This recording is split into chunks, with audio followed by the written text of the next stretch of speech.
Mufasa, The Lion King, finally won.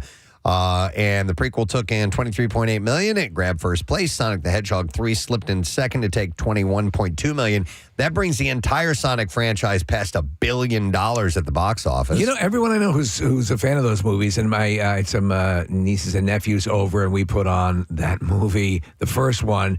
They are like all in. Yeah. And they're not even aware of the video game. They just love the movies. Nosferatu was third place, and Moana 2 took fourth with $12.4 million, and Wicked is fifth with $10.2 million. Do you put any stock in the idea that they're going to pair Sonic with Nosferatu?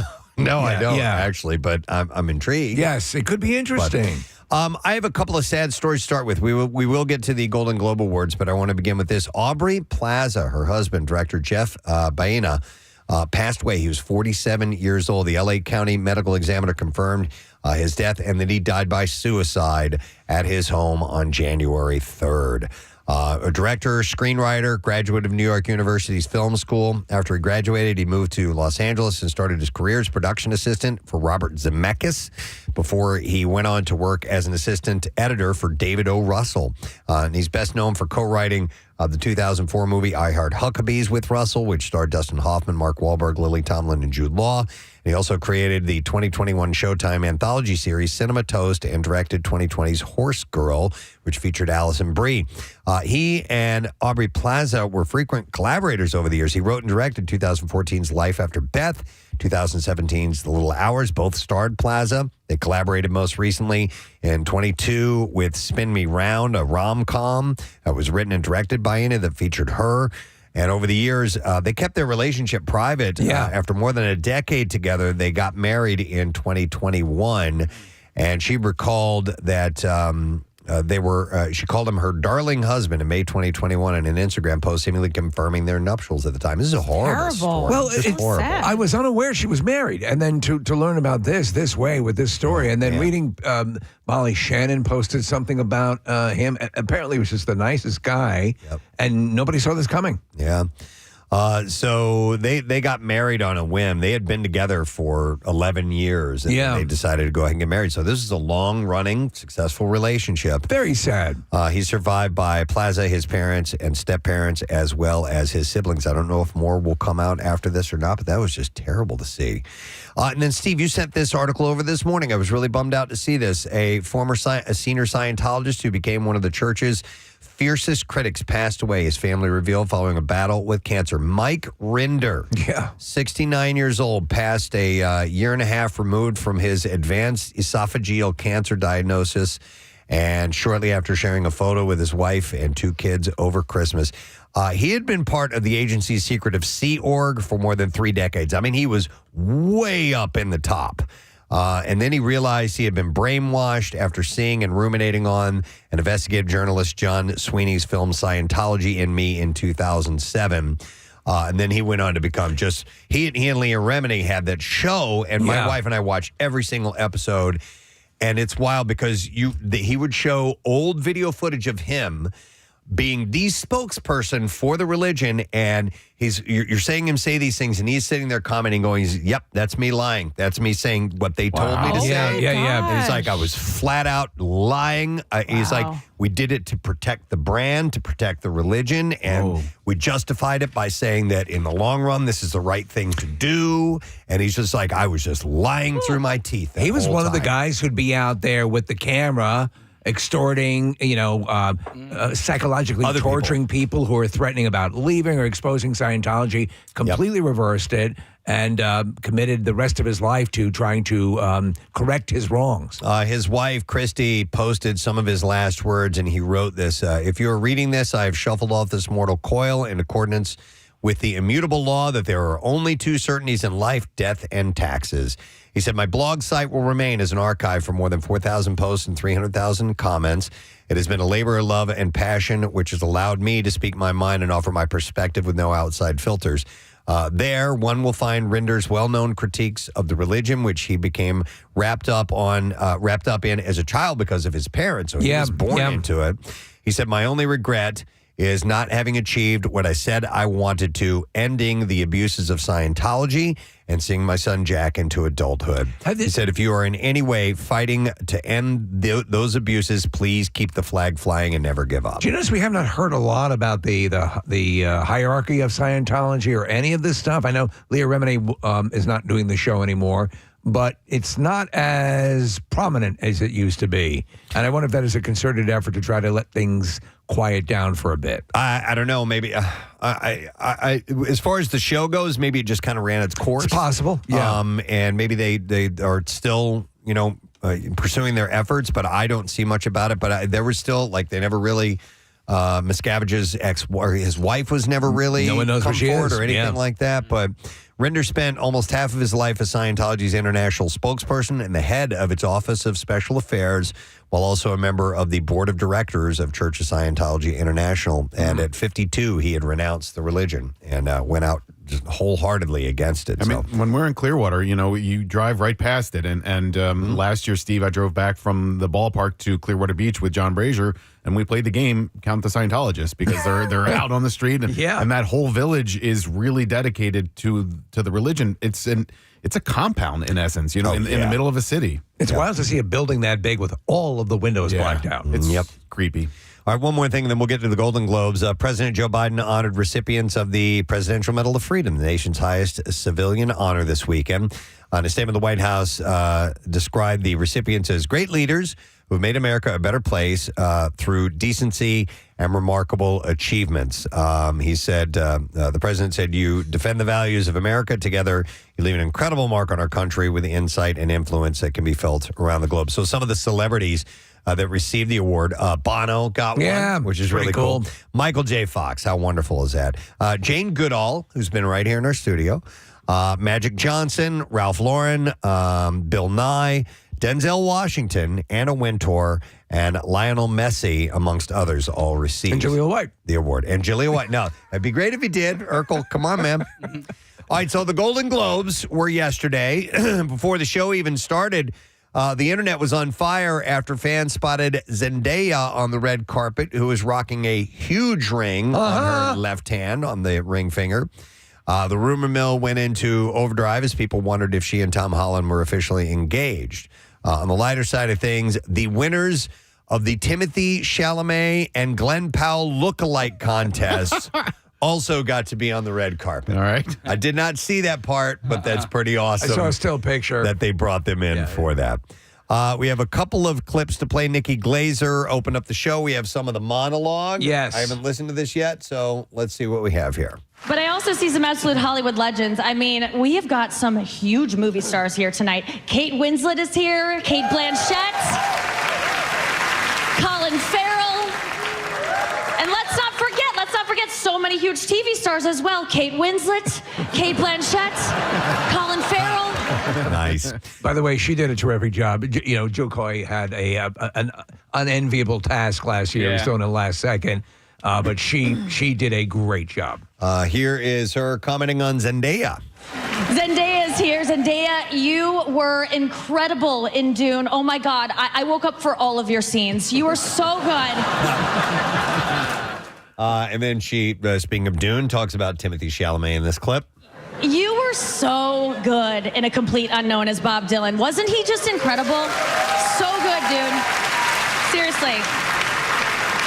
In fact, I actually read that your singing voice was so accurate that even Bob Dylan himself admitted that it was absolutely horrible. You nailed it. And this one says singing fail. What does that mean? So she did. And she goes into this bit, and I fell for it. Oh my God, she's going to be part of a dumb song number. Oh my God. And she starts to go into it, and this is what you get. All right. You will be popular. You're gonna be popular. I'll teach you some Catholic prayers. Oh, sorry, what? Wait, this sucks? Wait, this whole thing sucks? I'm embarrassing myself in front of Elton John? Okay, Okay, let's skip to the next song. The TV one about the penguin, the insane and the penguin. All right, on to the winners. Best motion picture drama went to The Brutalist. The best motion picture musical or comedy went to Amelia Perez. I know nothing about this. Didn't know anything about it until last night. So I did the same thing. I hopped on. It is a musical gangster cartel movie that everyone is raving about. I had no idea what the hell it was. Best motion picture winner for animated was Flow, F-L-O-W, not Flo from Alice. Cinematic and box office achievement, and that one went to Wicked, so they picked up one there. Best performance, female actor in a drama was won by Fernanda Torres for I'm Still Here. Performance by male actor in a drama, Adrian Brody won that for The Brutalist. Performance by a female musical or comedy went to Demi Moore for The Substance. Now, I thought you said that was a horror movie. So it is. It has comedic, you know how they do this thing. It has some comedic elements to it, satirical elements. And this was apparently a neck-and-neck category, but everyone was like, wow, she got this because she was up against some heavy hitters. And her speech was cited as one of the more touching ones of the evening. Well, here is that speech. 30 years ago, I had a producer tell me that I was a popcorn actress. And at that time, I made that mean that this wasn't something that I was allowed to have, that I could do movies that were successful, that made a lot of money, but that I couldn't be acknowledged. And I bought in, and I believed that. And that corroded me over time to the point where I thought a few years ago that maybe this was it. Maybe I was complete. Maybe I've done what I was supposed to do. I mean, you know what? She was in some stuff that wasn't that deep in her career, but then again, movies like Ghost, her performance, and that was phenomenal. Yeah, A Few Good Men. She's done some stuff. Even G.I. Jane, Dude, I thought she was great in was that. a heavy duty performance. So you had your strip teases and stuff like that, right? But yeah, she was always. I think what they were saying is that she was never going to be an award winner. Yeah, well, and last night was her first award. Good for her. That's awesome. Best performance by a male actor, musical or comedy. Went to Sebastian Stan for A Different Man. We had him here in the studio. Yeah. Female actor, supporting role for a motion picture. This is a supporting role. Zoe Saldana for Amelia Perez. She was blown away. If you stop and think about Zoe Saldana, she's part of a number of massive movie franchises, but never gets nominated for her acting. They said Saldana last night. There is an Enya over the letter Enya at the end there. So Zoe Saldana, I guess so. That is how you pronounce it. But yeah, Steve, she's part of Star Trek and the MCU and Avatar. Absolutely, those huge franchises. Massive box office. Performance by a male actor supporting for a motion picture. That award went to Kieran Culkin for A Real Pain. How was his speech? Because I think he's so funny. He was good, but he was also heartfelt because this was he was up against, again, some heavy hitters. Yeah. And this is Jesse Eisenberg's writing and directing. He was very laudatory of Jesse Eisenberg. Yeah, man, he was up against Denzel, Guy Pearce, Ed Norton, to name a few. Yeah, and the money was on actually Ed Norton for his performance as Pete Seeger. Best director motion picture went to Brady Corbett for The Brutalist. And then we have best original score motion picture. That went to Trent Reznor and Atticus Ross for Challengers. You should have heard Elton John must be a massive fan because when Trent Reznor won, he literally went, yes! Really? Yes. Well, good for him. That's cool. In the realm of television, the best TV series drama went to Shogun. There were several awards for Shogun. Television series musical comedy, that went to Hacks. Television limited series went to Baby Reindeer. I thought that was wild because I know a lot of people who enjoyed it. Would you consider it the best, the greatest? I really liked it. Okay. I didn't finish it, though. You saw it, Preston, I don't right? know what else it was up I didn't against. see Oh, it. I thought you saw it. No, but so many people said it is so good, you'll love it and you'll hate it as well. They were like, it makes you feel uncomfortable. And Very uncomfortable. I lately haven't been feeling like I want to watch something that makes me feel uncomfortable. So Is it similar to Rudolph, Kathy? No, but it was up against other shows that I loved and finished. Yeah, You like know? what- Like this one, I was like, I don't really feel like finishing it. What else was it up against? It was up against Disclaimer, Monsters, the Lyle and Eric Menendez story, The Penguin, Ripley, and True Detective Night Country. Disclaimer, was that the Sacha Baron Cohen, Kate Blanchett. Oh, yeah, about the book? Yes. Yeah, that was really good. That was good. That was good. Female actor in a television series drama that went to Anna Sawai for Shogun. Performance by a male actor, television series drama that went to Hiroyuki Sanada for Shogun as well. Yeah, Steve, you're a huge fan of this, right? It was phenomenal. I mean, it's really well. Listen, it is meticulous. And again, I watched a professor of Japanese culture rave about the extent they went to replicate what it was like of that time. But just as a drama, incredible. Performance by a female actor in a television series, musical, or comedy that went to Gene Smart for Hacks. Best male actor in a television series, musical, comedy went to Jeremy Allen White for The Bear. Which Again, is cool. and as the old thing gets stirred up, should The Bear be in the best comedy? Probably not, but it's probably going to continue to win because it's such a great show. Best female actor in a limited series for television, Jodie Foster won for True Detective. Now, Night you're watching Country. that now, right? I finished it. Casey finished it over the weekend, too. We were texting about it. She was outstanding in it, Fantastic, man. Just man. fantastic. So good for her. And then, final award, and we have a clip for this. Male actor in a limited series, anthology series, and motion picture made for television went to Colin Farrell for The Penguin. Oh, nice. And this is him accepting the award. No one to thank on this one. I did it all by myself. Just a raw, paired away performance. 35, 34, too many people to thank. You all know it takes a village, whether it's on the small screen or the big screen. I'm here on the backs of the talent of so many people through the years.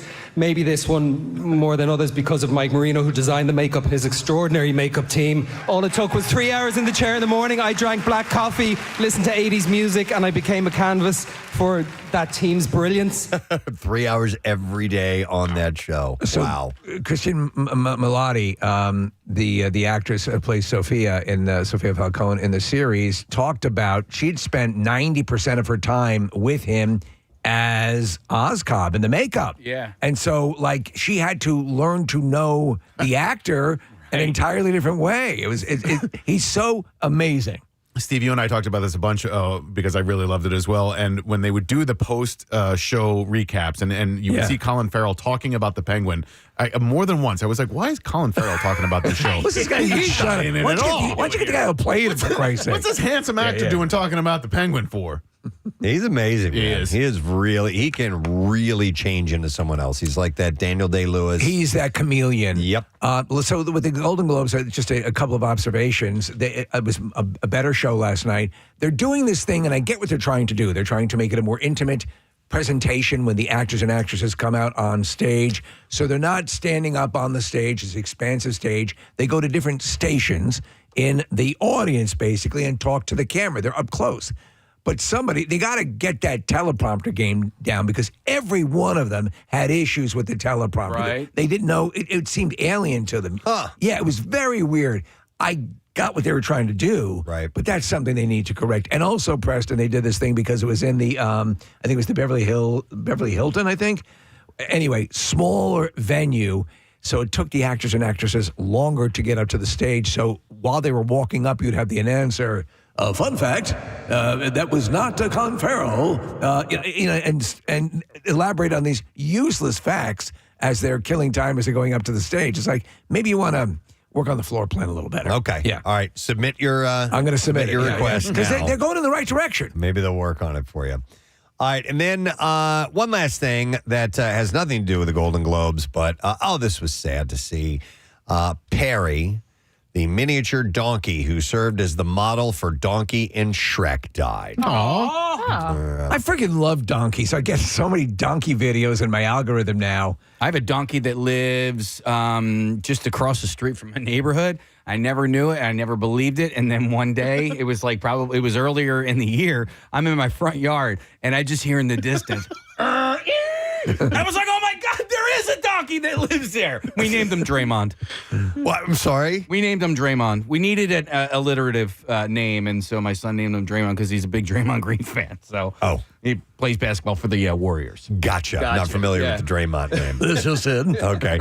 By the way, Steve, you're talking about donkey videos. Have you seen the one where I think someone comes out either with food or they haven't seen the donkeys in a long time, and the entire herd is coming over making that noise? It's adorable. Apparently, they're very loving creatures. They're very affectionate, and they're very, like, there's countless videos of people who've trained or raised a donkey who go back years later, and the donkey recognizes them and just gets incredibly emotional. Well, and apparently they thrive if there's more than one. Like, they actually like to have a companion. Yeah, so a friend of mine, she has a donkey, and her in-laws have a donkey. They live across the street from her, and excuse me, I went to the farm once and I didn't realize how loving they were. I mean, she wouldn't stop like rubbing up against my leg, and then they had this like couch in the barn. The donkey came in and sat on our laps. What? I love that. There's like a little side. They have horses and a bunch of different farm animals.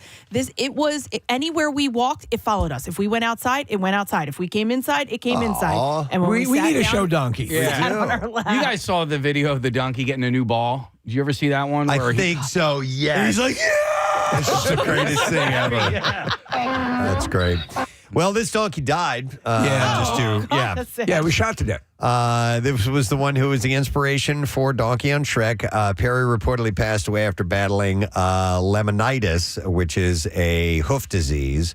And according to Barron Park, where he lived since he was 3 years old, they shared in a post that said he was a beloved member of our community, and we know many people will be touched by his passing. Memorial plans will be announced soon. That was not the story I initially heard. I heard he was found in a hot tub with a few lines of Coke next to him. Oh, boy. No. Well, some donkeys fall down that path.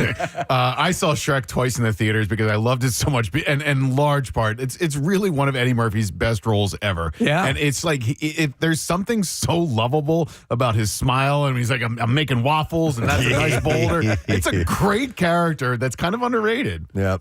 Man, you guys go cracking one off like that. My mouth is open. Sulfur. Brimstone. Ain't no brimstone. He falls in love with the dragon. That's the best. The best. All right. Well, we're going to move on to some clips now. Rowan Fielding discovers that she is the unlikely heir to a family of witches in the TV drama Mayfair Witches. And in this clip, lead actress Alexandra Daddario describes exploring her character's new gained power in season 2. She has power as a human and power as a witch, and she's part of this very wealthy family, and she has all this incredible power. And it's, how do we deal with power if we have it? We like to think that we would all do the right thing and be good, but does power corrupt, and what does it do to someone like Rowan? And that was really interesting to explore, because Rowan does not always make the best choices. Oh yeah, you're gonna be my regular Saturday night thing, baby. Oh yeah. She is stunning. Yeah, she is. Just stunning. Yeah. Mayfair Witches season 2 is streaming now on AMC+. Next clip. In TV series Brilliant Minds, Dr. Oliver Wolf takes his unconventional medical approach to a new hospital, Bronx General. But neurosurgeon Dr. Josh Nichols has dueling methods on patient care. And then this clip, actor Teddy Sears describes the commonality the two doctors find when working together. Neurologist, neurosurgeon, they need each other. They both want the same thing. They want, they really do want what's best for their patients. They have different approaches for how to get there. These two, even though they're rivals on the show, they find, they've got to find that sort of commonality. And we do that. Hold it. Shut up, dummy. There you go. Brilliant Minds season 1 finale airs tonight. You'll find that on NBC, by the way. All right, How many doctor dramas are there currently on TV? Like 420. Yeah. Yes.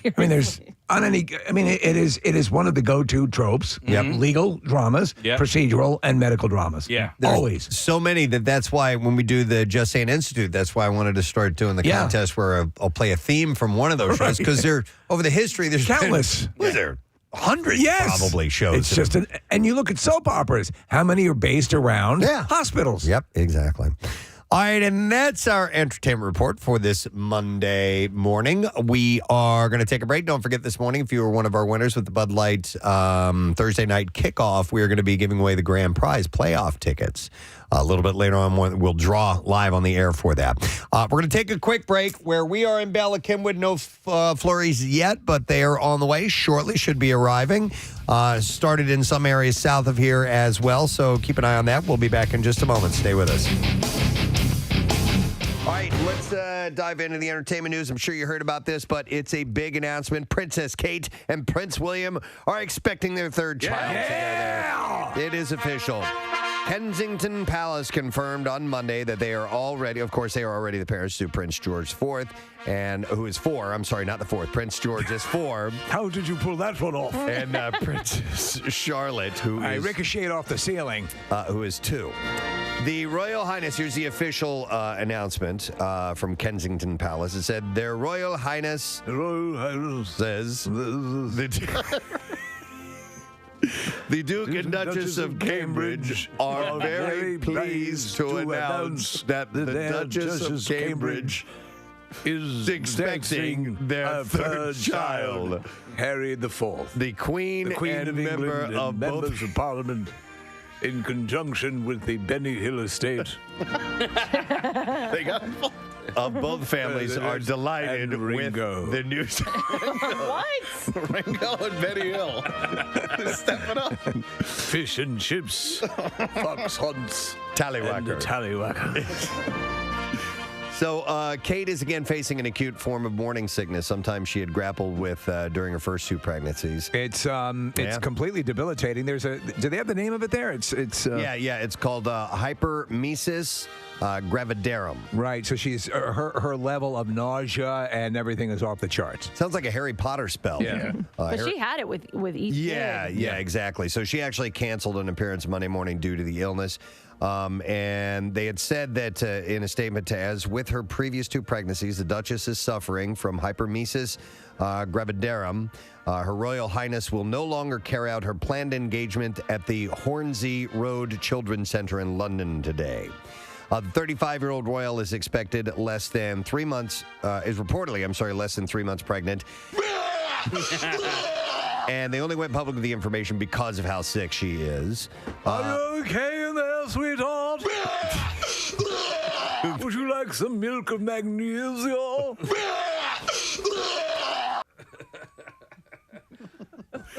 The prince recently discussed Kate's parents. Seems to be in a bad way.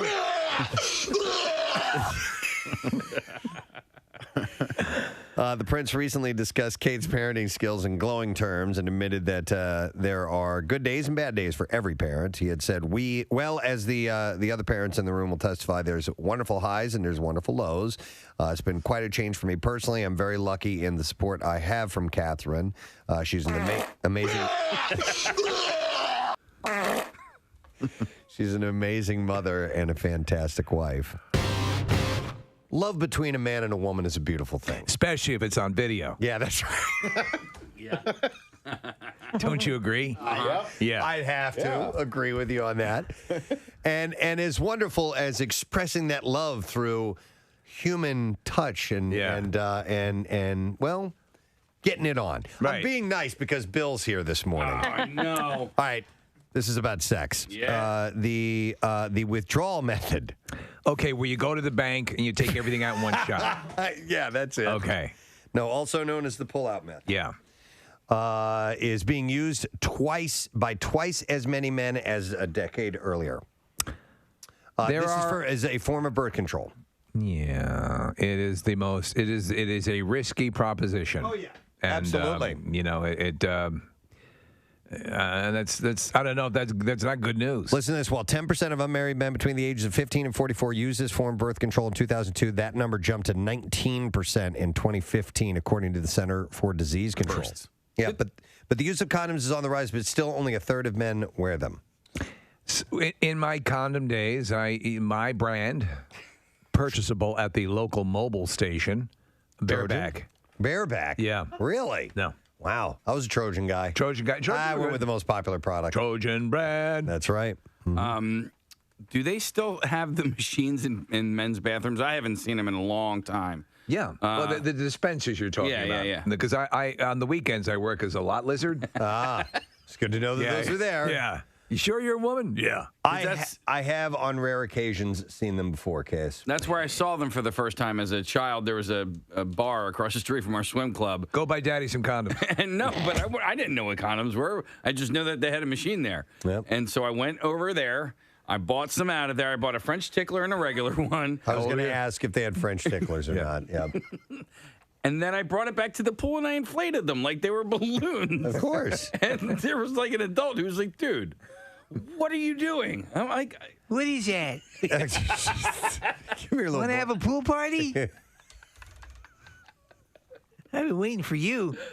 This is a dream come true.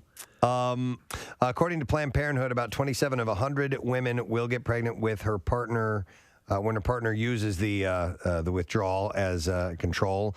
Comparatively, only about 9 out of every 100 women on a contraceptive pill will become pregnant in a year. Have you ever seen just one fireman on a hose? That's kind of what I'm like. So with the whole withdrawal thing, like I have no control. Okay. Yeah. You probably took it one level into the uncomfortable Bill area. Yeah. About exactly how you discharge. Dude. Okay. We're going to move along now to something else. So we do support our local firefighters. Of course. Yes. Of course. But we had 4 listeners come in. We had Mel, Frank, Kat, and Victoria, because we have been talking about the movie It, which is opening on Friday. I'm going to go see it on Saturday. I already got my tickets. I'm ready. I'm seeing it Friday. All right. So what we did is we took these 4 listeners, Mel, Frank, Kat, and Victoria, and we put them in another room with Dr. Steven Rosenberg, Philadelphia's #1 hypnotist, the Thor of hypnosis. The Thor. He's been referred to quite often as the Thor of hypnosis. But I want to, it's going to take a minute, but they're in the other room. I want to bring our listeners in. Aren't you? And we're going to have them meet some people. Meet some people. Aren't you pulling for them? Yeah. I think it would be awesome. It'd be so cool. Yeah, if they were able to get past their fears. But we are going to set the stage here. They're making their way in now. There's Kat, and here Mel comes looks scared. Mel. Mel doesn't look happy. And you have Victoria. She was the most scared. And Frank is wearing his glasses. He's got a vision issue, so we can't quite read him from his eyes. So why don't you guys come on over to the microphones over here. And first of all, let's see how you're feeling. Kat, you were the first one in. How you feeling after that session with Dr. Rosenberg? I'm feeling pretty good. Okay. I'm more relaxed, more calm. Good. Yeah. It was definitely calming. And Okay. But now what you may learn is that from now on you're going to smoke. No. Yeah, that's they replace your the one trade-off. Yeah. Mel, replace your clown fear with the desire to smoke. Mel, you looked really nervous when you walked in here. Is it the fact that we have the room decorated with balloons and circus fair? Does that bother you at all? Yeah. Actually, it's bothered me quite a bit. Oh, really? I was really relaxed until I saw the balloons and the big tent behind me. Then let's go to Victoria. Hello there, Victoria. How you doing?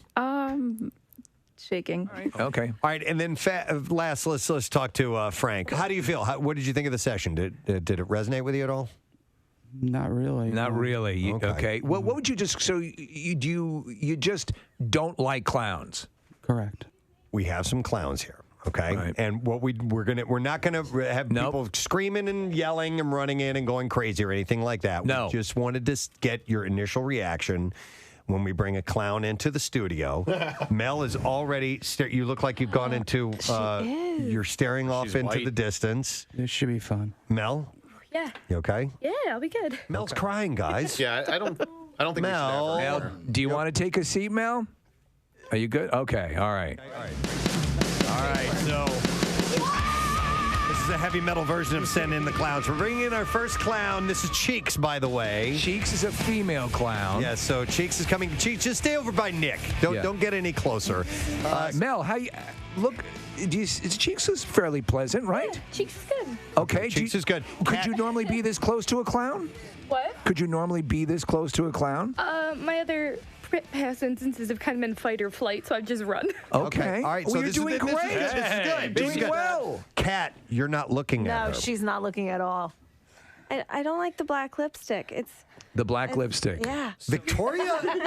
Victoria is not looking at her either. She's just to her left. And you're doing okay. You should feel my pulse because my pulse isn't doing okay. Okay, but Can you look at her? No, I'm good. Really? Yeah, I'm good. You don't want to look at her? Because, so we've gone to, this was the easiest level, by the way. We're going to bring it up just a notch. Let's bring in Grin next, please. Grin. Connor, let Grin come into the studio. Now, be nice, Grin. Come on in. All right, here. Oh, my God. Hey, here's Grin. He's horrible. Victoria's crying now. Victoria crying? She is. Yeah, she is. Okay. Frank, how you doing? If it wasn't for the fact that I don't have enough money for bail, I'm okay. It's wild that his reaction is to Attack. I can see that, though. All right, so what we're going to do, we're going to bring in our last clown, and we'll do this quickly, and then we'll get them out of here because I think it's getting to be too much. Yeah, for these and get guys. the So assessment. All right, let's other bring clowns, step Carnage. back. Let's bring Carnage in. Carnage is he's the head honcho, and he is not only is he wearing the bib overalls, but he also has a chicken hanging around his neck, which he was squeaking. And Carnage, come on over to the microphone. How you doing, man? Good. How's it going, guys? Good. It's good to see you as always, sir. It's kind of tough to miss these guys when they No, show they're up. awesome. Yes. And they're believe it or not, at the camp out, a lot of times kids will come up to them because they think they're so cool. So you guys hearing them speak in normal voices, does that make a difference? Yeah, no, I'd say definitely hearing them talk is one thing, and just physically seeing them and hearing like sound effects is another. So that horn like triggered me. Oh my God, Carnage is leaning in towards her. She is. Oh, he's handing her a bloody rag. That's probably not a good idea. All right. And then, Kat, how are you doing now? Yeah, seeing them just walk in was it made your heart race and stomach drop. And then when they start talking, it's all right. Okay, all right. I think we're making strides I think here. so. Does Casey, anybody want to hug them? Go ahead. A clown? Yes. Mel is saying no. Don't let Victoria Frank say do no. it. Kat, would you be open to a hug from one of these clowns? I'll hug a clown. We're breaking down barriers here. All right, Kat. No, let's not have them. No, come no, over. no. You come over. You go to the clowns. All right, There we go. so we're gonna a group hug. Look at this! Wow! Get a picture of this. This is wonderful. It worked. That was special. Victoria. Okay. All right, Victoria's gonna do it. All right, Victoria. Mel, you don't have to. Don't worry. No, Mel, you're fine. All right, so Victoria's getting in. She's actually smiling. And she's closing her eyes at the same time. So we're going to get a really good picture for you. Let me ask Mel, would you like to do it or no? Sure. All right, she's diving in. She's going to do it. We're making friends. We're making friends. This is a beautiful thing. Mel, look at Mel's face. You're on, doing Mel. a great job. Oh, yes, that was huge. All right, Frank, we're not even going to answer. Unless you want to give a shout out. I got this email over the weekend. It's from Samantha Kiwanuka. Samantha. Says, I'm writing from the UK. My boyfriend, Daryl, loves your radio show, and it's his 25th birthday. And here's what she wrote. She wrote, on Monday, 6/1. And I got back to her, and I'm like, hey, that's great. I'll give a shout out. I'm like, that's in June. Can you get back to me about a week or two before? And then she got back to me. She's like, oh, I forgot. In the States, you guys do the month first. And so, oh, okay. She said, he is such a big fan of yours. He listens to you every morning, and it would mean the world to him if you gave him a shout out, and to me, too. And I can't be there with him on his day as we are long distance, so I would like to be there through his favorite show. It would be amazing if you do see this and consider. Thank you so much. I hope yous have an amazing day, she wrote. That's excellent. That's from Samantha for Daryl. Give her a special one. You sound like you're from London. What's that Daryl clip? What is that from, Case? You don't know? Okay. Hang on, let me play it again, see if it jogs my memory. Daryl! Nope. I have no clue. It sounds almost like, and it's not, but from Christmas Vacation, you're driving me to Phoenix. Not regular vacation. It sounds like a regular vacation. Yeah. Sorry about that. So here we are with some weather starting, and yeah, you thought it was coming to the end of times with the news reports over the weekend. Man, they hype it up. They hype it up well in advance. And I get it. You want to cover all bases. It seems right now that we're looking at, at least in the Philadelphia area, 1 to 3 inches, 4 inches? Yeah, and more towards South Jersey, 4 to 6 inches possibly. Right. But a little further south of us, there's some stuff down near D.C. that's going to hit pretty hard. This ain't 6 to 10 down there. Yeah, Did you guys do anything to prep for the day by any chance? I did some de-icing. So Okay. I put down I bought crap loads of this pet-friendly de-icer because I have a huge sidewalk around my house. yeah. And people walk their pets all the time. So what I've learned from years past, at least I believe this is the case, it doesn't make any difference until a little bit of a coating starts to drop before you put it down. So pre-treating with that kind of de-icer doesn't make any sense. So, but otherwise, started up the snowblower, got everything ready, and it'll be what it'll be. Yeah, I did all that too. Started up the snowblower, and then I realized I didn't have any gas. I'm like, crap. So then I was like, all right, maybe I'll get gas today. And it was like 5 o'clock last night. I'm like, all right, let me just go get the gas. And, so I filled up the gas. And then also, like, all my Christmas lights were out. I left the Christmas lights up, but I got all of the extension cords out. Yeah. You know what I mean? You don't want to be running, because you might run over them? Oh, well, run over them. And then also, like, again, I didn't know how much snow we were going to get. And I didn't want to have to, when I do eventually take the lights down, have to, like, dig all the extension cords out of the snow. So I was like, let me just get those out. Because, I'm done lighting up the lights anyway. So. Well, by the way, so for the first time ever, I bought last year a snowblower with the electric start. Yeah. Oh my God, I love that freaking thing. I still have the pole. I have 2 different snow blowers. I've got the one I've had for ages, and then I got the big Mambo. I bought a big one for when we got, because the big ones for 3 inches of snow, they don't work very well. They're not really good. No. So I've got my Toro that I've had for 25 years now and still works great. And there is nothing, well, not nothing, but a very satisfying moment is when you put gas in for the first time, you prime the engine, you pull that crank, and it fires up on the first pull. Son of a bitch. Boom! With all of so satisfying. the technology in the world and all the things and these high-tech pieces of equipment and monorails and they're sending men to the moon. Yeah.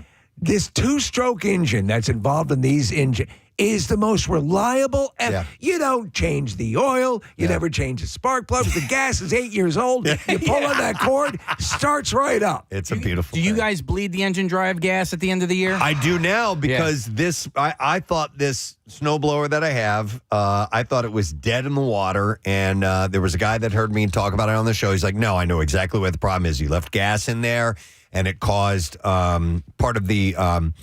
well, I don't know exactly. The gumbo detached from the fracking sack. Yeah, something like that. Yeah. No, but It's I don't just know. gunked up, right? Yeah, exactly. So he fixed that for me, got it all cleaned out, and he's like, listen, at the end of the season, drain all that gas out of there. That's the problem. So you got to assume that they do have electric snowblowers, like the same, because I have an electric lawnmower and it works just fine. I had one that had an extension cord. I bought this thing. I meant like battery operated. Right, this was years ago. Yeah. Years ago, they were pretty good. My brother-in-law, who's up in Windham, New York, and they get a crap load of snow, he has an electric snowblower that...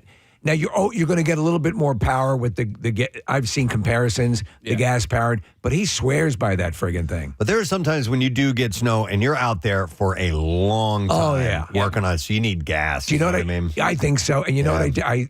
Listen, I sprung for the one with the heated handles because I'm like, God damn it. Yeah. But your hands never, I don't care what kind of gloves you're wearing. It sucks. What I really want to do is, because I have a riding lawnmower, is I want to get a snowplow to attach. A blade? Yeah, blade to attach to the front of it. I really feel like that would kick some major ass. Have you seen the ones they have the automated lawnmowers that go out and run around? Have you seen the snow blowers that are that as well? Yeah. No. So, yeah. If you can call up some footage, and they look pretty good. I don't even see how that's possible because you need some weight behind the pushing that thing sometimes. You know what I mean? It seems to be doing pretty well, like on a drive. Now, if you have a standard driveway, if you had an erratic pattern, I don't know, maybe it has some sort of Roomba type technology, but it seems pretty cool. Nick found the Ego Power 56 volt 21 inch single stage push battery snowblower. Casey. Yeah, I can't do single stage anymore. Battery man. charged. Double stage. You got it. Okay. Yeah. All right. Well, so then this one's not for you. Okay, we're looking at footage of a robot. Oh, okay. That thing's actually has some weight to it. I don't know why I was thinking it was like smaller. No. It's like a little tank. That's exactly what it looks like. It's got treads, the whole thing. Well, that's how many pets does that grind up? Right? It has no sense. It can't determine. Casey, why don't you get the blade for your lawn tractor thingy? How much do those things cost? I don't know. Let me ask you, Yeah. Preston, with your, I know you're like me. You like to watch videos of things being cut and factory things, slicing. Is there anything more wonderful than that perfect line when you're snow blowing? It's great. And you create your perfect trench, and it's. And I'll go back, and if it's not quite right and there's a little bit of a hedge, I'll clip that Here's off. what I hate doing. So I'm out snow blowing, and let's say like it's going to be the next couple days windy as well. And you're trying to figure out where the most efficient area to throw your snow to that goes with the wind, because when you're throwing it out and it blows right back where you just blew it out from, it pisses me off. Or I'll do half the driveway, and then I'll turn back and I'll look, and there's a light dusting covering from the wind blowing over. Pisses me off. It drives me out of my skull. That's why I run right out with my de-icer. It's like, I did this. I did this. And now it's ruined, Mother Nature. So my wife grew up in the Poconos, where they, traditionally get a little bit more snow than we do down here. And she went to a high school that was relatively new, and actually was built while she was going there. And when they built the high school, they put in heated sidewalks. And I've always wondered, how effective are those? I know you can get heated driveways, or end of the driveway can have some coils running underneath it or whatever. Are those effective, and is it at all worth the money? So I did some research. Not that I'm going to do it. I don't. But I mean, just to see what the deal is. It actually is pretty effective. They run. If you have a more modern paved driveway. It'll clear that snow and ice. That's got to be a nice luxury, right? I mean, I would love that. To never have even to think about it. Somebody texted in and said power shovels work amazing. I've seen those. What is a power shovel? It's basically like a snow thrower shovel. I got one. You did? Okay. It sucked. Did it? Oh, so it's just small. Yes. And it's on the end of the stick. I thought this is a great outside the back door of the house, just to clear a spot. It threw nothing except my back out. Yeah, you can just use a shovel for that. My daughter goes to school in Michigan, in Lansing, Michigan. They get a decent amount of snow, and it gets cold up there. I don't know if I told you guys this before or not, but the sidewalks there are heated. Like Nick was talking about? Yeah. What's that? I was just talking about that. Were you? Sorry, I was you were looking up snowblades. I was looking up snowblower attachments. Yeah. I got you. So, Case, it's really cool. I mean, and how much would it cost though to get your walkways redone and heated from below? Well, so I mean, you'd have to change the kind. I assume it requires a special kind of pavement, Nick. You couldn't have stone or something, Steve, right? my wife grew up in the Poconos, and so they built this high school when she was up there. And as they were building it, they decided that they were going to put in heated sidewalks. No way. But it ended up. Look. When she talked about it, they were enormously effective, and they never had to put down rock salt or anything. You save on that. But you know what? They do have these pads that you can put down. I've seen them. That are, it's like, it doesn't go into the sidewalk. So, but like Preston, for you, for instance, if you wanted a nice heated walkway towards your hot tub or something like that. Yes. What? I'm just so Jeeves can bring out the champagne. It's just well, it's not that expensive. To your hot tub, or perhaps your arboretum.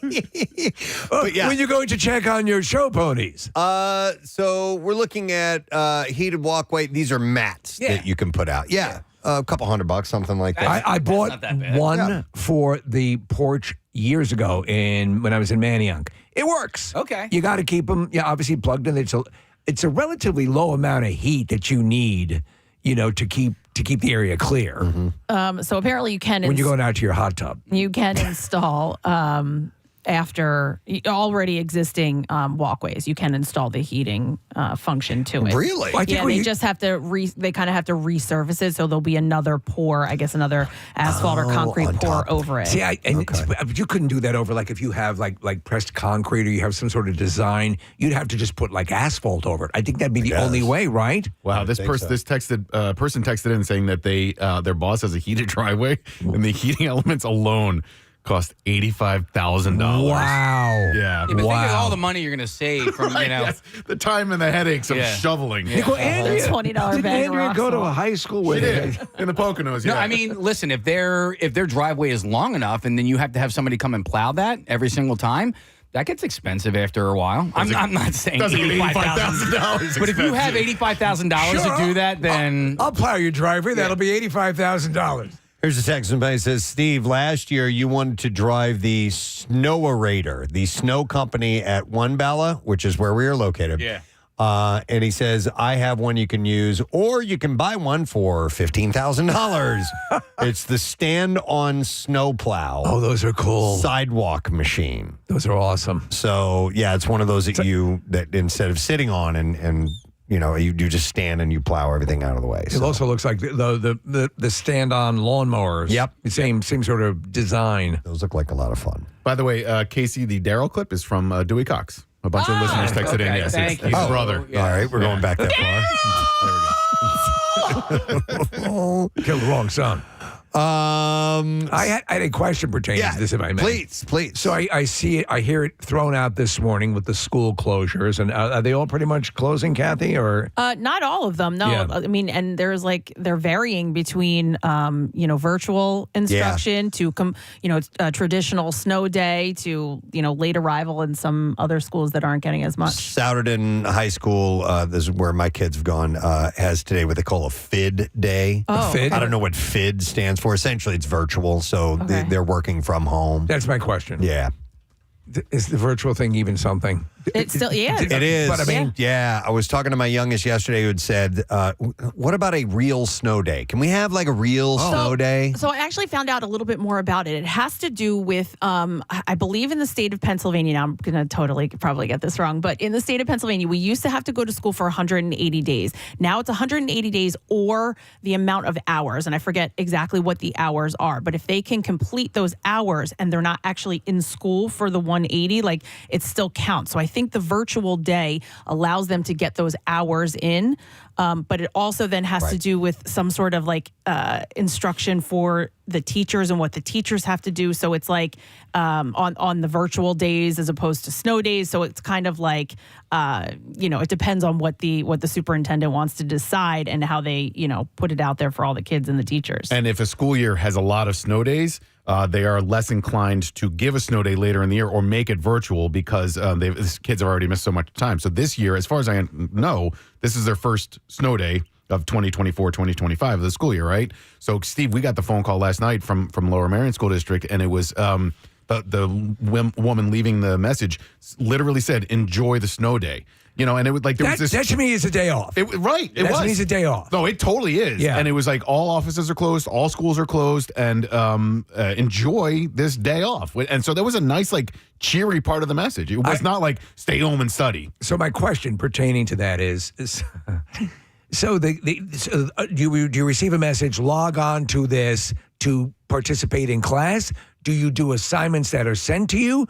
Or I think I would blow it off if I was a kid. But then you're marked absent. So I mean, and you're missing. You're some marked absent while school's not even on, right?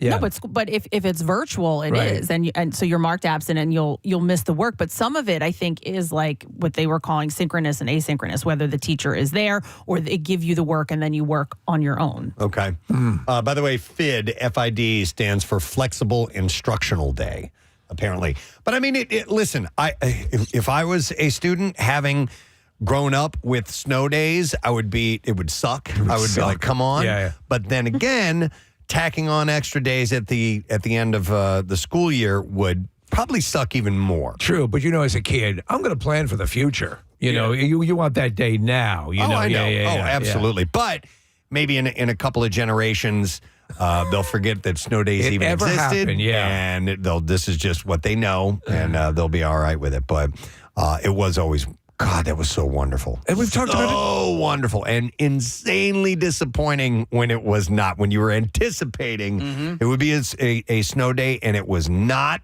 I mean, it was horrible. Countless times we've talked about this thing that people may never appreciate it again the way we did. It meant everything, especially if you were all you're in your winter friggin' clothes and bundled up, and you're like waiting, and you're waiting by the radio or the TV. Mm-hmm. I had one of those goddamn school districts that never closed. It was very rare, and it was deflating and crushing, and it was just the worst. But when you did occasionally get it off, the day off is like, oh my God, it was like Christmas. Yeah. I remember that ice storm that we got, and we went to school. I remember kids falling. We were falling on the ice on the sidewalks. Like it was a whole, Come on a in. whole different world. But now, they're so worried about, which I get, like the transportation and the kids being and lawsuits to going to school and then home, and the disaster it can cause sometimes on the roadways and kids getting home late and all of that, which is partially why they close with just 2 to 4 inches of snow. Here's a text Nick pulled up, or it's a post from Bob Kelly over at Fox 29. He said, "Who remembers your entire world hinging on Harry Donahue saying all Philadelphia public and parochial schools are closed?" And then he writes, "Do you remember your school number?" Absolutely. You do? 854. No kidding. And so you would sit there and you'd be listening to the radio in the morning because you're not getting any phone calls or texts or anything, and they would count upwards. And if you missed that freaking number, Yeah, dude. you had to wait for them to come around again. And Nick, they would rattle them off fast too. 854, 856, 857, 859, 857, blah, blah, blah, blah, blah. And if you misheard it, or you'd be like, "I heard it." The only thing I could think that could be more depressing, Preston, would be learning you'd been drafted. Yeah. Do you guys remember the phone tree, right? You guys had a phone tree in your school?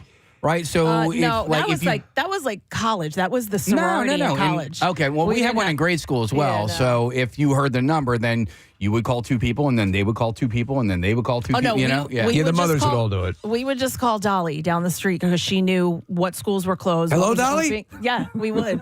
Hold on, Marissa. Casey, I think the phone tree was also because technically, Catholic schools didn't fit within the public school number. Did you guys we still have had a number? Yeah, we had a number. I'm trying really? to. Yeah, I feel like our number Except it was Roman numerals. Because I went to Waldron. So Waldron is in Lower Merion. Lower Merion's number was 302. But the rest of the, people came from Philadelphia and Bucks County and wherever. So that's why the phone tree jumped in, because you didn't know the number. And sometimes it didn't apply. We definitely had a number. I'll tell you what, one of the biggest punches in the nuts was when I was in college. We had a big snowstorm, and our professor slept in her freaking office, and we had class. I'm like...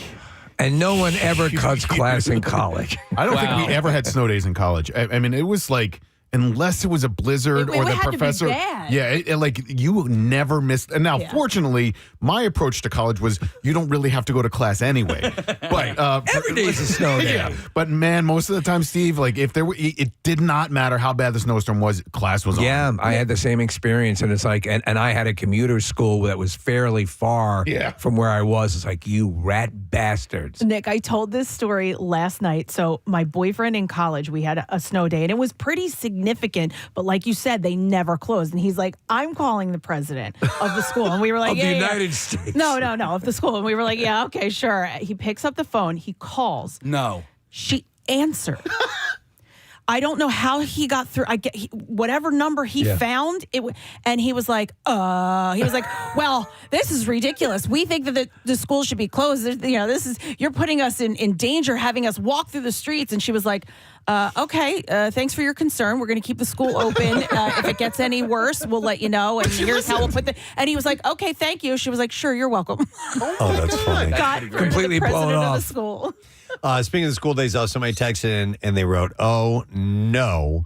A full Monday in January is very different than a half day at the end of the year in June. I'd much rather go in for a couple of hours, one more day in June. Everyone's just watching movies and getting ready for summer break at that point." Yeah, it's true. That's a good point. It's a nice way to exchange it. Remember Chase had snowbombs? a teacher who said, if we have virtual school on Monday, you're just going to be watching a movie. She outright told them. I was like, "Oh, okay." Hang on, Marissa. I was one of 20 kids that went to school during the blizzard of 96. Oh, wow. Because I stayed at my friend Hallam's house, and we could walk to grade school.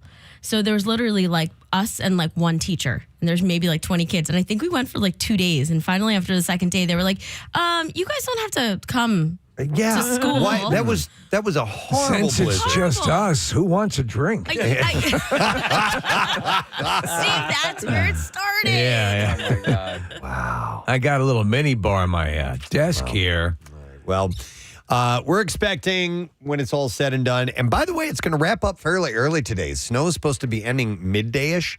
So whatever we get is going to be coming to a completion around then. And they're calling for Philadelphia, the city, the general city area to be, around 3 inches or so. North of that, a little bit less, 1 to 2 inches. Further south of us, southern Jersey's maybe going to get somewhere in the 6 inches, as well as Delaware. And then below that, when you get closer to D.C., they're expecting over 6 inches, maybe 8 to 10. To 10, yeah. So, but I'm looking at the streets right now, and it seems, we're getting a little bit of a dusting, but it doesn't seem too bad. So, but I think the temperatures being so low, they're saying there's not going to be much melting. So whatever does fall, all right, it's going to stick around for a little while. All right, well, hang in there, gang. You got to drive in to do. We're going to take a quick break, come back in a second, and we'll kill the time with some Bizarre File stories. So stay put. We'll be back shortly for that. Probably don't, do you? No. Okay, he doesn't. All right. Oh my Is this God! real? Are I you don't- really doing that? Yeah. Oh my God! That's Very good. Awesome. I love that. Let's hear it for Mel and Frank and Kat and Victoria. They did wonderful. Fear of Clowns. Getting over it right here on the Preston and Steve Show. Yes, we have from the band Fozzy. Let's give some love, ladies and gentlemen. Chris Jericho.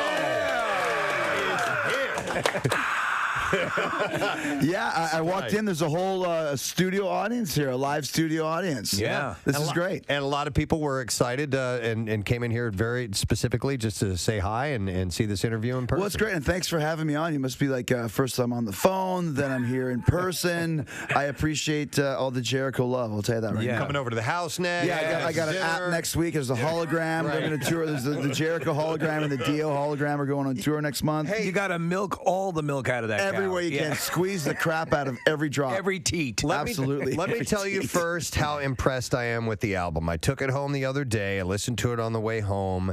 And wasn't sure what to expect. I had heard Judas because we've been playing it, and I definitely like the song.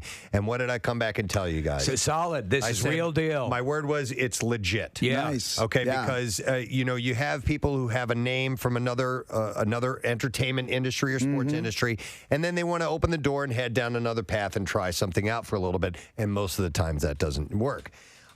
So I was pleasantly surprised when I listened to it. I'm like, okay, this is straight up. It's the real deal. Well, it's cool. This is our 7th record, and we're almost like a 17-year overnight sensation at this point, which is good because I think over the years, slowly but surely, people have come to realize that, like you said, this is legit. This is the real deal. If it wasn't, I wouldn't be doing this. I think every band has some kind of a gimmick when they start, whether it's Slipknot wears masks or Kiss has makeup or all these different things. Bottom line is, either it's good music or it's not. And it doesn't matter who's in the band or what the story is. Either it's good or it's bad. And after all these years, people are finally going, holy smokes, Fozzy is legit. They make a judgment just because I'm in the band. I think sometimes we have to work twice as hard to get people's respect because of that. We don't mind. When I was 13 years old, I decided I wanted to be in a rock band and I wanted to be a wrestler. And people laughed me out of the building. I remember I went to church and told people, and people laughed me out of the church. Here I am all these years later doing both. I really don't care if people have a judgment about what I do or what I don't do. All I know is that this is good, and I know that people are embracing it. Right. If you have a passion and a desire and a talent to do more than one thing, especially in this day and age, it's okay. And if people don't have an issue with that, Paul Stanley said in this documentary that I watched, I probably told you guys this You did, yeah. about the book. The only people that tell you can't do something are the ones that have failed. I'm not going to tell you can't do it because I did it. You can do it. And when Paul said that, I embraced that concept and went for it wholeheartedly. And here we are right now talking about this stuff, and it's a great feeling. Well, I think in a way also you have the benefit of you had another. I'm not going to say a safety net, but you had another thing running that allowed you to just be tenacious and that you're okay. You don't dig it now. We're going to keep doing it. We're not going to stop. And then, as you said, through attrition, people started to come on board. And this, as you described it, Judas is the game changer. So is your time being on the mic and doing what you did in the ring helped you out with being able to talk to the audience? Absolutely. Okay. I when I first started wrestling when I was 19, I wanted to be the ultimate rock and roll frontman in the wrestling ring. Paul Stanley, Freddie Mercury, Bruce Dickinson. I wanted to be like the frontman, the party host.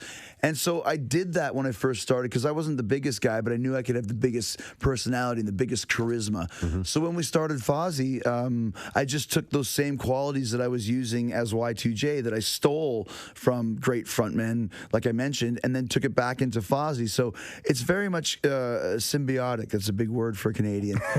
But it all depends on connecting with the audience, whether it's wrestling or music. You need to connect with the crowd and let them know that you don't take yourself seriously. You take the music seriously. You have to have a good time. And when we go do these festivals, there's not a lot of bands that do that.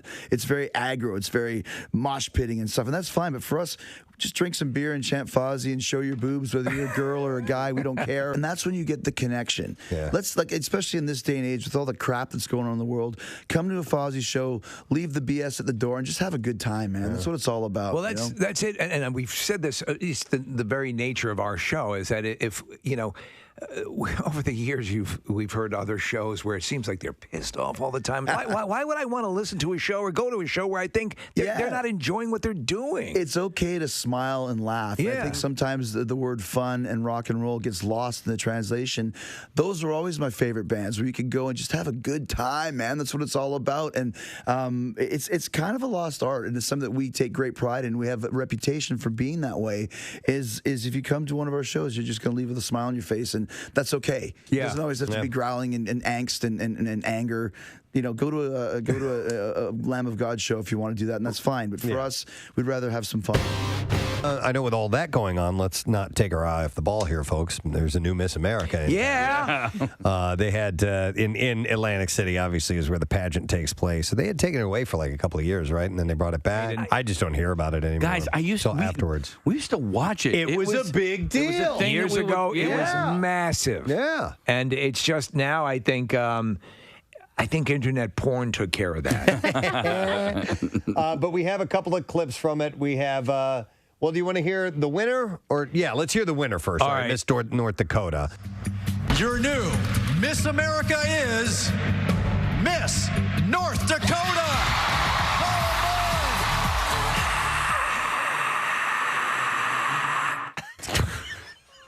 So Miss North Dakota. Miss North Dakota took it.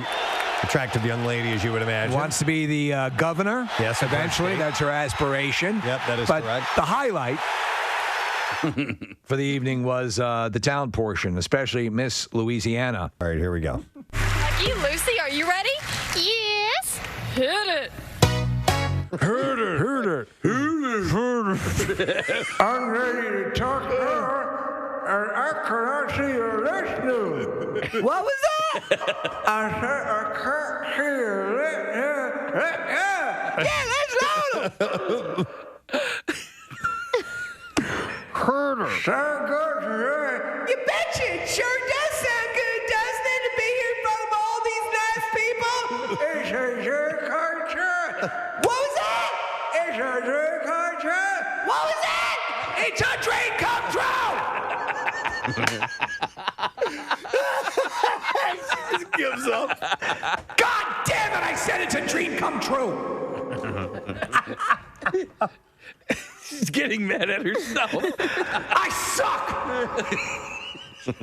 slams the dummy on the ground. Freaking thing. To be here in front of all these fine people and mid-level celebrities is such a thrill. What are we gonna do? We're going to entertain you. What's that? We're going to entertain you. What's that? We're gonna entertain the people.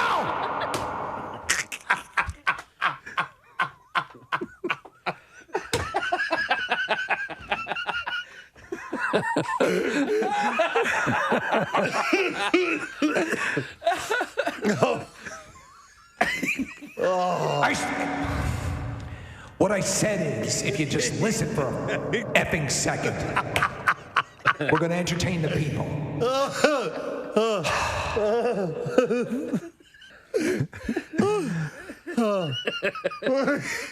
She's gorgeous, though. She's stunning. We're looking at a still shot of her. She's a Miss America contestant. Yeah, with her two ventriloquist dummies. And dummies. Oh, we haven't even heard the clip yet. Are you ready? You good people ready? Lucky Lucy, are you ready? Yes. Hit it. I wanna be a cowboy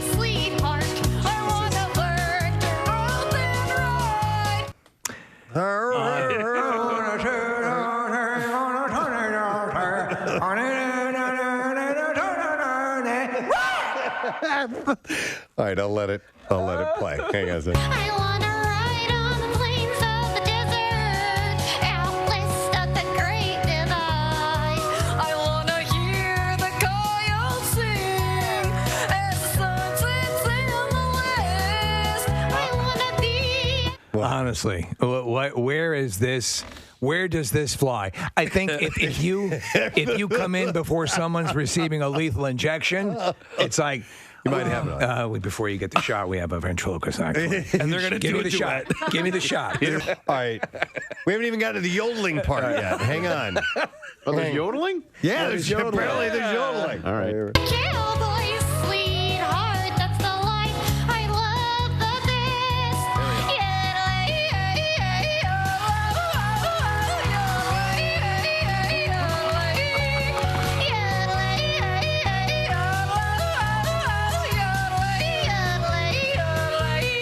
Oh, my God. At that very moment, half the judges were booking flights to Naples, Florida. Right. Wow, look at how hot she is. Super We're looking hot. at that video footage of her now. She's she's a stunner. And that's Miss who? That is Miss Louisiana. Miss Louisiana. Okay. Nick had sent me some information about this guy. His name was Xavier Atencio. And he invented Leopold, the FBI cat? No, he did not. He was the Disney Imagineer who helped bring to life iconic theme park attractions such as Pirates of the Caribbean and the Haunted Mansion. And he passed away just this last Sunday, and he was 98 years old. So when I was a kid, for a brief period when I was in third grade, which would have put me, I would have been about 17. We went out to live in California for almost a full year. And going to Disneyland, the Disneyland, there was no Disney World at that time. Those attractions were, you as a kid, you might as well have been transported to another universe. You couldn't believe it. It's just mind-boggling. And they just actually sort of re-tinkered Pirates of the Caribbean because of PC questions, but it's still essentially the same ride there. He also wrote the lyrics to their memorable songs. Yo Ho, A Pirate's Life. He wrote that. Did he write It's a Small World? No, that's from he didn't. But he wrote Grim Grinning Ghost that they sing on the Haunted Mansion tour as well. In the mid-1960s, Atencio's career changed course, and Walt Disney called him into his office and asked him to join the Imagineering unit that created theme park attractions. He said, I went over there reluctantly because I didn't know what I was getting into, and nobody there knew what I was supposed to do either. About a month later, I got a phone call from Walt. He told me, I want you to do the script for the Pirates of the Caribbean. This is a great opportunity, and if you don't do it, you're fired. And he said he had never written a script before the Pirates assignment. Pirates was the last ride that Walt Disney would directly supervise. Disney died December in 1966, just 3 months before the attraction. It never really opened. He died before it opened. It's amazing. But Atencio helped him to experience it in a way. He said, we mocked it up on a sound stage in full size, and we pushed Walt through it. We rigged up a chart. What am I looking at here? We rigged up a cart that moved about the same pace I can't see. The boat would, and we moved him through. This hurts my back substantially. And we had the auctioneer. Why are you doing this to me? And we had the auctioneer up here, and he said, what do ye offer this buxom wench? And then on the other side, a pirate yells, 6 bottles of rum, et cetera, et cetera. He said, but it was hard to hear. And I said, I'm sorry, Walt, you can't hear the stuff too clearly. And he said, if you go to a cocktail party, you tune in on one conversation, and then you tune in on that one. Every time they come through, they'll see something new. And I thought, why the heck didn't I think of that? That is Xavier Atencio. Oh, a pirate's life for me. So he wrote this. We kindle and char, inflame and ignite, drink up, me heart is yo ho. We burn up the city, we're really a fright. Drink up, me heart is yo ho. We burn up the city. Yeah, we burn up the city and rape the people and kill everyone who won't come along. We slit their throats and throw them over. About some Bizarre File stories here. Oh, sorry. WMMR presents Preston and Steve's Bizarre File. All right, we're going to start with this one in Connecticut. And man, I wish I would have seen this. A man was arrested for yelling profanities near a church while wearing a bike helmet that had a sex toy attached to it. All right. Listen, that's worth seeing. I assume it's a dildo sticking straight up? Yep, that's exactly it. And there's a little explanation of what kind of look he was going Like for. a reverse Prussian helmet. I'll explain. Hang on. Police say that units responded to the area of the Grace Fellowship Evangelical Free Church on a report of a suspicious incident. Witnesses reported that the suspect, identified as 52-year-old Jason Mitchell, yelled profanities while on a bike. He was wearing a sex toy on his helmet. It was reported that he had done the same thing a week prior, by the way. And police say that Mitchell was trying to recreate a German helmet that his grandfather wore during World War II. Wow. Police also say that they were called to Mitchell's home 9 times between September 2024 and November 2024 for numerous incidents. Times? Nine Yes. times. 9 times. 9 times. And it included him riding his bicycle while naked with a cowboy hat on. I had actually, I thought you meant like a motorcycle. He was on a bicycle. Yep, and also retrieving items from his neighbor's yard while naked. He is charged in the most recent incident with second-degree breach of peace. Do you have any dildos I can borrow for my helmet? And he was held on a $10,000 bond. Well, getting from point A to point C shouldn't involve circling around point B, but that is exactly what happened to a man who was using a driverless Waymo vehicle. So Mike Johns was on his way to catch a flight when the Waymo ride circled a parking lot and then circled it again. And again and again. And he called Waymo customer service, but they couldn't get the vehicle to stop circling around. So he's basically being held captive in a vehicle he can't stop. The vehicle went around the parking lot a total of 8 times. 8 times? Before it... we'll make it 9, yes. And before it finally let him out. And by then, he had missed his flight. That's how many times it went around. Mike said that the company hasn't reimbursed him for the missed flight. Is this Johnny Cab? And complained about the fully automated AI power customer service as well. So I can imagine, if you say you went through the drop-off lanes at Philly International and then you left the airport and circled back around, that would eat up a lot of time. It sure would, 8 times. 9 times. Actually, it's how many times, yes. 9 times. All right, so a driver pulled over on New Year's Eve for allegedly swerving on a road in Southern California was caught on police body camera footage telling the police officer, quote, "I'm the DUI tonight." He is the DUI. He meant to say, "I'm the DD, the designated driver." So the man said, in the video, the man said, "I was just dropping off my friend because I'm the DUI tonight." And the officer goes, "You're the DUI tonight?" And he said, "Yes, sir." And the officer says, "Do you mean to say DD, shorthand for designated driver?" The man admitted to drinking beer and champagne 2 hours earlier before the video, and then cuts to his field sobriety test. He is seen struggling to maintain balance and nearly falling multiple times before he was booked into jail for DUI. Well, a good designated driver should only have a couple of beers and champagne. The police department used the video to promote public safety for the holiday, but he flat out said it. "I'm the DUI tonight." That's the best. I love it. Yeah. All right, in Tennessee, a woman, this is a terrible story, man. Listen to this freak accident. A woman who was critically injured during this accident in a parking lot of a steakhouse died.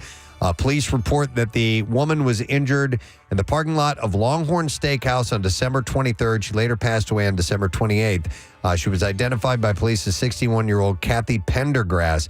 And listen to this. So they said that a woman in a Honda CRV, which was modified for use as a mail carrier vehicle with an accelerator and brake on the passenger side. Okay. Was backing out of a parking space to allow a man in a wheelchair to get in.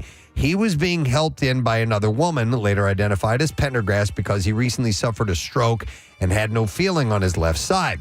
So as the man was getting in, he accidentally hit the gas pedal on the passenger side, and that caused the vehicle to reverse, spin out of control, and hit another vehicle, and Pendergrass was pinned between the two vehicles. God. How terrible is this? Trying to help this guy out.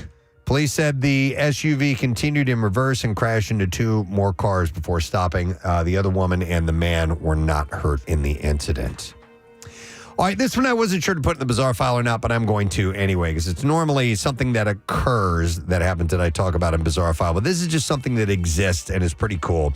It's a bit of a mouthful, but the Euro Airport Basel Mulhouse Freiburg is a marvel as unique as its name. It is the only airport with exits in 2 countries. And technically, it's the only place on Earth where you can actually land in 3 countries at the same time. Interesting. I'll explain.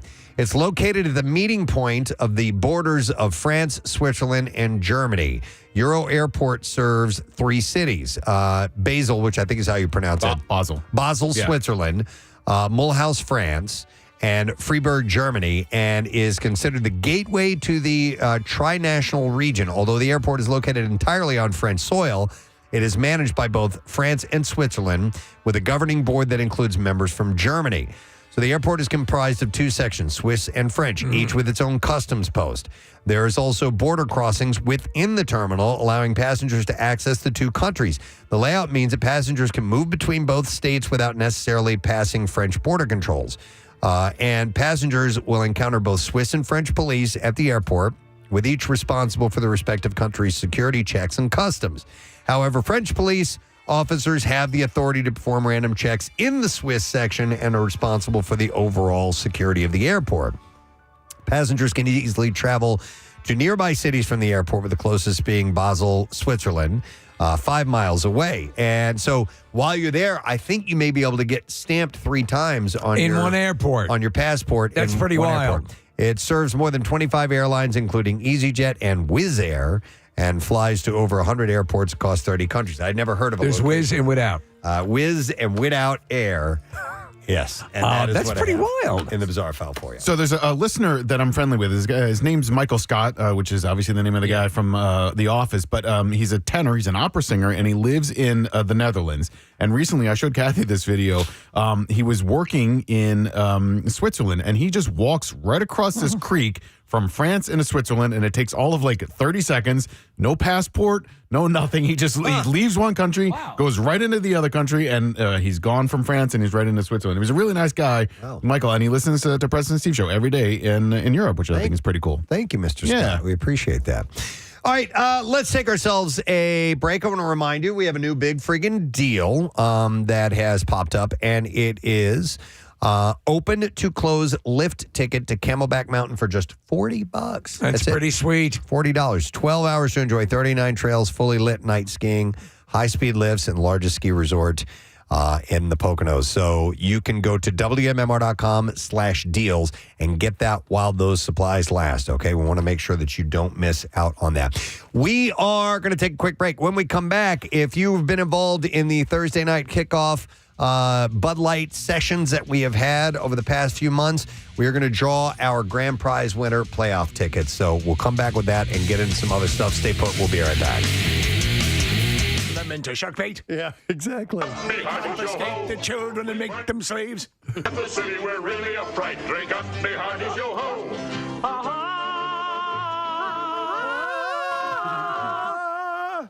We're beggars and fighters and ne'er-do-well cats. Drink up, me hearties, yo ho. I love you, but I love my mommies and dads. Drink up, me hearties, yo ho.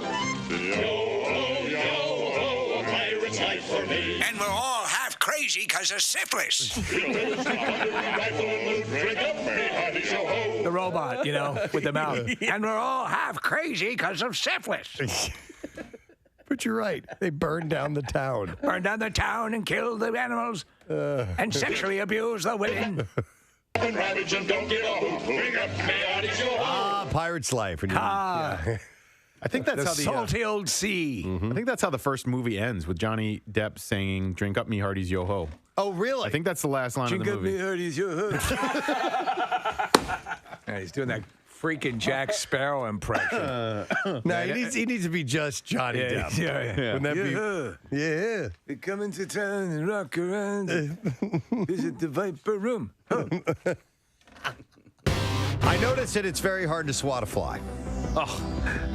They move so fast. Well, I have it kind of down to a science. I have a theory too. What is yours? You, in many ways, it's like sex. You come down the back from behind the eyesight doesn't go all the way back to the back. Okay. So that's how I come in for the SWAT. My theory is if you're just sitting there and one like lands on your leg or something like that, you ain't gonna win. You don't move. No, right. I have a way to do it. I slowly will bring my hand into position, and then I will wait and I will watch the fly. And once the fly starts doing that thing with its front two little hands, if it starts rubbing them together, because at first it'll notice your hand and it'll stop. That's when it gets all greedy. Freeze and won't move. Yeah. And then when it starts going about its business, it is now not necessarily paying attention to your hand anymore, and then bam, nail them. I'm a fly hater, and we keep a scoreboard at my house for dead flies. That's cool. Everybody's name is on there. I notice there's a fly hater too. And if you get them, you get a hash mark for everyone that you get. He actually keeps score. I should have done a prize at the end of the summer, but I never got around to doing that. But anyhow, so here's the deal. This question, why do they move so fast, flies, was put to the BBC World Service crowd science team. And the answer is that compared to us, basically, they see things that they see things essentially what we see in slow motion. So they see the world moving. This guy's wearing a bucket hat. Much slower. The speed of time differs depending on your species. This happens because animals see the world around them like a continuous video, but in reality, they piece together images sent from the eyes to the brain in distinct flashes a set number of times per second. And I'll explain that. So humans average 60 flashes per second and flies 250. The speed at which those images are produced by the brain is called the flicker fusion rate. Flicker fusion rate. Yes. Flicker. And it's weird how they were able to determine this. So in general, the smaller the species. Did they capture a fly and interrogate him? The faster its critical flicker. They put a light in front of him. Please, I don't know. I'm so thirsty. He starts smacking him around. No. Oh, no, please. Come on. I'm just a fly. In general, the smaller the species, the faster its critical flicker fusion rate is, and flies in particular. Critical flicker fusion rate. Yeah, so Professor Roger Hardy from the University of Cambridge investigates how flies' eyes work and has It's actually very interesting when you stop and consider it. And has an experiment to determine their flicker fusion rate. So it's simply how fast a light has to be turning on and off, that's the flicker, right, before it's perceived or seen as just a continuous light. So like a flashing strobe light, okay? Right, so even and though you can tell when it's going off and on, but at some point you can't, even though it is going off and on. Right. So what they did is they insert tiny glass electrodes into the living light-sensitive cells of their eyes. Of a fly's eyes. Photoreceptors. How do they do that? Before flashing LED lights at faster and faster speeds. Each flash of the LED produces a tiny electrical I current. assume ladybugs come in nurse outfits. In the photoreceptor. That'd be hot. Hey, up here, buddy. Up here. Here's where the 10,000 eyes are. Each flash of the LED produces a tiny electrical current into the photoreceptors that a computer can graph onto a screen. Tests reveal the fastest fly record distinct responses to flickering up to 400 times per second. Yeah, but I'm amazed at modern science and the fact that they can actually take something that tiny like that and actually... How do they get them to sit still to put those things in their eyes? The chair is very comfortable. Yeah, it's comfortable. They get a little foot This masseuse. is good. What is this? Oh, my God. Look at this. The feet come up. And they have them relax. Somebody said that's why electricity cycles at 60 hertz per second, or HZ. Is that hertz per second? It's just hertz. Oh, 60 hertz? It hurts. God, would you stop it already? We're morons. All right. I have a list of things from various magazines of suggestions of what to do. I love it. For your fall activities. Local or anywhere? No, this is just anywhere. Okay. But no, these are stupid. A pumpkin spice latte date. Oh, my God. Treat your bestie to a PSL. Bestie. Wait, what's a PS? A pumpkin spice latte. I know. And Yes, spend. I just wanted to let you know that your list stinks. How about dinner and a fall-themed movie? That's ridiculous. All right, Throw that list out. What's How a about buy fall-themed some movie? orange crayons and rub it on a piece of paper? Honestly, How about wait for them to come in and relax the straps on your hands? Bake an apple pie together. Okay. What if you're not together? What if you're alone? How about this? Watch a football game. These are just ridiculous. These are like out of, like Allure magazine or, Yeah, Or how about look out the window at your neighbor's house? Honest to God, like somebody actually got paid to do that. They needed an extra page in the magazine. Here's a good fall activity. Walk to the end of your driveway, turn around, and go back. From the mind of Preston Elliott, do one of the train rides that are available in our areas. That would be cool, right? Yeah. There's one out of New Hope. That's all over the place. What is it? SEPTA is all over the place. This is so scenic.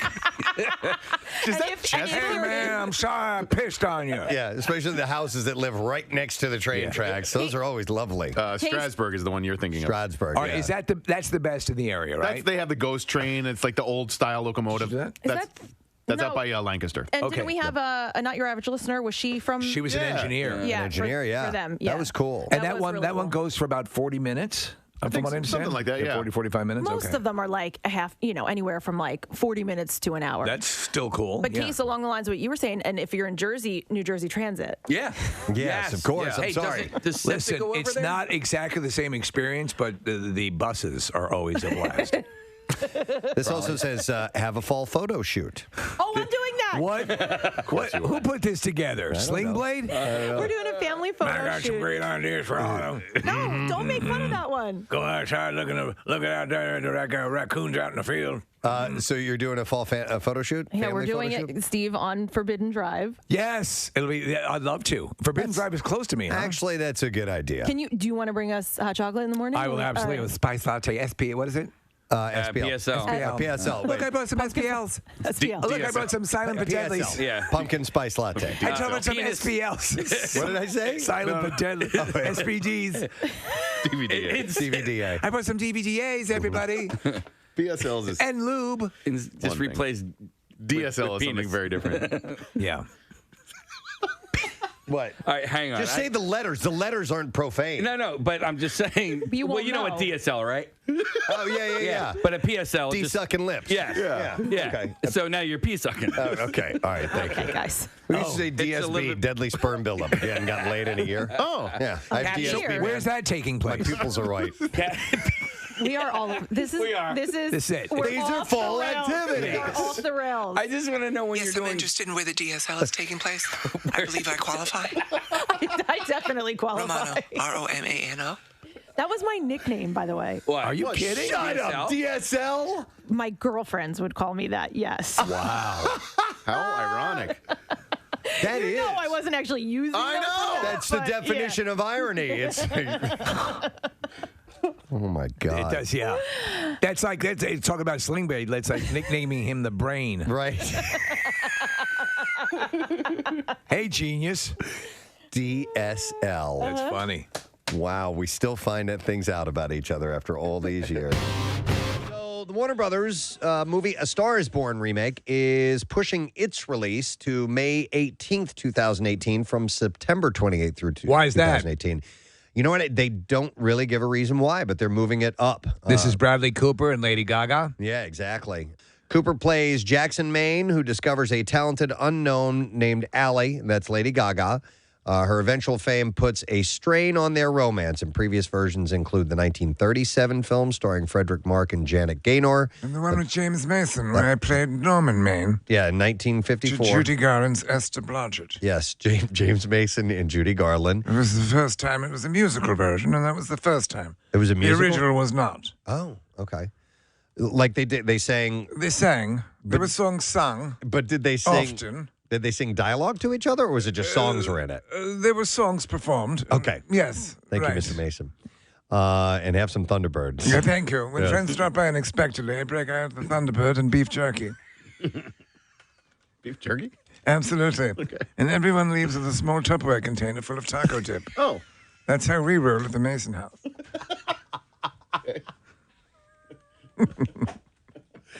Do we still have the Thunderbird?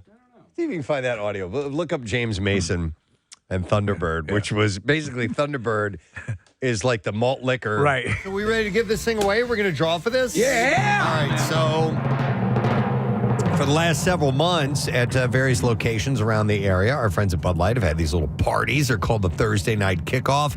Been hosted by several members of the Preston and Steve Show and the MMR staff. And when you go, you have a chance to win tickets to an Eagles game and a lot of other great prizes. There's actually more coming up. We're not done with these yet. But everybody who won Eagles tickets was also registered for a pair of playoff tickets. This is for the game against Green Bay coming up, right? It is. Very, very cool. All right, so I have a hat. It is an appropriate hat. It is a Eagles orange. It's a Duncan hat. Oh. It's what we had hanging around here. So inside are the names of people who have won, and I'm going to draw out a name randomly. Ooh, I saw you do it. Here. He's not lying. And we're going to give away tickets. And the playoff tickets go to Tim Munnelly. Tim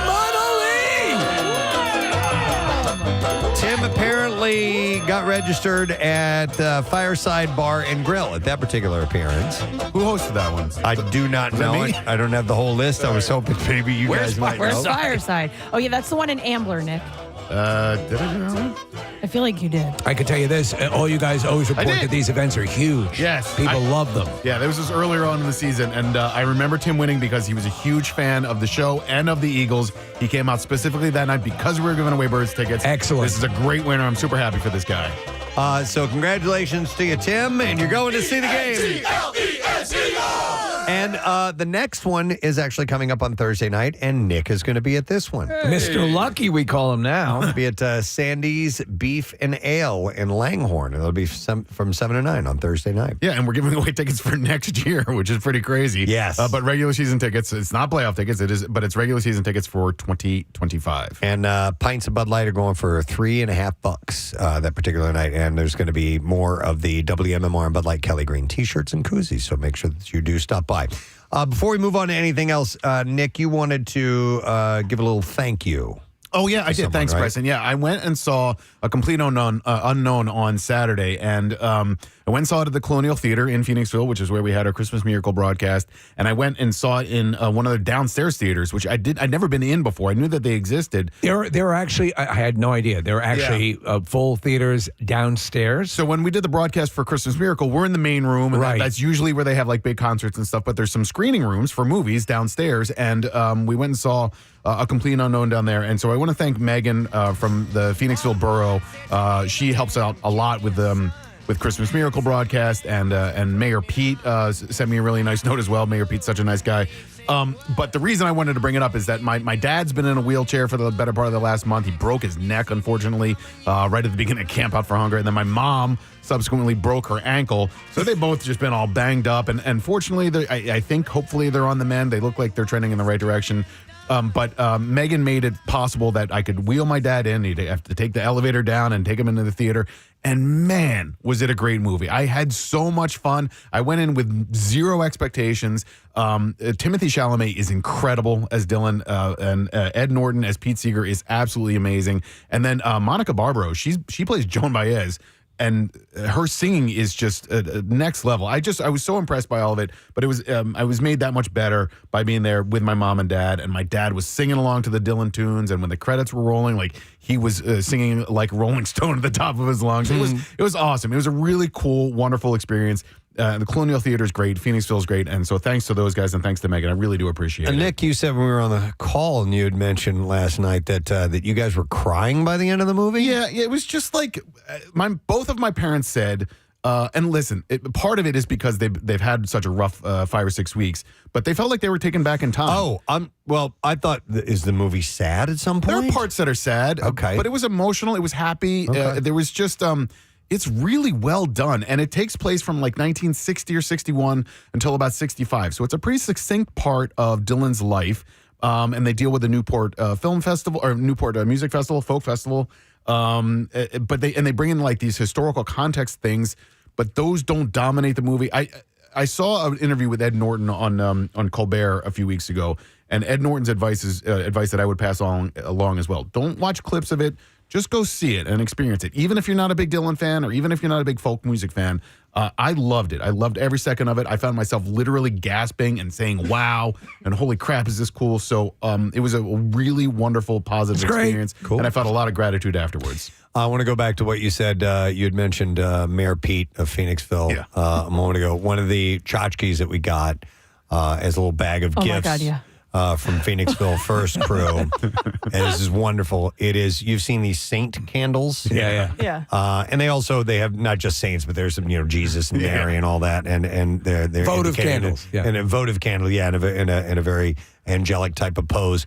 They had one of him, of Mayor Pete. It's so great. When I got home, I opened it up. I'm like, oh, this is brilliant. I'm sitting on the couch. My wife was going through things. She goes, "Who is this?" Yeah. And I go, "It's Mayor Pete." It's Mayor Pete. That's the best. Is it in? It's in my bathroom upstairs. And where'd you guys put yours? It's in our kitchen. Is it? It's Okay. in the kitchen. I mean, you don't know when you're going to need a Mayor Pete great candle for the kitchen. Yeah. So I loved it. Just a quick question, Nick. So these theaters, there's one or how many theaters? There's two. There's two. And what is the capacity? Were you in the theaters by yourself? No, it's actually fairly crowded. Like 150, right? Downstairs, I don't think it's that many. Okay. But yeah, I'd say like That's 80. a pretty cool option. 80 to 100. And because my dad's in a wheelchair, we sat in the back row because that's, you can wheel him in there, and they have this section or a section of a row set aside where wheelchairs can go. Nice. And so we sat in the back row, but it was a nice big screen. Steve, I think you'd like it because you like experiences like that. I do like that. And I like different theaters, that, yep. Yeah, so it was... the Colonial itself is impressive. I'd like to see these suckers. It was a neat place to watch it. Excellent. That's where I'll have my children's party. Real quick, I would like to mention this. We are on the home stretch to get 100,000 followers on Instagram. We're getting very, very close. And I'd like to urge those who are fans of the show, if you haven't followed us on Instagram, to please do so. Click that follow button. Don't have a fire truck. Don't have a donkey for the show yet, but you could help us with this. Yeah, be nice to get that. Yeah. And share or ask friends that you know that might be interested in the content that we post to sign up and follow along. That'd be great. I would love to hit that 100K. You know what they should do is you get like Instagram. YouTube has like for 10,000 subscribers or 100,000, you get like a plaque. Yeah. A million. They send you the. Well, there's the 100 and then the million. Oh, really? Yeah, you get Okay. different increments. That's pretty cool. Yeah. So yeah, maybe we'll get something from Instagram, Like a salmon, like an attaboy. How about that? Attaboy. Nice job.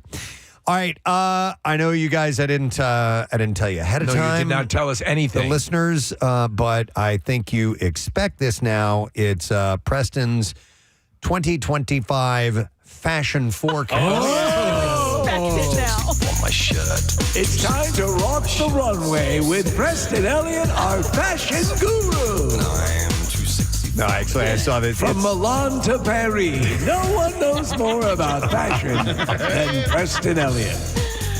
No, this is from Fashion Forecasters WGSN, Heuritech, and Pinterest Trends all together. So these... it's like a mishmash. Yeah, they have collected the data that should tell us exactly what to expect this year. They've been scouring catwalk shows and reading e-commerce data and analyzing social media posts to figure out what our wardrobes might look like in 2025. So I vacillated in and out of being more fashion forward throughout my life. I've had some period. I'm currently in a lull, I would say. Kind of just standard go-to. But there are times when I will replenish the wardrobe a bit. And you tend to actually feel good when you're wearing something that is a little bit more presentable. Yeah. There was a period where I was really kind of default. I used to wear suits a lot to various jobs. I worked briefly in an advertising agency as a copywriter, and I wore a suit. So yes, clothes can make you feel better about yourself. Most definitely. And this is all for women's fashion, by the way. I don't have I wear a lot of women's fashion. I don't have a men's fashion report yet for you, but I'll work on it. No, but what I will say about men's fashion is that the materials have gotten more comfortable and they still look like good. Do you know what I mean? Like even jeans. So, Case, it's funny you should mention this because I'm getting barraged with this thing about the most comfortable suit ever made. Yeah. Have you seen this thing? Yeah. They're like it's not restricting in breeze, but everything I see of it, Preston, looks really good, but I'm like, it can't be that good looking. So I kind of believe that there is. So lately, and I'm actually not wearing them today, which is odd enough because we're talking about this, but there's a company called The Perfect Jean. Yes, and I love them. I've ordered all my pants from there, not just them, but slacks as well. Ones that are, a little more like they're either tan or white. You guys have seen it. They're super comfortable. I have some like olive colored ones, and they're stretchy, almost like sweatpants. Not quite. Because I know, like, Casey, you don't like wearing denim. I like wearing denim. It doesn't bother me at all, but these are even more comfortable. So I like They're good great. pair of comfortable jeans. Right. But these perfect jeans they're very... They're flexible. They're flexible. They have spandex in them. They don't crush your nuts. And they do not look like it at all. So that's why I'm wearing sometimes I'll wear what look like khakis, but they aren't. They're stretchy and they feel great. Do you know what you never get in it? You when you get into the car in regular jeans and the crease goes down your nuts and you get that pain. Yeah. You never get that with the perfect jeans. No, I could make a comment, but I won't. Casey, do you still wear your fashion jeans? I do. All right, okay. I do. Just checking. The Just want to make sure you're getting use out of them. You spent some money on them. Well, not that much. Weren't they were like $80 each, right? No, because I wouldn't have done that. Oh, okay, I thought they were. But what I ended up doing is, it doesn't matter. By the way, the Perfect Jean they're not cheap. They're expensive. Crotch down where your nuts hang is always a little too tight. Let's see if you can't leave me about an inch from where the zipper ends round under my back to my bunghole. By the way, not to go off on a tangent here, but I was watching a documentary about LBJ and one I had not seen in a long time. Apparently, he had a monster hog, as they say. I believe it. He was a big guy. Yeah, he was a big guy. He was a very large dude, and was not, in addition to farting and conducting interviews on the toilet, he would whip it out. I believe it. Yeah. I fully believe that guy was unique individual. All right, what are the trends? Here are 5 things that experts believe that you will be crotch down where your nuts hang is always a little too tight. These are what experts believe you'll be gravitating towards this year, Kathy. And I want to get your input on this, obviously. But and this one, I immediately thought of you. Oh, no. Okay. Pajamas. Oh, yeah. Kind of like a matching. It's a matching set. You add a shoe to it, and it looks a little bit more dressed run up. this by me again. Are we saying, we're not saying pajamas as out? Yes. Yeah, wearing kind your of. sleepwear. You are completely opposed to But that. listen, it's not your It's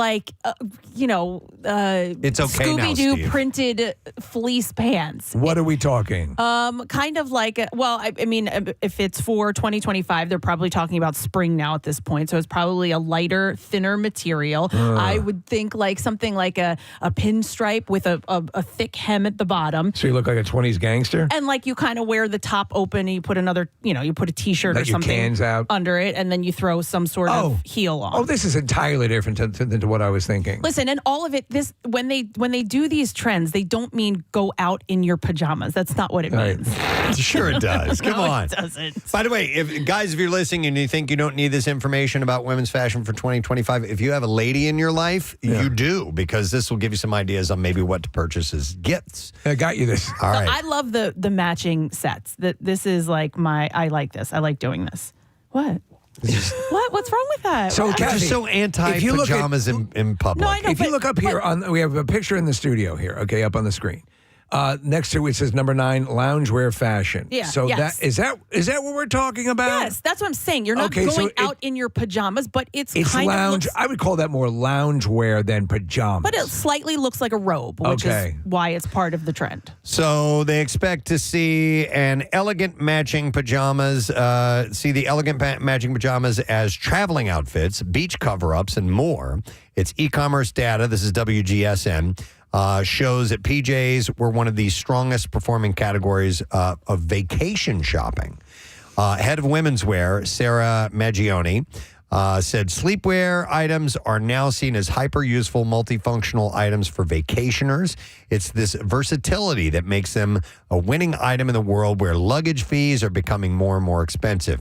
And in fact, this summer, Game of Thrones star Sophie Turner was spotted poolside in the Côte d'Azur wearing a set of blue and white striped pajamas, while model Joan Smalls wore a black and white pair out in Milan. Look at By my the way, black and this- white pair, and I'm in Milan. This happened a few years ago, and it was It more. didn't take? No. It was more of like the silk pajamas. It just stayed around quick. It was like a season, and then it went away. Okay, and that'll probably be the case here, too.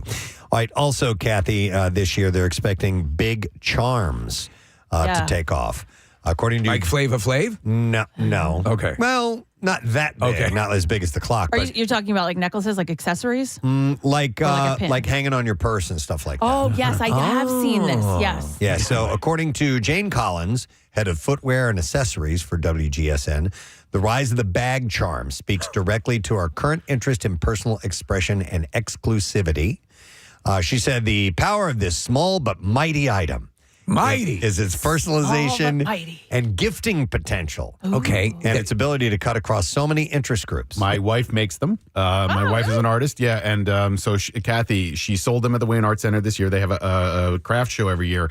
The biggest seller by far that she sold were these charms. They're really they're really fashionable, and she makes little like Tamagotchis. She makes little cell phones. So, Nick, it's what we might refer to as like flair. I guess Purse flair. I would call it charms, but she put them on her purse. And she, like Kathy, she was in the King of Prussia Mall a week or so ago, and people were noticing them on her purse. So I guess the reason, Preston, that they're noticing these at all is that they're in right now. They're fashionable. So runway data revealed bag charms were up 5.6% this year, or year on year for spring summer 2025. Jingling on the runways of Stella McCartney, Fendi, and Versace. For inspiration, look no further than Dua Lipa or Lily Allen's carefully adorned Hermes Birkin bag. Oh, there you go, guys. So I'm a Dua Lipa fan, so I'm down with whatever she's I would doing. think that'd be sacrilege to throw a little bangle on your Birkin bag. It's like putting a bumper sticker on it. I agree with you. Right? When did we talk about Birkin bags? On Last Friday? week. Last week. Yeah, it we was went out to Friday. dinner on Friday night, and I brought up that conversation, and that led to a hour-long conversation and education for me about Birkin bags and the differences between art versus commerce versus like big production houses and small production houses. Listen, I don't know anything. Steve, I'm in the same camp as you. I know very little. I like learning about it, but it doesn't apply to me for the most part. That particular story, Nick, was about the Walmart Birkin bag knockoff, right? Right. And how popular they are, and how those have become sort of the commerce version of what Hermes created as art. I saw a clip of someone interviewing, I think it might have been 60 Minutes or something along those lines, and they were talking to the head of Hermes's department for the bag, for these Birkin bags, and they were just, the interviewer was saying, like, how can you,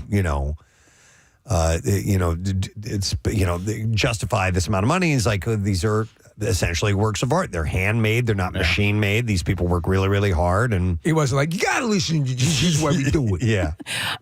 Jason and I went into the Gucci store at the King of Prussia Mall this weekend. They didn't chase you out? We had to. No, they didn't chase us out. We had to go to the mall and so where we parked, we had to pass by it. And I was like, let's just go in. And he's like, Mom, you're not going to buy anything here. I'm like, come on, let's just go in. We actually had so much fun. He was picking up different items, like he was picking up the shoes, and he'd look at the price, and we would bust out laughing.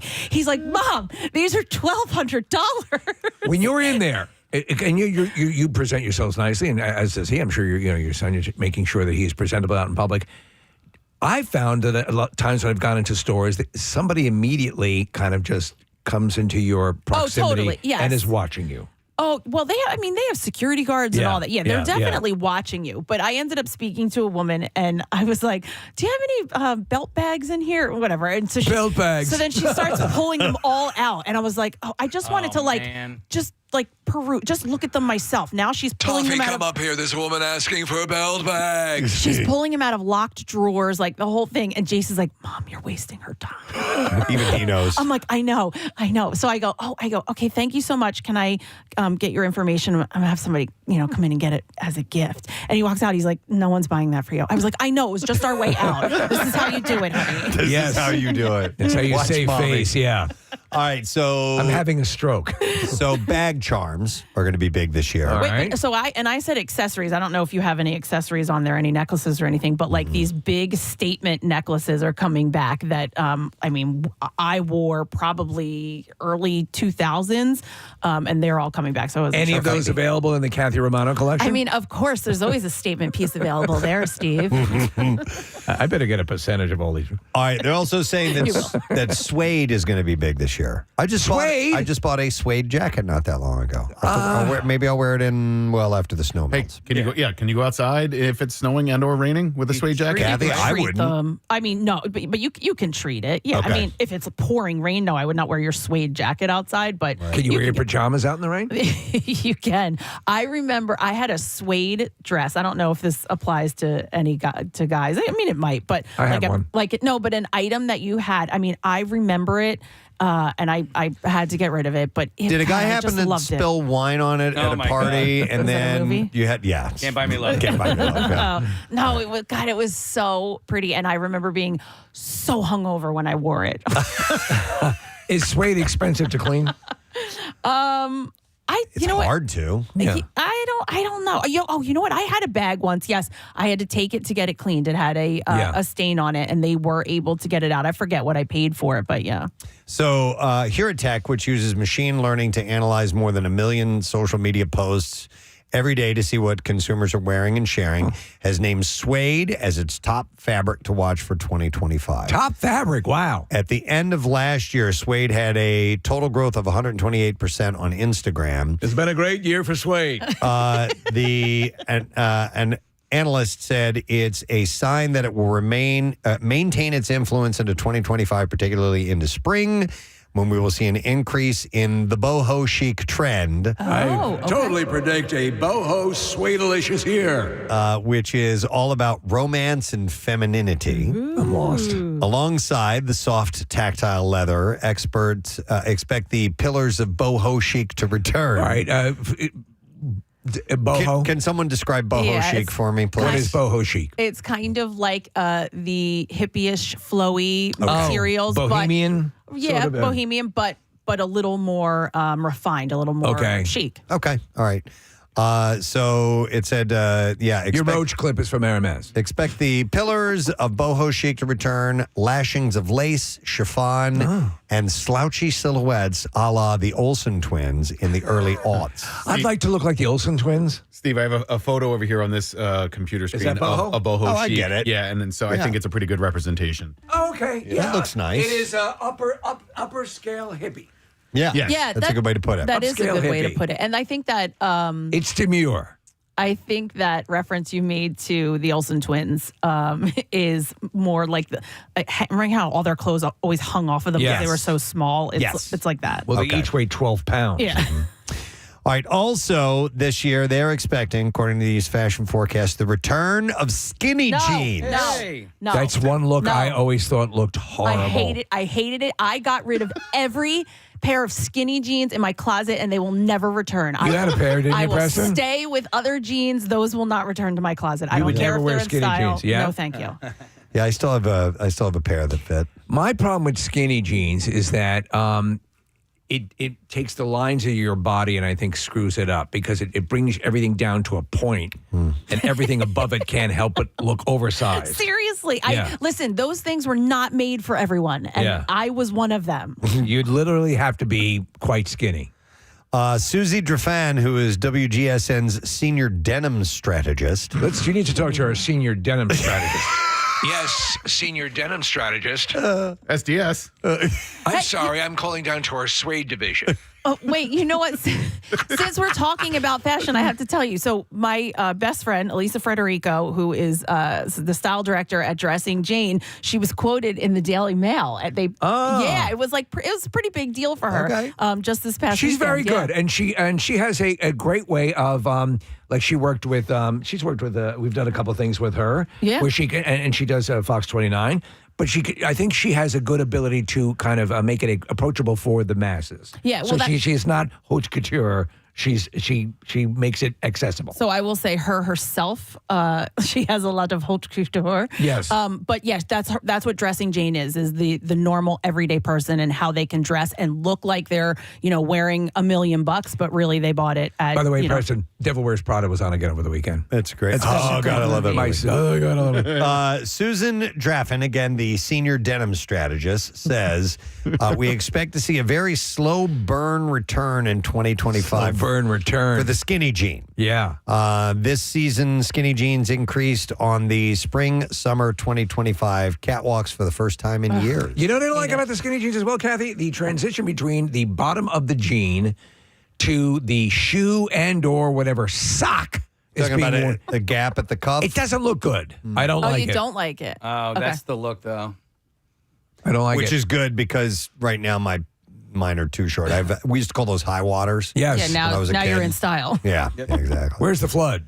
All right, and then the last item on this list for the fashion forecast of 2025 is cherry coated, it says. Cherry red is apparently going to be hot this year. It already is. Are we talking about it's gonna lipstick continue to and be makeup, or are we talking actual clothing? All right, Yeah, clothing. Mm-hmm. Oh, you know what? After the Chiefs secured the number 1 seed in the playoffs, I mean, it was on Christmas, but did you see the cherry red jackets that Patrick Mahomes and Travis Kelce came running? Yeah, this was as cherry red as you could possibly get.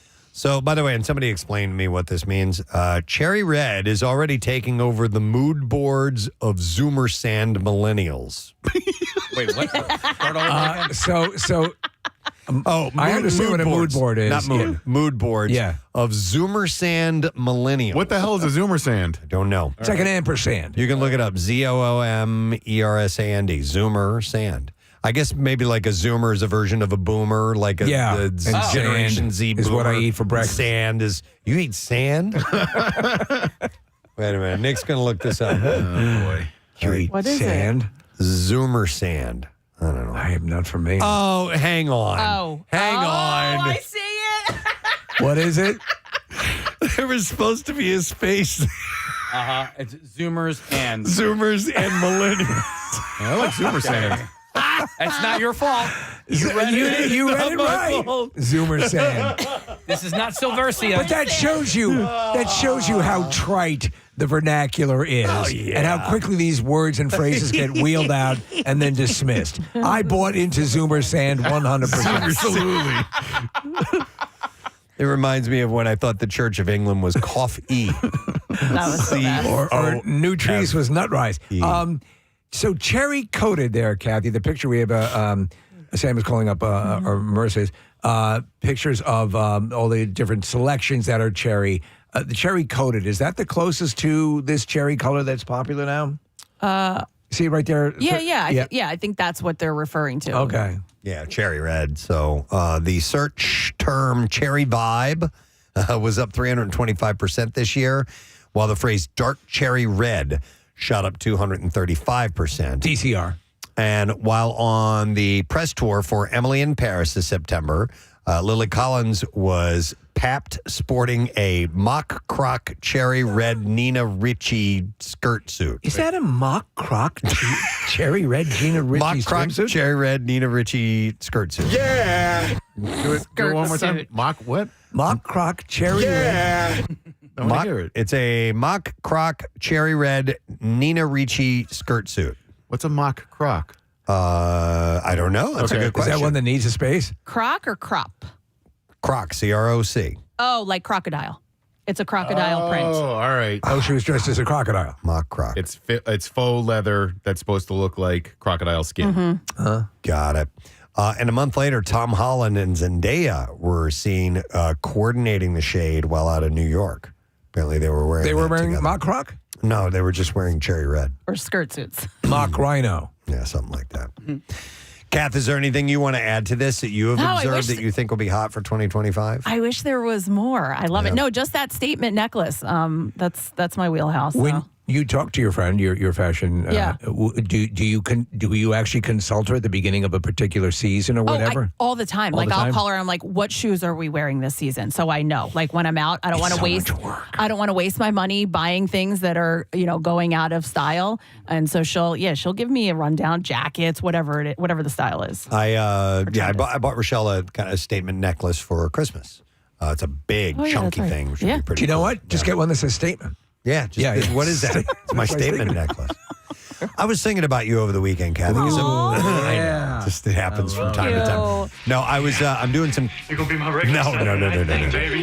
I was doing some cleaning out of the house, getting rid of some clutter, and I know that you're the queen of that. But you're also the queen of buying things. Is there a constant loop of stuff that you're getting rid of because you're always bringing stuff in? So I won't put anything in my closet unless I take something out.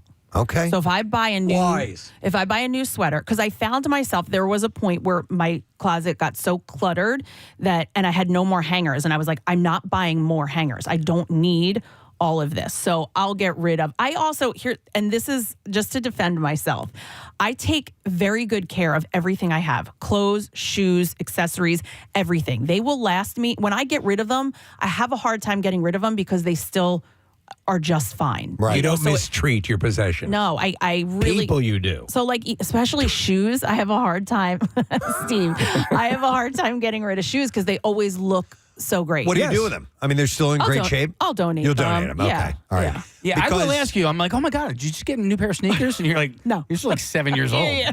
Because as men, and I know I can speak for all of us here, I'm curious if you get attached to certain clothes because we all have T-shirts that we've had forever. Yeah, and that we'll never get rid of because we have some kind of emotional attach to them, some kind of sentimental value that we placed on them. You gave me a T-shirt for the Continental, which I love. Yeah. Thank you so much. I just did a big purge of those kind of shirts. I need to do it too. I want to bring in new, and I need Yeah. to. So that's started my purge of It's the old hard to ones. do, though, It is isn't it? hard, but I think of the notion of someone if I donate it or whatever that can wear it that probably needs something that's decent, and so I do it that way. But I can't. And then at a certain point, it just becomes. And you hang them up, right? You must run out of. You must run out of space in your closet. Yeah, but it was like the suede dress I talked about. So yeah, there are. I got rid of my suede dress. I want to get a new one. All right, so I'm glad you brought this up about other people getting use out of stuff. Right, because yeah. right now I'm going through our basement and I'm trying to find things that I've held on to maybe for sentimental value or whatever, and they're in good condition, but they're doing me no good by being in a bin stashed away where someone could be getting some enjoyment out of something. Beer making, kid. Here's the deal, though, is I would like to sell some of these items, but I have never really delved into the selling stuff myself. Would you be okay with selling them to the poor? Adventure. What about like Poshmark or something Well, like that? I have some collectible items. Okay, so I'll describe one of them, and I want to sell this. I want to get rid of it. It's sat. Do you remember? Okay, so can I jump in here for just 1 second? Sure, yeah.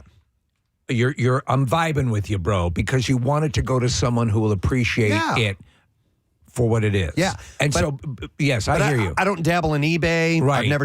You're more a Pornhub. I don't think, and I'm afraid to do it. To be honest, like I'll mess it up. Well, what if the guy comes to your house and has his way with you? No, I mean I'll just get I'll get bad review Yes. or whatever it is, and I've never wanted to get into that. Are you worried about selling something for $100 that's worth $500? Not really. No, I know exactly. Like all the things that I've held on to, I'm like, this is going to be worth something someday. And then like 10 years later, you're going to look, oh, this isn't worth anything. You know what I mean? So let me describe what I have. Please. One of the things that I have that I want to get rid of, and I want some help getting rid of it, and maybe somebody can point me in the right direction. So I have, when Toy Story 2 came out, the movie came out, I was sent this promotional item from McDonald's. It was all of the Happy Meal toys that came for that movie. And not only that, it's in a big display case that is in mint condition. I will I've never done guarantee you anything with it. That's worth something. So I watch Collector's Corner, and I'm a big fan of this stuff because I love the tactile, something that means something to somebody. I guarantee you, intact, a collection like that, which is very rare, especially since it's a promotional item that was exclusively given to, maybe people in the industry, I bet you could get a lot for that. What was it again, Press? What Happy Meal? It was Toy Story 2. So do you know what it's worth? No, I have no idea. I haven't Well, looked into it yet. So that's the first step. You have to figure out what it's worth, and you have to, maybe find something that's comparable to it and see what that's selling for. That way you can price it correctly. What you also need to know, though, as is the rule, it's worth what someone will pay for it. So I'd start at $1 million. Right. But then I'm talking about going through the process of selling it. Yes, The actual, do I do it on eBay? Do I don't know. So my second question for you, I needed to know how much it was worth, because I think depending on how much is worth, that's like the different platform. So eBay actually is fairly easy. If you look into it, Preston, they prompt you through the whole process of posting it. They can authenticate different things. If you're selling things that are brand name, it's fairly easy, but you want to try to sell a few things there, because yes, you do want to get those good ratings. If you have no ratings and somebody's selling something similar and they have high ratings, people are going to buy from them because they know they're reputable. Right. Would you ever go to an auction house, like take it to a physical place? I don't know. Somebody texted in, and I looked it up. There's one near Lansdale. It's called the Archive Auction, and you can go in, I guess, by appointment, but they will actually give you like pricing on what something might cost. So if you bring in this Toy Story thing, they might say you can probably get $100 to $200 for it or whatever. My wife has used Poshmark quite a bit, and that's Poshmark is more for clothes, Nick? Or it is, think so, but you can use it, and then Kathy, she does not do this, but I know a lot of people who do Facebook Marketplace. Oh, I do Facebook. That's why I asked also, because I do Facebook Marketplace all of the time. However, I will say more collectibles and higher priced items don't really do well on Facebook. Right, that's what I was thinking. This is like stuff that's, I'd say mid to low range that you want to get a few bucks for. Yeah. You can do that on Facebook Marketplace. But there are also sites, Preston, that you can send your item to, and they'll do all the work. Now, they take a percentage of it, but if you don't want to hassle with it, you probably send them pictures of it, and they'll take a look at it, and they'll say, here's what we think we can get. Here's the percentage we take. Send it to us. I And like you pack the it idea up and you ship it. of you, Kathy, of him going on, take this out for a spin. Because you know who loves eBay? Dr. Mike. He buys a lot of the his RC jets and stuff. He'll also go to like auctions, like Nick was mentioning. Does he sell anything? You know what? I don't know if because I buy on eBay. I think he believes I believe he's sold. Yeah. Okay. But the process is, as has been said, they lead you by the nose through it. Right. And if you start one or two things, you might. The bitch of it is that then this becomes like a secondary thing that you're having to maintain. I've only got like 4 or 5 things that I want to move, and it's just once it gets to the shipping and sending it out and all that stuff and packaging it properly. And you need an eBay store, just like in 40-year-old virgin. 40-year-old virgin. Well, okay, 2 things. Poshmark is literally everything. Out in Denver, we used Trapper Keepers for the menus, and I went to Poshmark and found like 20 Trapper Keepers. Like old school Trapper Keepers? Old school Trapper Keepers. Oh my God. I could tell that people were like cleaning out their parents' house. Yeah. And we're like, I could probably get $5 or $10 for this. So that's how I found those. But Steve, that eBay person, like those people exist still. Just like Kathy was saying, like you can find them and you can give them to people, and people who have like thrift stores or consignment stores also kind of have the time and the mindset to go and sell those things online too. I think that's a good idea. A lot of their stuff is being sold online while it's in the store as well too. So Kathy and Marissa, and everyone, and call your parents up too. And everyone. I think in general, a lot of the stuff, Preston, I'll just donate it. But things that mean something to you, you want to hopefully put it in the hands of somebody it's going to mean something to as well. And by selling it, you're not looking to get rich, but just kind of ensuring that someone who appreciates it is going to get it. That's absolutely it. I'm looking at things. I'm like, what is the point of me saving this? This is sitting in a box put away, which I never even have looked at in years. This needs to go to somebody who's gonna display it or do something with it. You don't want to. Hey, let the dog chew on him. Yeah. Well, so like I have a pair of sneakers that I bought for Jace that they came and they didn't fit, and it was ordered. They're like a Kobe Mamba sneaker that you can't get anywhere. So I ordered from like a non-traditional site, and it was a pain in the ass to send them back and all that. So I have those listed on eBay. So it's also like a completely unused item that I just kind of want to get my money back for. Did you just list it recently? Yeah, I just listed it. Okay, and so when you do that, do you immediately start to see bids come in? No, not necessarily. Like right now, I'm looking. I have 7 views. Okay. listing. Yeah, I can And 6 review of them the are list- Casey. What? Casey's into the shoes too. But I think this is something pretty specific. Like it would be somebody who's looking All right. specifically for this show. Okay. All right. Well, I'm sorry. I didn't mean to go. off in that direction, but- I actually find that interesting as well because I flirted with that notion. Yeah, and it's something I need to move on. So I'll jot down some of this information that you guys mentioned in a moment and the texts that are coming in. I appreciate it. By the way, something's wrong with our phones. Man. Oh, Something is wrong with our telephones because for the past few shows we've done, we've had very little interaction phone call wise. And I was told, and I saw some text come up that saying some people are getting messages that are saying that all lines are busy. Something's wrong with the phone lines. It's a good year for Suede. Marissa was telling me that there's something going on company wise. What? Where we're not able to receive calls from certain carriers or something along those lines. So, Oh, that was happening, to some of the other stations. yeah, XTU's having a problem. So that sucks. It's a technical thing called failure to pay bill. No, I don't think that's it. But Call 911. well, yeah, I know some are getting through, but some aren't. So that means that some people can't call in. But anyway, Says here. My phone works. By the way, Marissa did find men's fashion trends for 2020. Oh, Okay. But we need to take a break. Oh, come well, on. we can save it for that. Do you want to come back with Yeah. it? Okay. All right. Yeah, I do. Kathy's definitely yes on board. So we can at least reveal some of that stuff. All right. Home and the fashionista. There you go. That's apparently- right. We totally forgot. Picture of me as the fashionista. Ah, yes. Supermodel. All right. We will take a quick break. We'll come back in just a moment or two. Snow continues to fall. Be careful on the roads. We'll be back in a moment. Discarded bottles of in Alleyways. In Yeah, yeah. alleyways. And here it is. Yes. I like the unusual flavor of Thunderbird wine. It's an exceptionally good drink for every occasion. Thunderbird has an unusual flavor all its own. Unusual flavor. What I imagine perhaps a sloth seminal fluid to taste like. Oh my God. Wow. That's unusual for sure.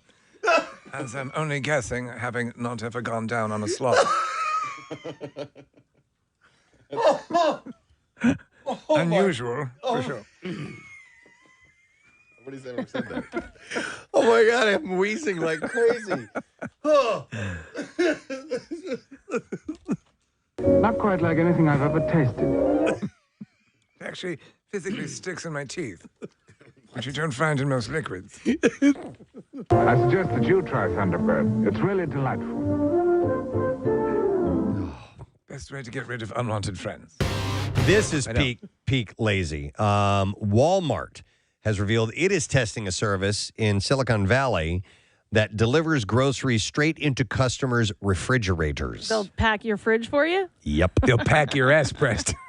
You moving? Bend over and I'll pack your All ass right, for is you. this because so Help you pack your ass.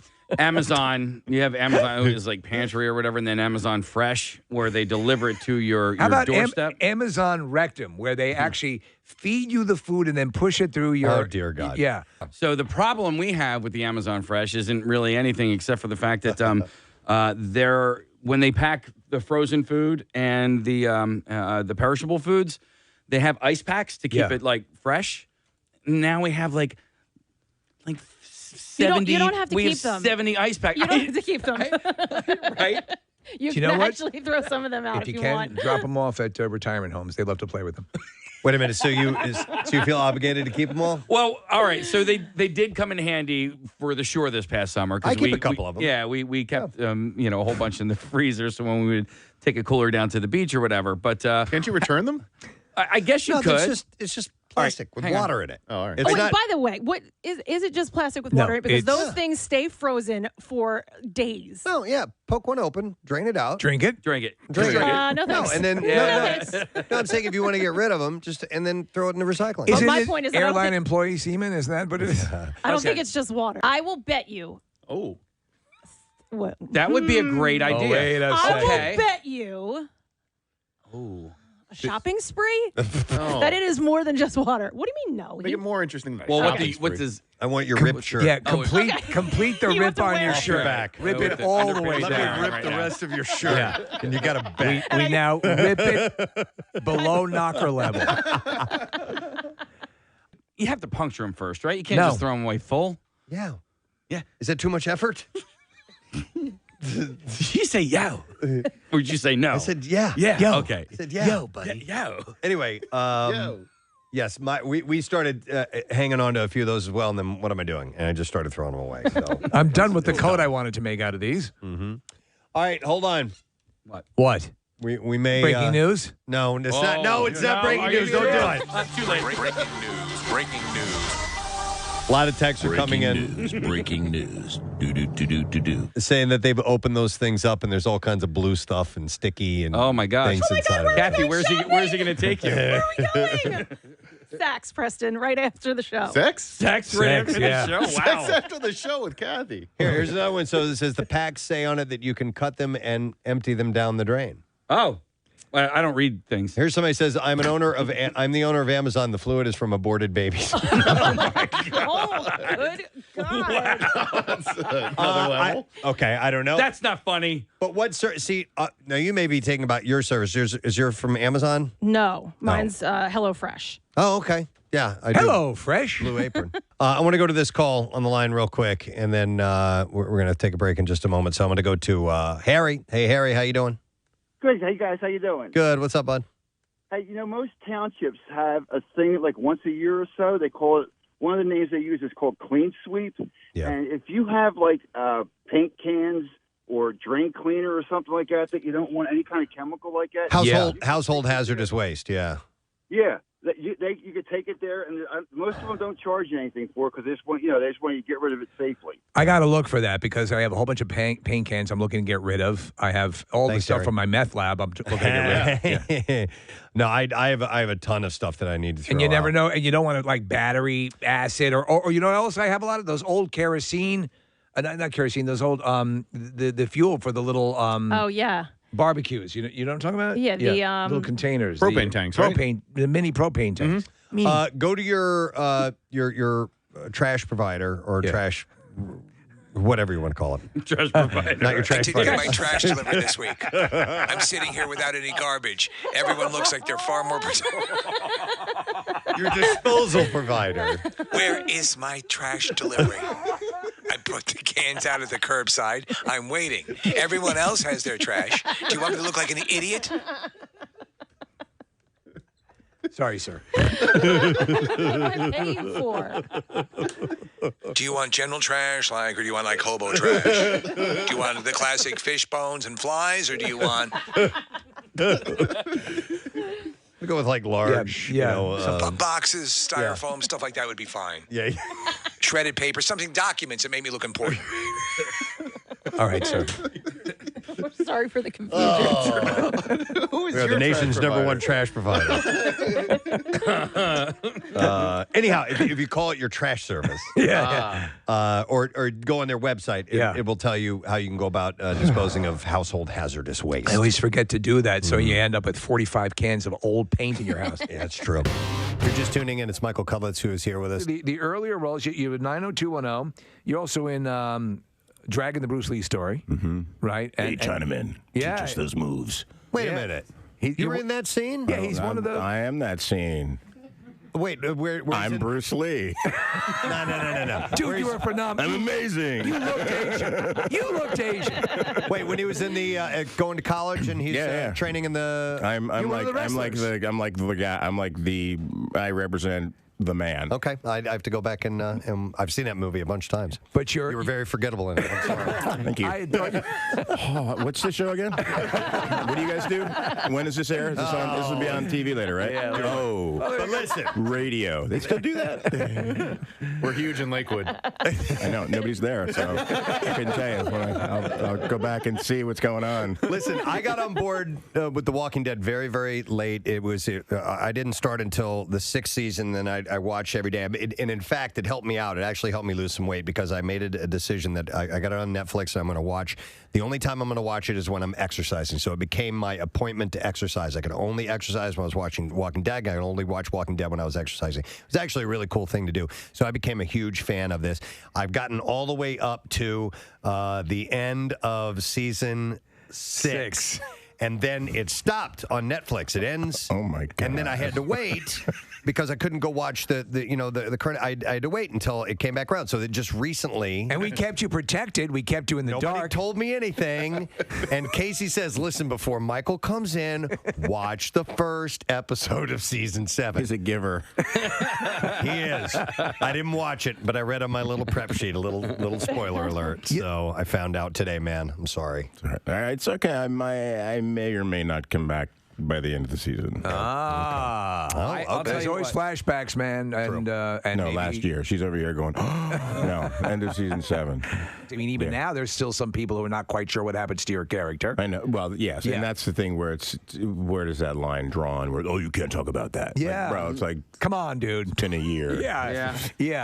We get to talk about it. Abraham's dead. Dead. Okay, if you're listening in your car and you're driving your kids to school, Abraham is dead.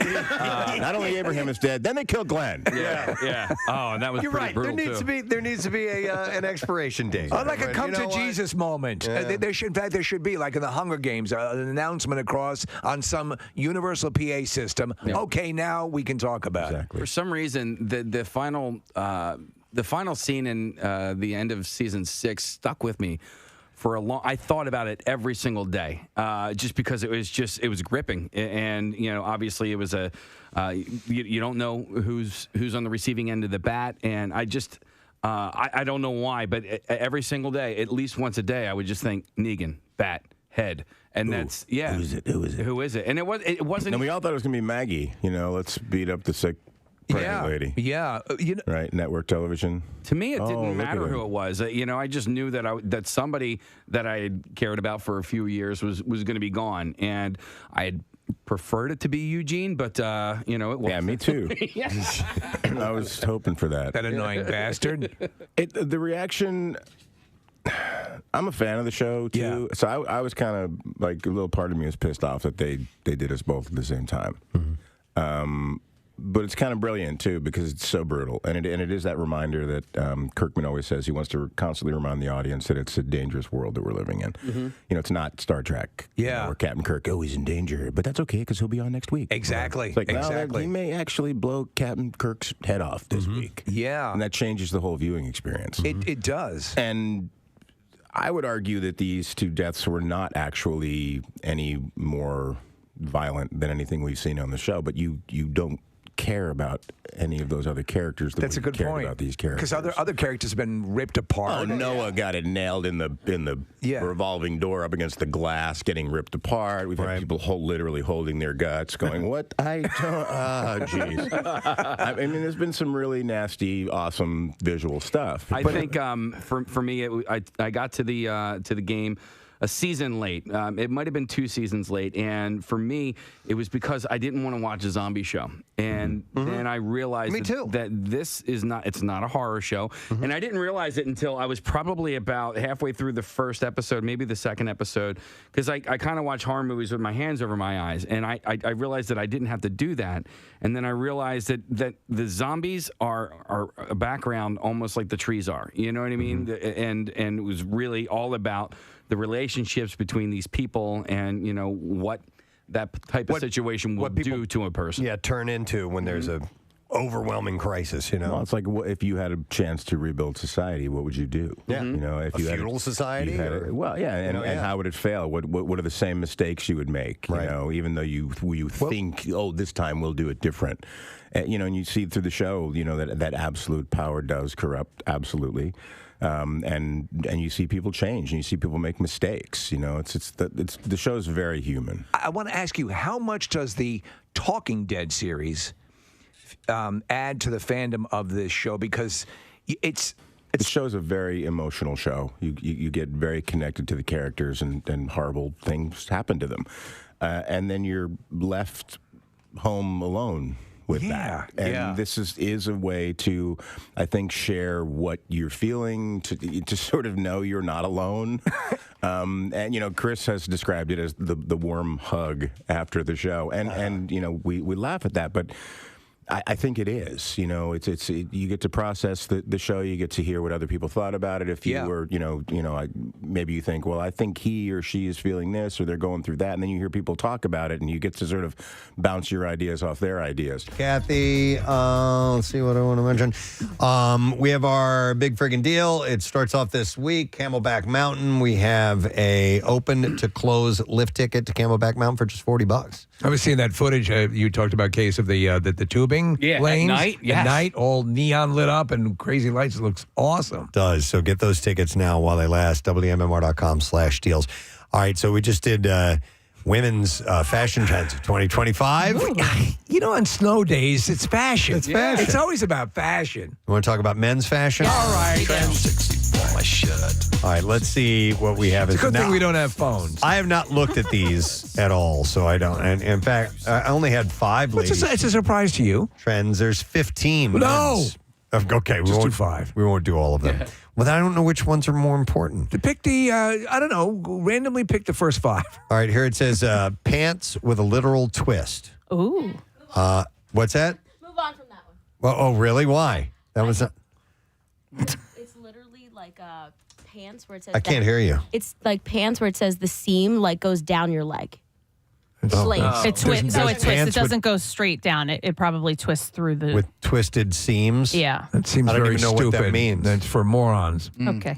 So I don't know. I saw what, these like down the leg, the side of your leg, like this would be windy and twisty. Yeah, instead of it going straight down your leg, it would like go from your knee to your ankle.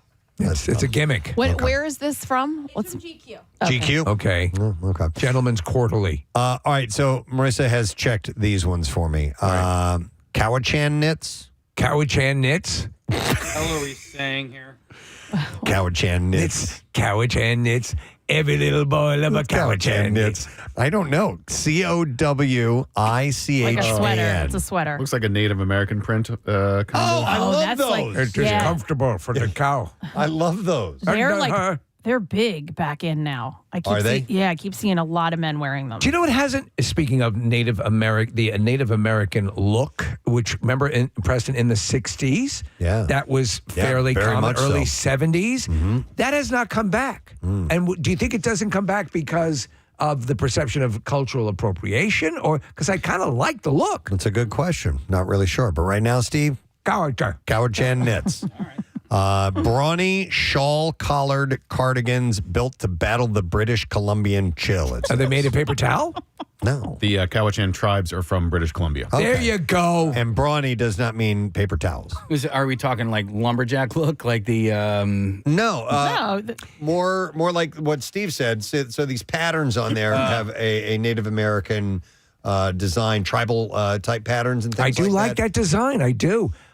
You know what, Preston? So REI, prior to we were in the Thanksgiving Day parade, and the weather was going to be inclement. I love going to shop for clothing like that, like weather resistant hiking boots, stuff like that. Gore-Tex, all that stuff is fun. I'm not so much on the other stuff, but this kind of stuff I'm into. Okay, this is a list I can get behind. When I'm walking through Costco, I'm like, ooh, that looks good. Snickers. 10 pounds of Snickers. Yummy.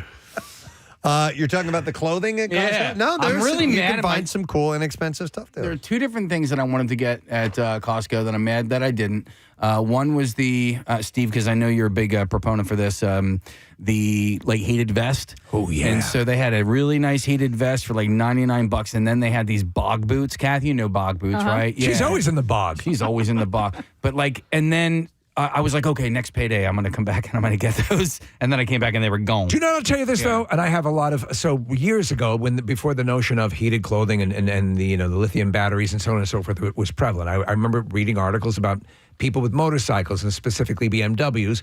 They could they'd had coats that they could plug into the electrical system and heat their clothing up. Lo and behold, things started to move along, and you had places like the warming store come out. Now they're very prevalent. The electric gloves and all that stuff. Yeah.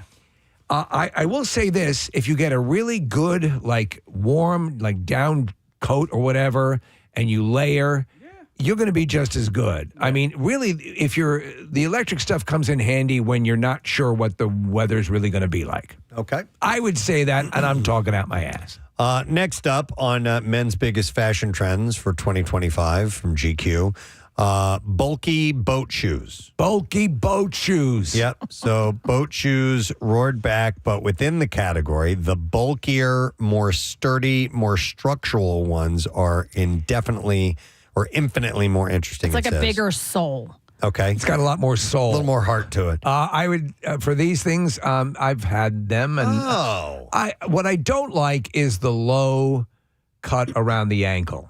I like a little bit more support. And I like the flat-soled shoes. I mean, these are okay. I mean, they're look like a traditional boat shoe, but I like the flat sole. I think it looks sleeker. These will make you stand a little taller, though, I guess. And Yeah. also, the some boat shoes, though, Kath, their sole is kind of flat. Yeah, well, Super flat. and not. It doesn't have much grab to it. You know what I mean? These look obviously like you could go hiking in those if you wanted to.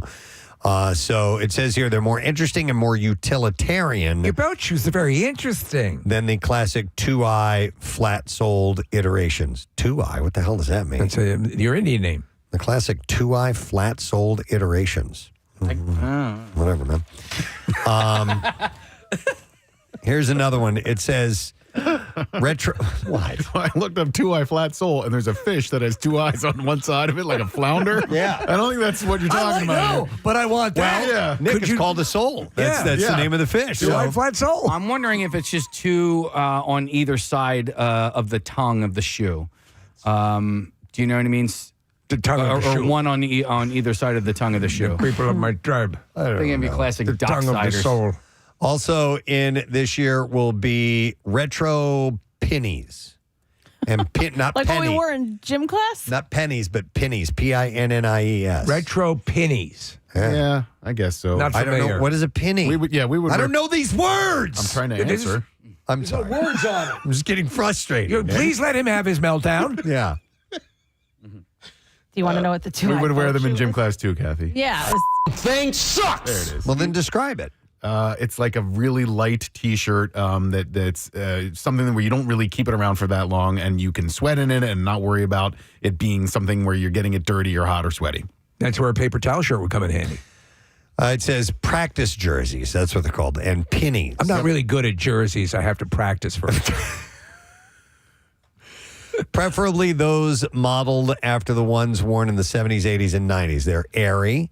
They're a little or a lot slutty, it says. That's a slutty jersey. This is for men, you too, right? filthy bitch. No, does it say that? It does. It says Men's they're fashion. airy, they're a little or a lot slutty. Right. They usually have some sort of funky detailing. Do you know in the way of sports Pennies. clothing and jerseys and hoodies, the ones that I've ended up loving the most are the Flyers gear. The Flyers jersey. Nick, the classic. You the still winter have it. classic I jacket. lost mine. Yeah. It's my Oh, you were so bummed. I'm totally bummed. I love that hoodie. Warm, well made, comfortable. That stuff is great. I'd like to take it back to sluts, if I may, for a second. Yes. I think that the word slut and slutty should be applied to men more frequently. It's often It's like more okay that way. I think so. Yeah, I like the term whore for men, for too. men, like a man whore. Yeah, big time. Or a Okay. whore master is a guy who sleeps around. Yeah, no, well, okay. But that's a different connotation, I think, isn't it? Or Then slut? no, whore master than Yes. than a whore. Meaning you are the master of the horse. Not the way. horse. Yeah. You're not a whore The way yourself. I would use it. He is a whore. I use it as like a that. pejorative. Right. So yeah, is a whore master kind of like a pimp? That's what I. If that's what I'm only- thinking. I think. Yeah. All right. Hold on, real quick. 2i boat shoe. It's just the holes where the laces go through. There's only two of them. Oh, it's on a fish. What did I say? No, it's just you could have said where the holes where the laces go instead of the two. What was it? Two-eyed butthole or what is it? It didn't say that. Yes, I'm having defecation problems. Two-eyed Classic flat 2i sole. flat sole. Well, here's your problem right here. You have a two-eyed butthole. All right.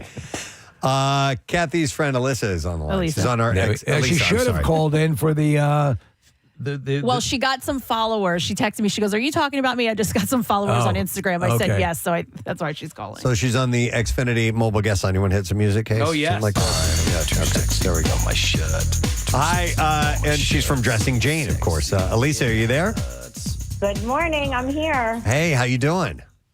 I'm doing good. It's like, how did a fashion topic go to slutty and whore? You know, I mean, what's going on? Well, let me ask Isn't you. that where we're all headed anyway? Yeah, There is we're all just a bunch of sluts. a bunch of sluts, of thank course. you. There is a GQ description of this particular garment that Preston is talking about, and they refer to it as slutty. Is there another application we're unaware of? You know what I think it is? It's about the fabric. Like, think of that traditional mesh. It's see-through, like what a pinny is, like how you guys were describing something that you would have worn as a practice jersey or in gym. And I think the idea is slutty. It has like drop arms. You know, you see a lot of like the rib cage and the midriff, and then like, you know, the fabric itself is actually see-through. So yeah, sure, slutty, male slutty. Do you know- I like it. Do you know what you don't see? And talking about things that you don't see in that realm, they and guys used to wear it all the time. Those jerseys that were cut off, Remember- half cut off, remember- like belly half shirts. Remember Michael Lowen came in and was yes. wearing like a mesh shirt or version whatever, of and then that. we, you know, after we met him, we started to like follow him a little bit, and he wore the half top ones. That totally died. That was never a good look. Yeah, it's. Well, Kathy's cousins in the 80s used to absolutely rock those half top. Well, Lisa, they never like stopped. No other. They never stopped They rocking never them. stopped. I was just going to comment on that. There is a huge group of men who have never, this trend is embedded in their DNA. Like, this has never gone away for them. So they're psyched that they feel like, oh my God, we're on trend again. Like, That's what my cousin Nick. He was like, he goes, I'm back in style. He literally never stopped wearing I'm it. curious if it counts. If you've never changed Yeah, your it does. style and the style comes back around to what you've been doing the whole time. It doesn't mean you're Does ahead that of the count? curve. Yeah. Because, I mean, when the 80s, when the glam metal phase comes back around, Jackie Bam Bam is going to be right in the heart of it all. He's an icon. Yeah. All right, so here's another one, Elisa, since we have you on the line. And these are for men. These are the trends for men, they're saying, according to GQ. Slouchier sweats. It says joggers are dead. The sweatpants that killed them are cut more like the Y2K doused jeans, big, baggy, and with hems that spill over sneakers and slip-ons. Absolutely. And that's the thing. We take our cues a lot of times from women's fashion. So women's fashion, we've already been doing this oversized baggy sweatpant thing for probably the past year. So men are just following suit. And yes, I agree. I still think the jogger is a completely acceptable pant. And I'm so proud of any man that's wearing a jogger, to be honest with you, because it's such a revolution, I feel like, for men getting dressed. But yeah, if you want to be trendier, yeah, absolutely. When it said joggers are dead, I thought it meant people that run. I don't know. What's a They're jogger? dead! What's a jogger? I don't even know. They're Oh, you're wearing joggers? Tapered at the It's tapered at the ankle. Yeah. I love them for hiking.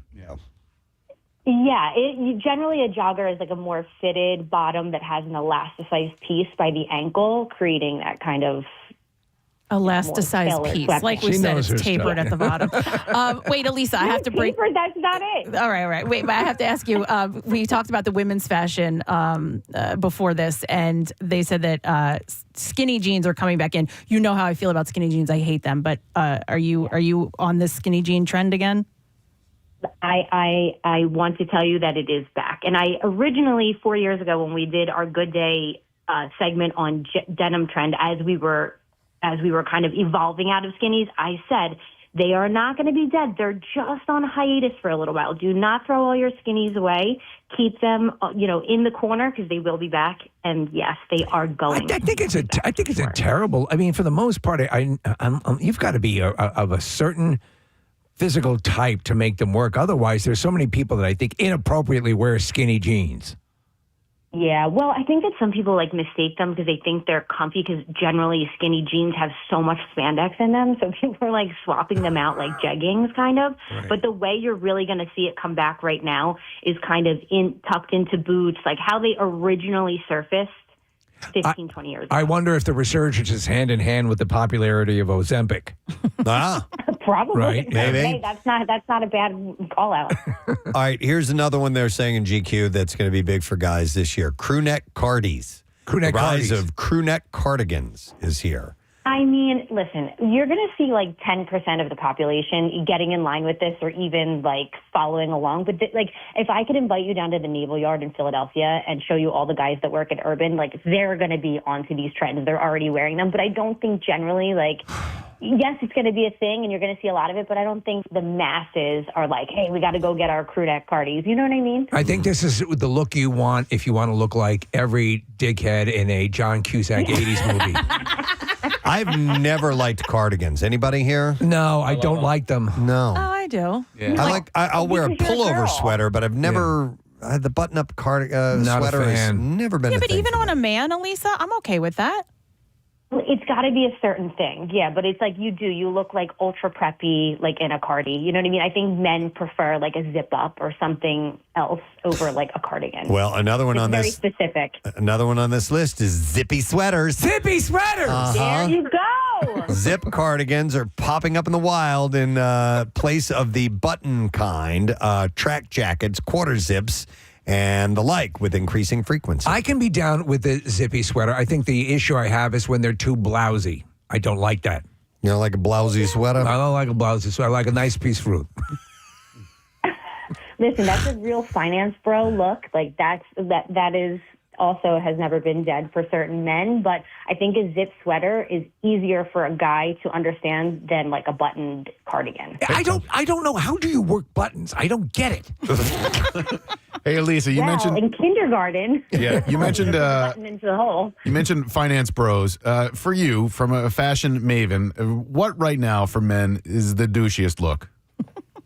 The douche. I mean, I hate to say this, and no disrespect to the finance bros, but that like vested finance bro look is just like, please stop. Like, you know, they have their little button-up shirt, and then they have their finance bro vest over. It's like a uniform. Like once fall starts, like they're all wearing that same vibe. And So it's like, you're saying wearing the vest, a nice shirt, and then the vest with a tie? No tie. It's literally like a button-up shirt. Maybe it's plaid, maybe it's striped, whatever it is, and then layering over top of that, like I that see. kind of soft quilted vest. It's such a uniform, and it's like, come on, we could do better than that for sure. Okay, yeah, I've seen that. It does look pretty douchey. It's something you might see on Suits LA, which is premiering Yeah. soon. Well, listen, I have advice to all men: just wear clean clothes and clothes that fit you. Let's start there. There we go. See, that's that we can all get around that. Clean your clothes. Yeah. And clothes that fit you. Yes. What? Yes, because men generally wear clothes that are too big on them, and that makes you look bigger and appear sloppy, truthfully. Okay, so you say the guys wear too much baggy stuff. Okay, interesting. Absolutely. What about but what if form fitting doesn't flatter your shape? No, let's be clear. It doesn't have to be form-fitting. I am not suggesting that anybody wears medium-sized T-shirts that look like spandex. Just your size. I think that sometimes men think that they should be wearing one size ahead of what they actually are because, you know, maybe, again, you don't want it form-fitting, but maybe they feel a little self-conscious. But when you size up because you feel more comfortable, you don't want it, like, form-fitting, you look bigger than you actually are. So I think you need to, like, embrace your shape and wear something that actually fits you versus. I think that makes complete sense. Yeah. I know guys will go like 5 levels bigger than the size that they are to cover what they think are maybe body issues that they have, and I think it ends up Women do looking the worse. same thing. Yeah. Yes, of course. Then it makes you appear larger than you are, and like I said, sloppy because you're wearing this big, you know, shirt that. Again, half the time they're wrinkled. Maybe it has a stain. Like I always tell men, please, let's start with clean clothes, ones that don't have wrinkles and you didn't pick up off your floor and have no stains. And then, again, that actually fit you. Getting rid of the stains, that's going to be a tall order. All right, here, 2 more, and then we'll let Elisa go. So this one says gentlemanly gorp. Gentlemanly gorp. How's that? GORP. Well, that's a trail thing, like a trail mix, gorp. Is it? Granola, something, raisins and peanuts. No? Does that ring a bell with you, Elisa? So is it like outdoorsy? Yeah, it says guys want to be outdoors in fabrics that are great, that their great-great-grandfather could have worn if he was, say, an Australian shepherd. Are these clothing you can eat? Oh, I'm sorry, Austrian shepherd. Same thing. Yeah, no, I think that's again that's a trend that hasn't really gone away. It's been very specific. I think, Nick, it was you that just said kind of like that outdoorsy vibe. Yeah. Elisa, do you remember the picture of me and you at Guppy's and you took that guy's hat off and you put it on? That Well, I haven't. I'll send it to you. But send it to me. The pictures they're scrolling through here from GQ. That's exactly what the hat is. Oh, that is It's a stupid That's looking a hat. stupid looking hat. Yeah. Elisa, when I Unless was you do throat singing. when I was in college in the 90s, late high school, or I'm sorry, late early 90s and late 90s anyway, flannel was really popular. The grunge look was popular, right? And there's a version of flannel now that's kind of trendy again. It's a little bit thicker and a little bit more outdoorsy. Is it also fashionable? Yeah, I mean, listen, are you talking about buffalo plaid, like the checks that are large, or you mean the actual? Yeah, that always resurfaces. I feel like that's, to me, like those bigger checks are kind of what looks more forward versus like those little, tiny checks. My son is 18, and I noticed him and a lot of his friends in high school are wearing it, and so I don't know. I'm guessing that it's kind of a trendy thing once again.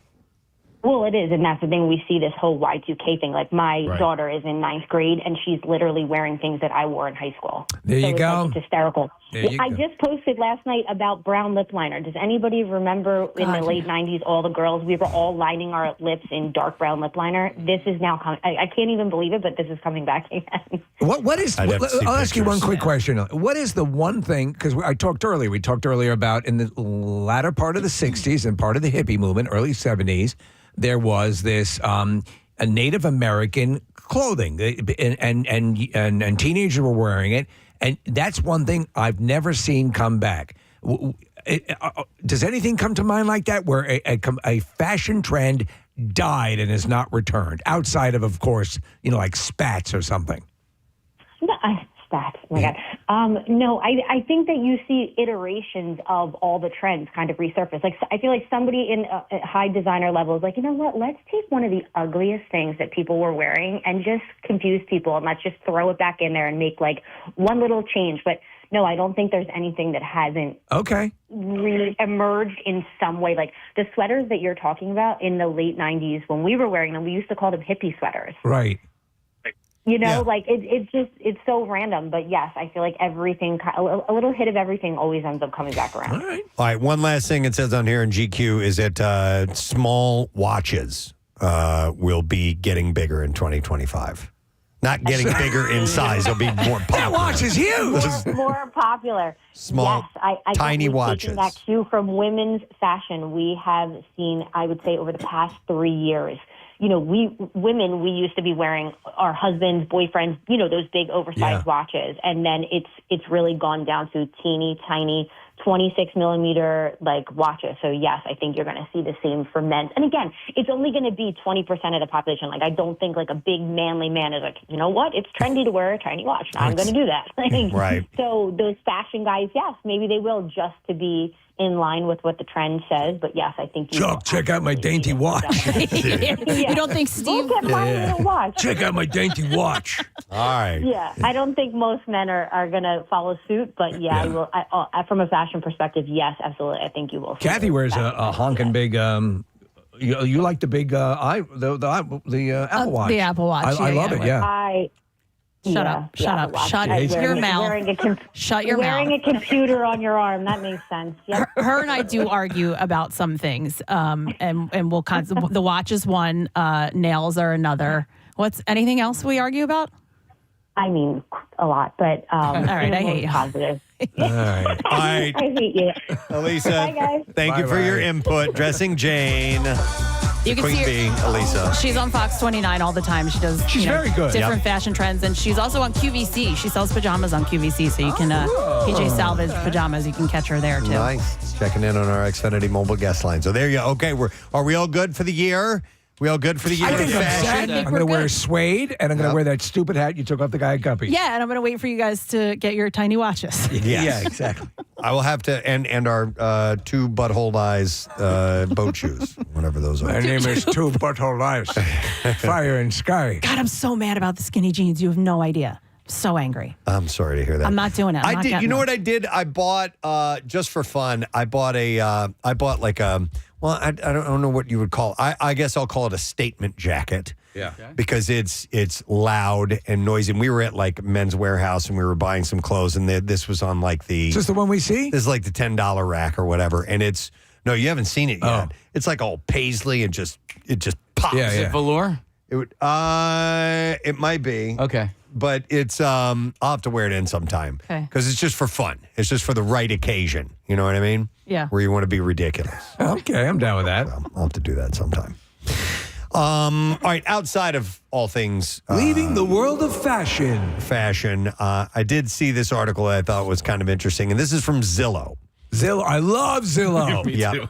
You guys still all the pop on time? there, really? I have the app on my TV. Steve turned me on to the app on my TV, and I love it. And you know what I do, Steve? And maybe I'm sorry to interrupt real quick, Preston, No, but go Steve, ahead. what I like to do is I focus on a zip code or an area for a stretch, and then I'll wander away and I'll try out a new one. I love. For a while, I was checking out vacant lots. You can buy vacant lots on That's Zillow. fantastic. Yeah. Any particular area?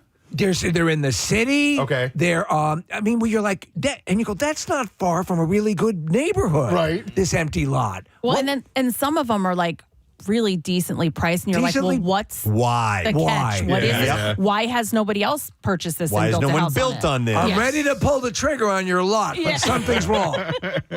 I've thought about that, but you know, like years and years ago, out by me in kind of like the Limerick area or something like that, there was a 5 acres for sale, commercial zone, blah blah blah, and I'm like, man, see what you do is you buy that and then you sit on it and then wait, and somebody's going to buy it and blah blah blah. 8 years later, it's still completely vacant. And nothing really? In fact, it's gotten worse around it. So I'm like, that would have been a. Yeah. And meanwhile, you have to pay the taxes every year on it and whatever else property owners have to pay. What about land in Panama, Preston? You ever consider? Oh, Jesus. Yeah, it's got a lock. We You still own invested. that? Yeah. Okay. And that was 20 years ago. Was it really? Yes. So you must be seeing returns now. So yeah, like you wouldn't believe. Return my phone calls. We want to sell you this own thing. it? Do you think like you actually own land in Panama, or was that the whole thing a scam? No, it wasn't a scam. Okay. I don't know. Oh my God.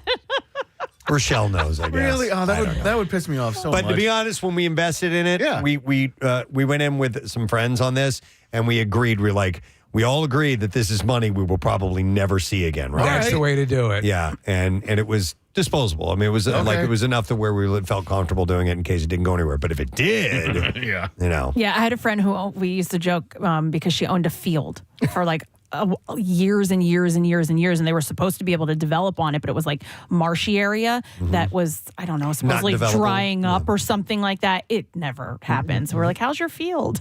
What's the one, Kathy? We talked about it, and I think we did commercials for it, and it's something that I kind of want to do.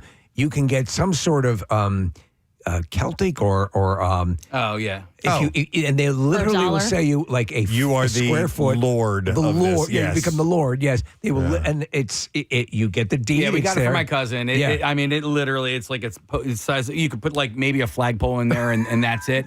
But you own a piece of land in Ireland. Yes. And you are also like the ruler of that land. the lord. Yeah. It's like buying a star for somebody, you know? But listen, there are times when it's real and it does work. I have a friend who bought like a plot of land, and it literally had a stone wall on it in Italy on the Amalfi Coast. And she redeveloped this plot of land, and she has this gorgeous house with a pool that overlooks the bay, and it's incredible. So sometimes you it have to works. spend some money to do that, though. Well, but when she bought the land, it was like It's a dump. Steve, it just had a stone wall on it. That's all it was Wow. this stone wall, and it was decently priced that she could purchase it. Wow. And then over a few years, they were able to develop on it. I have to check Zillow for stone walls. Even though this is from Zillow, it has nothing to do with owning property. They asked a poll of over 3,000 U.S. adults, if you could live with any famous person, who would you want it to be? Oh, you know what? I was thinking about this randomly this weekend because I was thinking about my two favorite Canadian Ryans, and I figured that I like Ryan Gosling more than I like Ryan Reynolds. Wow. Currently. Okay. That might change next time a Ryan Reynolds movie comes out. But at the top of my list right now, Ryan Gosling. I like Ryan Gosling a lot, too. I watched The Fall Guy, and I was like, man, there's nothing wrong with By this the dude. way, that movie it's really good. It's very good. It's a lot of and fun. I don't know why it didn't get some traction. Same. It's a fun movie. Yeah, I really enjoyed it. And Steve, as I'm watching it, I'm like, I kind of want to be best buddies with this guy. So any idea who you guys would want to live with? A famous person? I got to go Harvey Weinstein. Oh my God! I just figure. The stories. Yeah, the stories. Yeah. You'd have a lot of stories. I'm kind of a loner. Like, Claire is a perfect fit for me, my wife. Who would I think would be easy to live with? That would be an accentuation. I'm trying to think of top chefs, you know. Oh, that's a good idea. Right? It's never going to be easy, though. That's why I have two choices. My one changed, maybe because it won't be so easy, but I would want to live with Jennifer Lopez. But that's heavy lifting. I know. So, like, what's going on? Like, why can't any of our relationships last? I don't know. So that would be I don't know. That's the one thing that maybe would steer me in a different direction. But we could like hang out. First of all, I love her voice. She would like sing around the house and I'd dance and we'd dance together. Be so great. Yeah, it would be great. We would get dressed up. We'd go out. She'd cook dinner in her nightgown, which we're looking at right now. In her evening wear. I mean, or evening wear, not and then nightgown. I'd be able to work out with her. Right? She does work out all the time. I'd probably get a body like hers. That would be great. Sure, that'd be sure, beneficial. yeah, I wouldn't have to pay for it because she has a lot of money, so we'd just go to the same trainer. Well, we could go shopping together. You're making a lot of guesses about how she would be if she would be that generous with all of her stuff. I'm her roommate. All right. Of course she is. Look at us, Preston, in this picture on Instagram. We'd laugh and get our hair done together. Yeah, you could see that. but the person would come into the house. They wouldn't. Yeah, they come to the house. Yeah, we just leave to like Kathy. go out and get drinks and hang out. You naughty minx. But if it didn't work out with her, I'd move in with Taylor Swift. I think she'd be a little more difficult in a different way, but like we would argue and then we would like get over it. And then Taylor would go out of the room and you and Travis would be sitting on the couch and he'd reach over and. No, I would never do that. No, but then I would be friends with Jason and Kylie too. We would Sure, because that's part of it. After on that list, which member of the Duck Dynasty crew? Kathy, of those two, J-Lo and Taylor Swift, which do you think is more high maintenance? Oh, I think Jennifer Lopez. Yeah, I think Yeah, it's Jennifer gotta Lopez be. is more high maintenance, but like she doesn't hide it. Whereas Taylor She Swift, says she's still Jenny from the block, but I don't believe it. yeah, right. But I think Taylor Swift is probably like, I'm not high maintenance, and then you turn around, she's like, I want this, and this, and I'm like, Right. yeah, me too. Well, Marissa handed me this note, and Kathy, if you want to get on the same program to get a body like Jennifer Lopez, it says her body comes from not drinking and not eating fun stuff like cheese. Oh. That's not true. She drinks.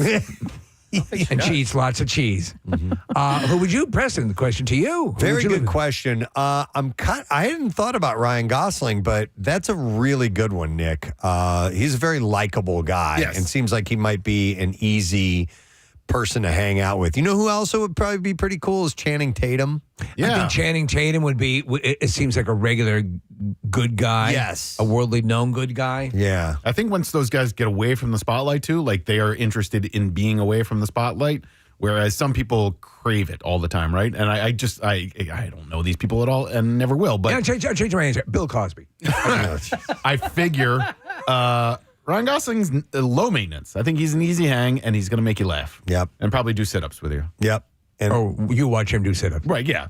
Either or. with you. And Right, at some point, just by association, you'll probably have sex with somebody just because you know him. Yeah. Yourself. No, a really hot person. All right, so number one on the list is Ryan Reynolds. Yeah. Came in first place. Number two is Taylor Swift. Kathy. Okay, so right up there. These are the most preferred celebrity roommates. Who would you like to be a roommate? Number three is Zendaya. Mm-hmm. Number four is Mitch McConnell. Beyonce. No. This is what happens when things start getting real. The real world DC. Did they ever do a real world DC? I don't know if they did. I don't know. But Somewhere you got the phone. Mitch, it smells in the bathroom. Were I you took in a here? huge dump Okay. by accident. By accident. I wasn't technically in the bathroom at the time. God. So you didn't actually use the No. bathroom, but you went to the bathroom. More doorway. That was the intent. Number four on the list is Beyonce. Bianchi. Number five is Kendrick Lamar. Wow. Number six is Sabrina Carpenter. Okay, so I can. A lot of these are just, I think, just you're enamored of the image. I was thinking a more practical. Who would be a good roommate? Yeah, me too. Because obviously, you're going to go for people that are. Oh, wow, she's hot. She'll be hanging out all the time. But no. Yeah, because number 7 is Timothée Chalamet. I Number think 8. he's seen the more that I've seen of him. He's got his Archie side, but he's a regular dude. Seems to be as much as one can be. I don't know, man, but he's with a Kardashian. He's with I don't know. I think it'd be tough to be a normal person and be with a Kardashian. Number 8 is Chappell Roan. Casey, you're a big Chappell Roan fan. Yeah, I don't know what she's like as a person, though. I know that she loves fish. Oh. Here's one, Glenn Powell. Yeah. Yes! I could see myself hanging out with that dude. He seems pretty... he does. Level-headed, too. He does. I like him, and I like him in the stuff of that. Did you see Twisters? No. Very likable. I'm not going to see Twisters. No? Have you seen Twister? Yeah. You've seen Twisters. Yeah, exactly. Yeah. Except there's 2 of them. Yeah. And they're real. And the final one on this list is Other. Other? Other. I'm not familiar with Other. You honestly couldn't give us 10. You had to, Yeah, you could. At that certain point, don't tell me it was that close where they couldn't. The top social media stars. Well, to live with? Hang on. For athletes, though. Here you go. Top athletes to live with. Olympic gold medalist Simone Biles is number 1. LeBron James was number 2. Caitlin Clark came in at 3rd for athletes, followed by Travis Kelce and Lionel Messi. No Jason Kelce? No Jason Kelce. See, I think I'd rather live with Jason than Travis. Yeah. Yeah, he just, he seems like more my speed. Pizza boxes on the countertop and whatnot. Yeah. Yeah, but you're going to have 4 kids you got to take care of when the 4th one's born. No kids in Travis's house. Yeah. None that we know of, you know what I'm saying? The top social media star that Americans would want as roommate is Drew Desbordes, who is a sketch comedian better known as Drewski. I thought Mr. Beast would be at the top of the list. The second choice for influencers that Americans want to live with is Chris Olsen, followed by Tyler Cameron and Monet McMichael. Tyler Cameron is he a model? I don't know. I don't know. I don't know. I know nothing about influencers. Nothing at all. But the top choice for celebrity roommate for Gen Z is Zendaya. And She seems nice. Yeah, she does. What about Tom from MySpace? He needs a friend. That guy, dude, he did really well for himself. He sold MySpace to Instagram, and now he travels the world and posts photos on Instagram. Wow, good for him. Tyler Cameron, Steve, is a home remodel guy. Okay. He's also a bachelor, a builder, and a businessman, but he's got a show on Amazon Prime called Going Home with Tyler Cameron, and, it's one of those home decoration shows. So he is also a model as well. Looks like it, yeah. All right. Interesting. Thought you might want to kick that around a little bit. All right. I would like for us to take a break because there are more bizarre file stories that we need to get into. So we'll do that very thing. We'll come back in a moment. Snow continuing to fall, going until about midday or so. So keep that in mind as you plan your daytime travels. We'll be right back. So it is an extension in a way of the sort of the social media of it all. And that I think we like. I mean, we like that interaction. We like, knowing we're right or wrong, or being not necessarily corrected, but sort of like what happened there. And if somebody talks about it, and that is what happened there, it's brilliant. It's great. Yeah. Michael, I wanted to ask us. I know you've voiced some characters in Call of Duty. They have a new World War II game coming out. Steve and I are massive fans of the World War II. I know they've spanned all kinds of different campaigns and so forth, but my favorites have been the one in the World War II. Did you voice any in that particular Nothing game? recent. I've been out of town for the last 4. Okay. Is voice acting for a video game a much different animal? Is it? We always hear it's sort of weird because you're kind of just freelining it, and that's it. You're like basically this is a session, except you do it for 2.5 hours. Reload! Reload! Over here! Over there! Under there! Where? Under here. Behind the tank. Behind the Jeep. For 2 days. 2 days. 2 days of that? Yeah, and that's like, I wish I was kidding. I wish I was kidding. So with the cut scenes, at least, you have a little bit of... Yeah. Reload! Can't use that one. Reload. Reload? That's great. Yeah. What? No, it wasn't great. Great to have you here. Thanks, man. Thank you, guys. Michael Cutlets, guys. It's here from Walking Dead, 93.3 WMMR. Visitor to Oktoberfest noticed a man slumped over at a festival exit with a baby attached to his front on Thursday. As the tourist slowly fell to the side, the anxious man took his baby from him. And Oktoberfest is the largest beer festival in the world, attracting a global audience for its mixture of strong beer, traditional Bavarian food, and fairground rides. You know who went there this year? Matt Cowper. Oh, yeah? Said it was sick. It must have been sick. That's one guy who was there. He's getting sick all over the place. His baby was there and he was getting sick.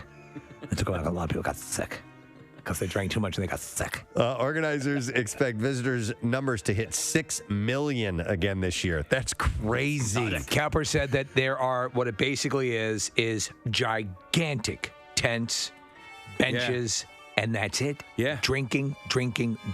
Yeah. That's all it is. And people getting sick. And people getting sick. Yeah. How many million? 6 million. Million sick people. What was that again? 6 million sick people. Sounds sick. All right, and then we'll do one more story. Man, this is wild. Amazing pictures from the Arctic show an army of more than 230 polar bears feasting on a washed-up whale. We will control the humans. Our time has come. After a bowhead whale became stranded and died on Russia's remote Wrangel Island, the extraordinary sight was witnessed by tourists on an Arctic cruise. Look at all those suckers. Yeah, a source at Wrangel Island Nature Reserve said there were at least 230 polar bears, including single males, single females, mothers with cubs. Hey, mothers with cubs, even. Where are you from? Oh, wow. You've got a Russian accent. Yeah, that's great. Do you like whale? Well, let's go over and have a bite. You can tell her about that time you went to Oktoberfest. Yeah, it was sick. Everyone got sick. We were eating blubber and drinking beer, and everyone just got sick. What's my name? Cowper Bear. It's a big singles. It's a big polar bear singles mixer. You kidding me? It was, there were single males, single females, mothers with cubs, and even 2 mothers with 4 cubs each. MILF bears. Sick. Cowper bear. Cowper bear. Experts call the This is site. going to be a new thing the kids are going to. Where's my Cowper bear? You can't go to sleep unless you give him his Cowper bear. Called the sight of so many polar bears together unique. You pull the string. Sick. Pull it again. Sick.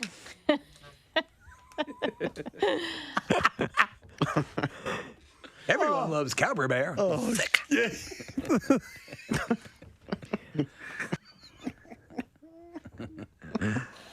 Oh, my God. Okay. So anyhow, the huge number could, in fact, amount as much of 1% of the entire world's population of the creatures. Yeah, tourists initially thought the bears were a flock of sheep. Sheep are sick. Although viewing them, after viewing them from a distance, but as a boat drew closer, the lucky Those aren't sheep eating that whale. vacationers realized that they were what they were witnessing. The mainly Russian tourists had Just some to sheep eating a whale. depart from a stopover on the island when they spotted the bears. That seems normal. Just seems like a flock of sheep eating a whale, the way sheep do. I think they just saw them on the hillside and they thought they were sheep. One of the things that I've been wanting to do for a little while, I have Kathy and I both share a common ailment. We have lower back pain. We have a mildly herniated discs, which causes pressure on the nerves in your back and all this stuff. And our backs hurt all the time. But my neighbor has the same issue, and he's gotten past his problems. And so my neighbor Jaime had he had done all these things, and he also goes, oh yeah, and I get acupuncture. And so it's All of this together has helped completely alleviate it from his life. And I'm like, well, I'm game. Oh, yeah. I'll do whatever I can to help get rid of this pain. So I've never had acupuncture before. And we're going to stick me with these little needles. Today! From Virtua Acupuncture, we want to welcome Heather Schultz to the show this morning. Hey, Heather. Thank you. Hello. Hello. And how long have you been doing this, by the way? I've been practicing acupuncture for 7 years. 7 years. Mhm. Okay. And let me ask you this about acupuncture. Now, this has to do with the body's nervous system? Or that's what I've always been led to believe? The acupuncture's effects do have positive effects on the nervous system. It also deals with the musculoskeletal system. Okay. And when we put acupuncture needles in you today for pain, it releases your endogenous opioids. So you're natural painkillers. Okay, that are in your okay. body. Well, also we've had some really exciting research lately. It affects brain neuroplasticity. So your brain changes in response to stimulus. Okay. And so acupuncture over time can have positive brain changes that help you manage pain better. Okay. And with that, and with doing it over time, how often should someone get treated? You know, say somebody like me who has described what my issues are. So generally we recommend with chronic injuries, you are going to come in once or twice a week in the beginning for a couple of weeks and see what happens. And then you start spacing them out more until you don't need to come in that much. Okay. All right, so you're going to get in my back, and where else? Hands and feet. And Casey, can I get some appropriate music for... Absolutely. Preston, are you encouraged by this? I think because, this could be... I know a number of people have had very good results with this. Chinese music, by the way, because this is a Chinese art, I believe, or Chinese medicine. Especially my neighbor, because I believe him. He's a smart guy, and he's had pain for years, and he believes this has worked for him. So I'm like, you know what? I will definitely give it a shot. So he's like the neighborhood Fonzie too, right? He's so cool. Acupuncture school. It's great. All right, so I got my shoes off. I can just head over there now. All right, Preston's going to walk over. We're watching the process, and Preston soon will be pricked all over his body. All right, and then a question. Can I see one of the needles first, please? Let me see the needle. Oh, wow. How far does that go in? I can almost not even see it. It's so thin. How far in does it go in, Heather? It depends where you're putting it. All right. Okay. Where are you putting it on me? I'm putting it in your low back, Yeah, and how far in will that go? maybe halfway. Oh, dear God. That's fine. pretty deep. That's fine. All right. Wait. Heather, does it help to have someone going, oh my God! Oh, just relax. Oh dear Jesus, you're gonna kill him. No, I think it has to be a little bit more supportive, This is going to be Kathy. challenging for you. I think. will? You're gonna bleed him out. I've tuned those guys out years ago. Should we dim the lights? You want to dim the lights? Let's dim the lights. All right. Just a little bit. All right, here, so we'll Nick. dim the lights. I'm trying. I want this to work for Preston. Me too. All right, so I'm just lying here, and I'm waiting for this to happen. All right, Kathy cannot watch. This is why Kathy was screaming and begging for mercy and telling Preston he was The gonna first die. one's in, and I did feel a little pinprick, but it didn't feel like it went in very far. How long do sessions usually last? So it's going to take me just a couple minutes to put the needles in. Okay. And then I would usually let him hang out for about 25 minutes to let them kind of do their work. We'll try to give him a good run. You know, we can run the show. Preston can do most of the show. A lot of people don't know. Most of us do the show completely on our stomachs anyway. Kathy. How much? How horny are you right now?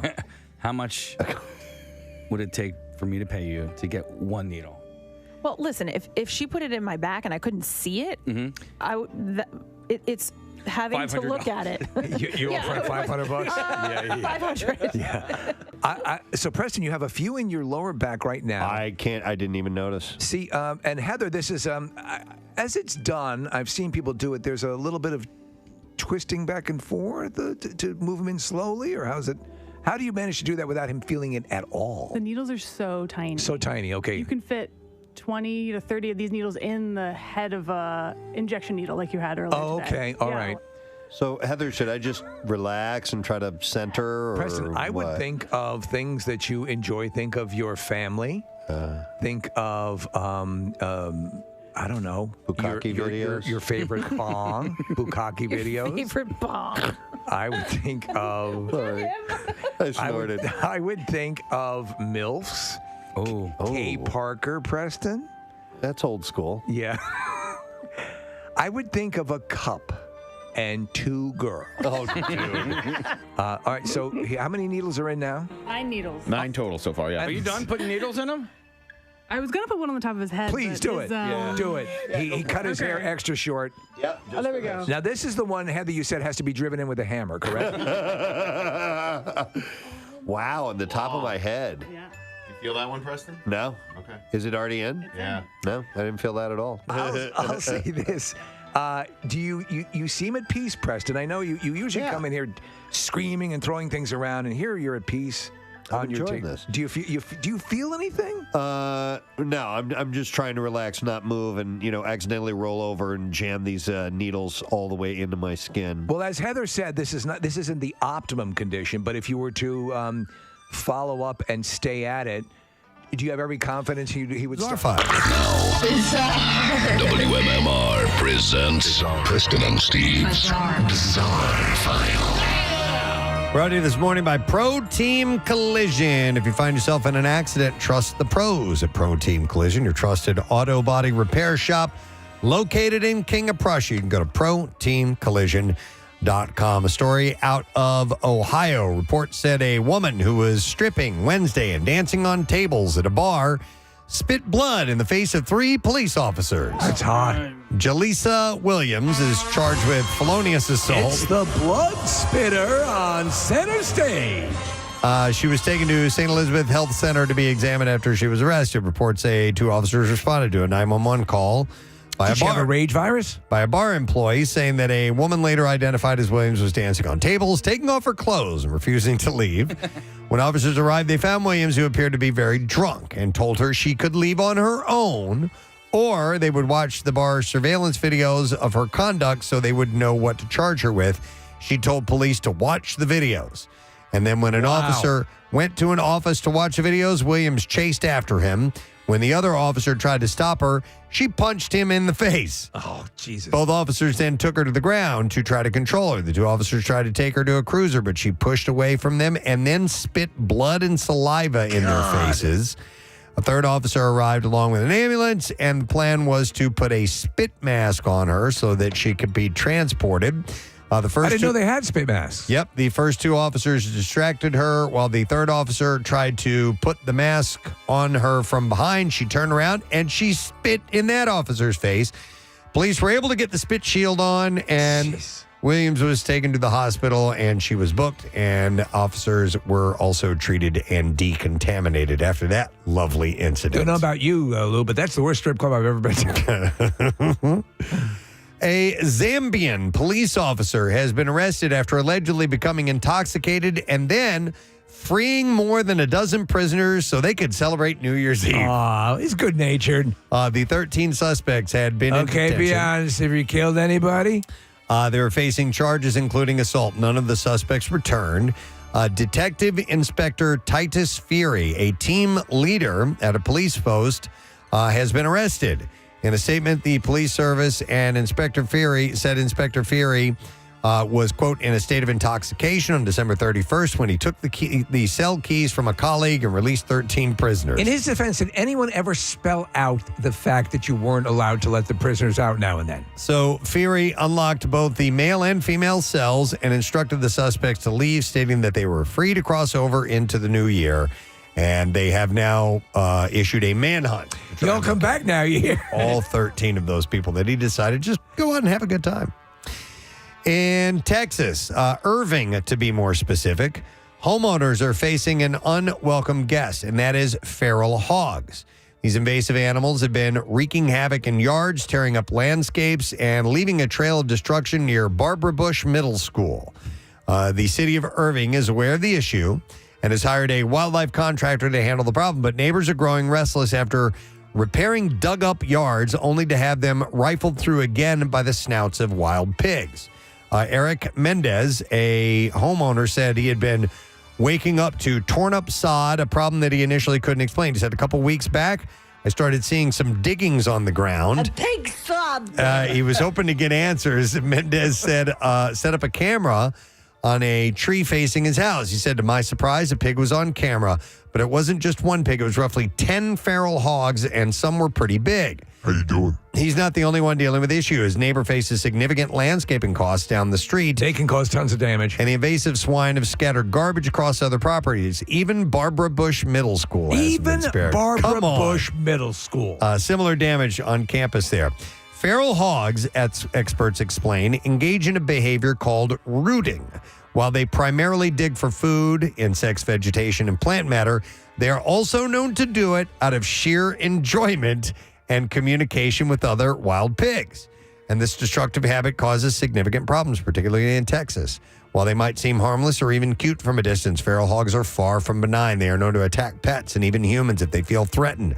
Additionally, their populations can grow rapidly as a single sow can birth up to 2 litters of 6 to 8 piglets each year. And they get pretty big, do they not? Yeah, they can get real big. For Mendez and his neighbors, time is of the essence. He said it's a hassle. We got a pig situation here. And he is hoping that the city's efforts will yield results before the problem worsens. All right, and then we'll end with this story. 5 Assumption University students are facing charges after they allegedly lured a man onto campus to catch a predator scheme. Oh, boy. Popular on TikTok, but police say the man had planned to meet up with an adult. Kelsey Brainerd, an 18-year-old student, allegedly invited a man to Assumption's campus in Worcester from her Tinder, which indicated her age correctly at 18, okay? Within a few minutes of the man's arrival on campus, 25 to 30 people came out of nowhere and started calling him a pedophile and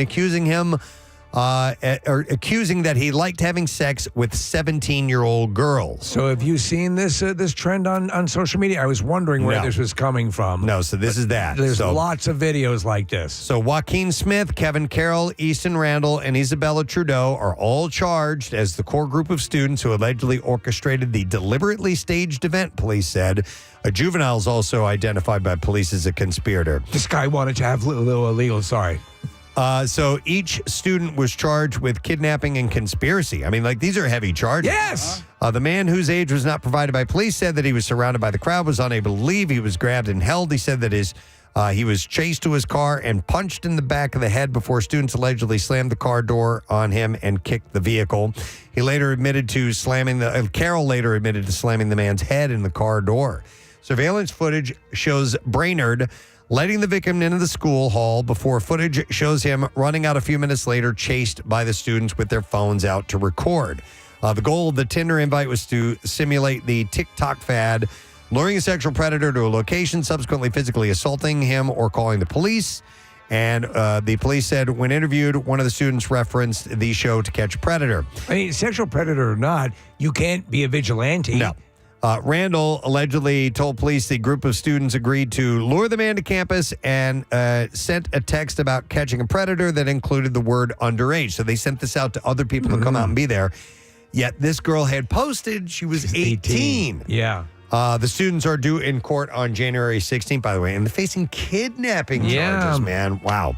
And that is what I have in the bizarre file. Such a weird trend because, again, you see these things pop up and suddenly there's a barrage of these videos. I'm like, who's staging these things? Yeah. But, man, it's a dangerous thing to engage in. Very much so. On both sides. Yeah, and you might catch somebody who they may, turn around and kill somebody. You never know. So, all right, we will take a break. When we get back, I got a lot of music news for you. We'll also have a lesson question about today's show, and we'll have the trash as well, so your chance to win something and hang out for a bit. You might learn something. Yeah, that's right. We'll be back. Stay with us. The benefits of it? Yes, certainly. He would start to see benefits within a treatment or two. Within a treatment or two, Preston. Yeah, and I plan on it. You remember I'd said earlier in the week that I think it would be nice if everybody tried to do one nice thing. I want to thank my buddy Casey here. What'd he do? Well, the past few days, I have come into the studio after doing my prep work in the other room here, and then I come in, about 5 minutes before the show starts to get ready to begin, and there has been a nice, piping hot mug of coffee sitting. Wow. Isn't that? Wow. Isn't that as That's made my week, dude. Thank you. You're welcome. And it you might know- make my wake, too. It made your way. Hopefully We're not. just planning ahead because obviously the whole Alabama thing. I mean, who knows? You never know. You're flying into a hurricane. But it made my week. Thank you. Simple little gesture like that. Today, I was only paying it forward because Steve brought me a nice piping hot cup of coffee as well. You see? It's the movement is spreading. It's like cancer. Yes. No, I mean, it's No. that's not good. It's like, it's a wonderful thing. Yes. So It's awesome. So do that. Have a cup of coffee ready for somebody when they come in today. They'll be so delighted and happy. Spit in it. Yeah. No. Don't spit in it. Don't No, spit in it's it. it's the wonderful. You feel good when you pay it forward. And you know what else has been nice? What? Kathy's been extra gussied up the past couple of days. Yeah. Really? Oh, yeah. Yeah. I think it's the glasses. Yeah, maybe it's you a look different really, look That's for a you. sexy look on you. Thanks. You looked Well, thank much you. better yesterday. Until you just made that face. You ruined it. Dear God. All right, thank you. Why, thank you. I'm having issues with my contacts. That's why I'm wearing my glasses. She smushed her face when she said, thank you. You do look great in glasses, though. You do. If you have people with you have large, you have beautiful eyes. Oh, thank you. The glasses look. I think girls with glasses. That whole thing is It's BS. I think it's. I think they look. You know, it's a great. When my wife got these great frames, I'm like, keep wearing. They look awesome. Yeah. You know, I wear glasses every day, but at night, right before bed, you know, where I'm in my house, I Yeah. don't usually go out in them, but the past couple of days I've been wearing them. Why not the contacts? Sometimes do they irritate after a while? No, it's called pink eye. Oh, really? Oh, okay. So now we're going to move on to something that I've had in mind for a long time, and now the dream is coming true. I actually have sitting next to me a bag full of vibrators. Yes. So if that gives you Because any it's indication. Friday. It's Friday. Yeah. And sometimes someone likes their butt tickled a little. Well, the best thing was Marissa comes in today and she just walks up next to me. Her desk is directly next to mine. She turns this bag upside down and just dumps 5 vibrators out on the table. But there's a reason for this madness. There and it's is. something that has caught your fancy. You saw a video. I did. And you it said, was we got to try this. Probably a couple of years ago. And I'm like, why have we never done this? So we've created, actually, Casey created this. I said, dude, can you build me this? He said, well, let me look into it. And sure enough, he has done it. We have in our studio a vibrator racetrack. So we're gonna do a live test of this track here in our studio. And if this works, then we'll have an idea of something that we can expand on this, Okay. and I'll get you that in a moment. So We'll expand on dildos. do you want to try this out? I do very All right, much. so I'm gonna reach in and just randomly grab one. Now, you've and never met these dildos. I've never met this. So I grabbed a. You picked a good one. Is this a pink one? Yeah. Yeah. So it's that's kinda- yours? Yeah. So this will be me. Okay. And then here. I'm rubbing it on the microphone. The force is strong with this one. And we'll do a couple. We'll try a couple of these and see if it's I don't want that one. Well, just grab one. Preston, at the adult store, is this the way most people select their stuff? Yeah. They reach into have a bag. big bag. You reach in. Here you go. All right, thank you. I went with this one. You can see it vibrate. That one's much louder than mine. Hang on. It's big. Take it away. This is mine. And then yours. Okay, Casey has what I would call the hot rod. What color is this? Copper? Like a maroon. Nah, like a Maroon. burgundy. Burgundy, yeah. Burgundy. I'm gonna. Come on, Mine is Kathy. sort of a happy medium. All right, Kathy. There are 2 Well, remaining. I- Pick a vibrator. I feel bad that Marissa can't take part. Kathy's reaching in. First time ever her hand has been on a vibrator.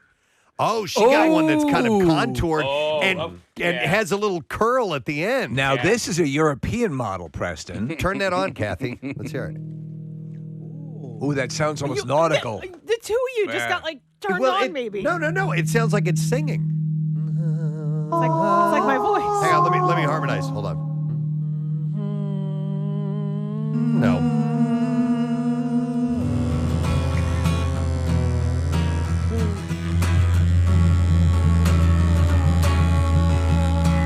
That's how I'm playing chords on the guitar. It's a D. Yeah. All right, stop. Hold on. Ready? Play it. What is it? That's very cool. All right, Nick. Pull yours up. All right, so in typical McElwain fashion, I got the skinny pink one. Yeah, you did. You got the littlest one. This will get the job done fast. Hey, let's go racing, fellas. Yeah! Boogity, boogity, boogity. All right, so take your chosen vibrator over to the tracks. We have to turn them all on. All right, they're placing them on the track. Go. I'll call the race. Ready, and 3, 2, 1, begin. And they're off. Steves is taking off down the middle. Steves already crossed the finish line.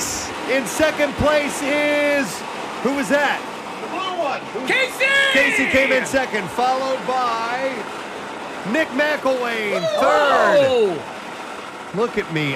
Kathy Romano is fourth, and mine is not even halfway down yet. Oh, my God.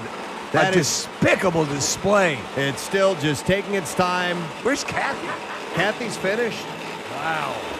Here comes mine rattling down. Still not across the finish line yet in 3, 2, 1, and there it is. Oh, wow. Preston, does yours have the most girth? No. Casey's does. Surprisingly. Let's put him back up on the track again, and we'll try. I'll turn the mic back up over there. You're out. Yeah, it's too fast. It's too fast? Man, do I know how to pick a fast dildo, though. Get him in place. Oh, my God. Preston, we've been to both the Poconos and Daytona. And Dover. That same sense of excitement. All right, we got him lined up. You ready? Yeah. 3, 2, 1. Let's go racing. And here we go. Now we got a race. Oh, man. Casey's is off to the lead, but it's neck and neck. Nick McElwain is pulling ahead. Come on. Spin Doctors on 93.3 WMMR. It's everything that rocks. A while back, they played Mountain Fest. Yes, they did. At Cardboard Classic at Montage Mountain. And this year, another great lineup is going to be taking place on the Saturday, the day after that we are done. And that is Tonic and Better Than Ezra. Nice. Good. Yeah. And that's on the outdoor stage right at the base of the mountain, right next to where we broadcast from. And the day before, Friday, when we're actually doing the Cardboard Classic, which is going to be on February 28th, there's also a live band. It's the world's largest 80s party featuring M80s, which is a tribute to MTV. It sounds really good. Playing all the hits from that era. All the details available at WMMR.com. Get on board. Why don't you? All right, we have a lesson question. Today, we are going to give away a pair of tickets to MMR Rocks. Tom Segura. He's playing the Wells Fargo Center January 18th. That is wild, man. So the question that I will ask you is this. What is our version of Zoomers and? 215-263 WMMR. Let me mention that again. What is our version of Zoomers and? If you heard that and you know, you should call 215-263 WMMR. And if you get through and you get the answer correct, we got the prize for you. Good luck. The trash business is a gold mine. 93.3 WMMR with Preston and Steve's Hollywood Trash. All right, we'll get some stories and we'll get a winner. Steve, what's going on this morning? Well, former Home Improvement star Zachary Ty Bryant getting arrested yet again for domestic violence on New Year's Day. It all works out, though, because Bryant later revealed that his New Year's resolution is to be a vile, filthy scumbag. Oh, my God. Singer Brenton Wood, best known for his 1976 hit The Oogum Boogum song, has passed away at the age of 85. Ironically, the Oogum Boogum song was initially released as the Boogum Oogum song, but people thought it made no sense. And finally, Denise Richards revealing one of her breast implants ruptured while competing on the Fox show Special Forces, The World's Toughest Test. Not saying Richards is overly soft, but the implant ruptured while she was filling out her name tag. Does anybody know the Oogum Boogum song? I do. I had How to did look it go? up. If we can grab a clip of yeah, that's it. Yeah. Okay. You know where it shows up is Almost Famous. Really? It's on the soundtrack. Okay. All right. Was not aware. I'm sure if I hear it, I'll recognize it. Faithful rendition I just gave. I'm going to give you a 9 out of 10 on that. Oh, thanks. It reminds me of, did you guys watch Queen's Gambit? Yes. There was a song that was in French, and part of the no, the chorus went duh duh duh duh duh duh. I kid you not. All right. I like songs like that. Duh duh duh duh duh. Well, now I want to hear that song. No. I'm serious. All right, let's see if somebody knows the answer to this song. No, the answer to this question. Is there a song? What song? The Oogum Boogum song. What is our version of Zoomers and 215-263-WMMR? We will go to Terry. Hi, Terry. Good morning. Hey, Gadzooks. Gadzooks. Go Lions, Casey. What'd you say? And go Lions, Casey. Oh, go Lions. Oh, go Lions. Okay. All right. All right, do me a favor, Terry. What is our version of Zoomers and Zoomers Sand. Zoomers Sand? Yes, that is correct. Hang on, Terry. We are going to set you up with a pair of tickets to see our friend Tom Segura. The Come Together Tour, Saturday, January 18th at the Wells Fargo Center. And tickets are on sale now via Ticketmaster. Let's get to music news. Now, Preston and Steve's Music News on 93.3 WMMR. Biscuits. All right, we will begin with this. Legendary guitarist Carlos Santana recently broke his finger in an accidental fall at his vacation home in Hawaii. And as a result, his upcoming residency at House of Blues Mandalay Bay Resort in Vegas has been postponed. That sucks. Yeah, the 8-show residency had been set to begin January 22nd and run through February 2nd. Santana won't be able to play guitar for the next 6 weeks or so. He broke the little finger on his left hand, and he had to have pins inserted in the finger as well. Finger pins, the worst. Doctors do say that he will recuperate fully, by the way. At this time, no makeup dates have been announced for the particular run of Vegas shows. However, Carlos has been scheduled. He has a very busy schedule in 2025. A series of U.S. concerts in April will be followed by a separate, previously scheduled run of Vegas residency gigs in May. Also at the House of Blues, he'll then embark on a tour of the UK and Europe in the summer. Did you mention his age? I did not. Oh, I wonder how old he is. He's got to be up there. That is a good question. Because that is a heavy schedule. Nick will look that up right now. In the meantime, I give you the Ooga Booga song. Okay.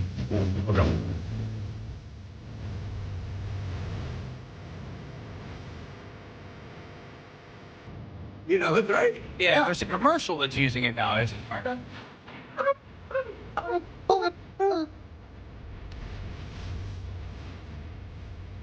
That's a fun little tune. That's a little ditty. The scene in which you see it in Almost Famous is when he's young and all the other kids are going through puberty and they're getting mustaches and stuff and they're scanning across in the boys' bathroom. Do you remember that scene? It's like near the beginning of the movie. Yeah, and so it's not Patrick Fugit. It's the younger actor playing the lead in the movie, and so that song is playing in the background. Okay, gotcha. Carlos, Marissa, see if you can find the dirt. Oh, she found it. Yeah. There we go. There's the other stupid song. Actually, this one was pretty good, but this is from Queen's Gambit, and the Oogum Boogum made me think of it. Here we go.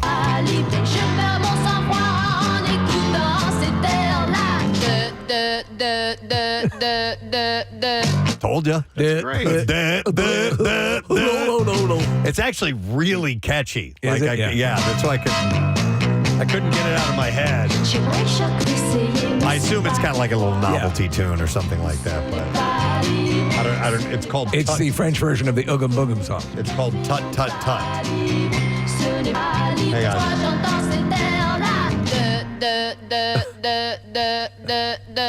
We should put that on, use it as a drop if someone can't complete a sentence. Just isolate that part. We do that. All right. Jane's Addiction is recording new music. At least most of the band is. Bassist Eric Avery, drummer Stephen Perkins, and guitarist Dave Navarro are working on new music together without Perry Farrell. Oh, well, we know what happened. Avery posted a video on Instagram showing him at work laying down bass tracks for the new music, and fans are excited. The band canceled its remaining tour dates last year after Farrell got into an altercation on stage with Dave Navarro during a show. After the event, the three musicians posted a joint statement saying that the cancellation of the tour was part of a continuing pattern of behavior and the mental health difficulties of our singer Perry Farrell. He completely freaked out. Yeah. So now maybe they're just working on this part of it without him, And he they'll will bring come him in. I don't know. So we'll see. To be honest, he's kind of integral to the sound of Jane's Addiction. Yeah. The Cure released their first album in 16 years in 2024, hitting number one on the UK charts. I got it.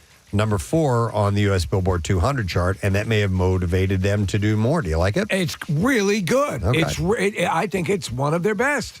According to Robert Smith, the band is set to release another new album before the summer, which will also include a few songs that were cut from Songs of a Lost World. We'd like to cover the Ugum Boogum song. Ugum. Boogum. Admit it, girl, that I can't dig it. I said, Ugum, ugum, ugum, ugum,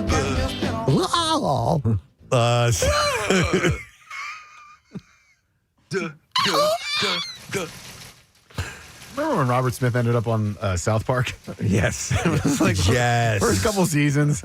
And I'm pretty sure that was Mecca Streisand was attacking the village and stuff. But they brought him in because they're huge fans of Robert Smith and The Cure. And it was so weird and bizarre. But there was like a South Park animation of Robert Smith. I don't know why that came to mind. Did he voice it? Yeah. Okay, Yeah, that's they brought great. him in, yeah. Smith says that the band recorded 24 songs in 2019, and only 8 of those were on the last album. And he says that he's currently mixing the currently unnamed new album, which will have around 10 songs on it. So more music coming out by the summer. It's pretty cool. Oh,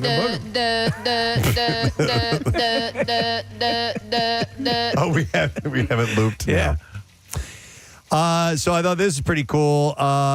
If you're a fan of Neil Peart, you can buy his 2004 BMW R1200 GS motorcycle. It is going up on the block. Is this the one he was when he wrote the book? I'm assuming so. Yeah, we wrote Ghost Rider, Right. And he put thousands of miles on this motorcycle. This Marrakech Red Machine was purchased new by Peart from McBride Cycle in Toronto, and it appears that he's put lots and lots and lots of miles and love into his ownership. Comes up for auction February. I'm not sure what date in February at Meekham's Las Vegas motorcycle sale.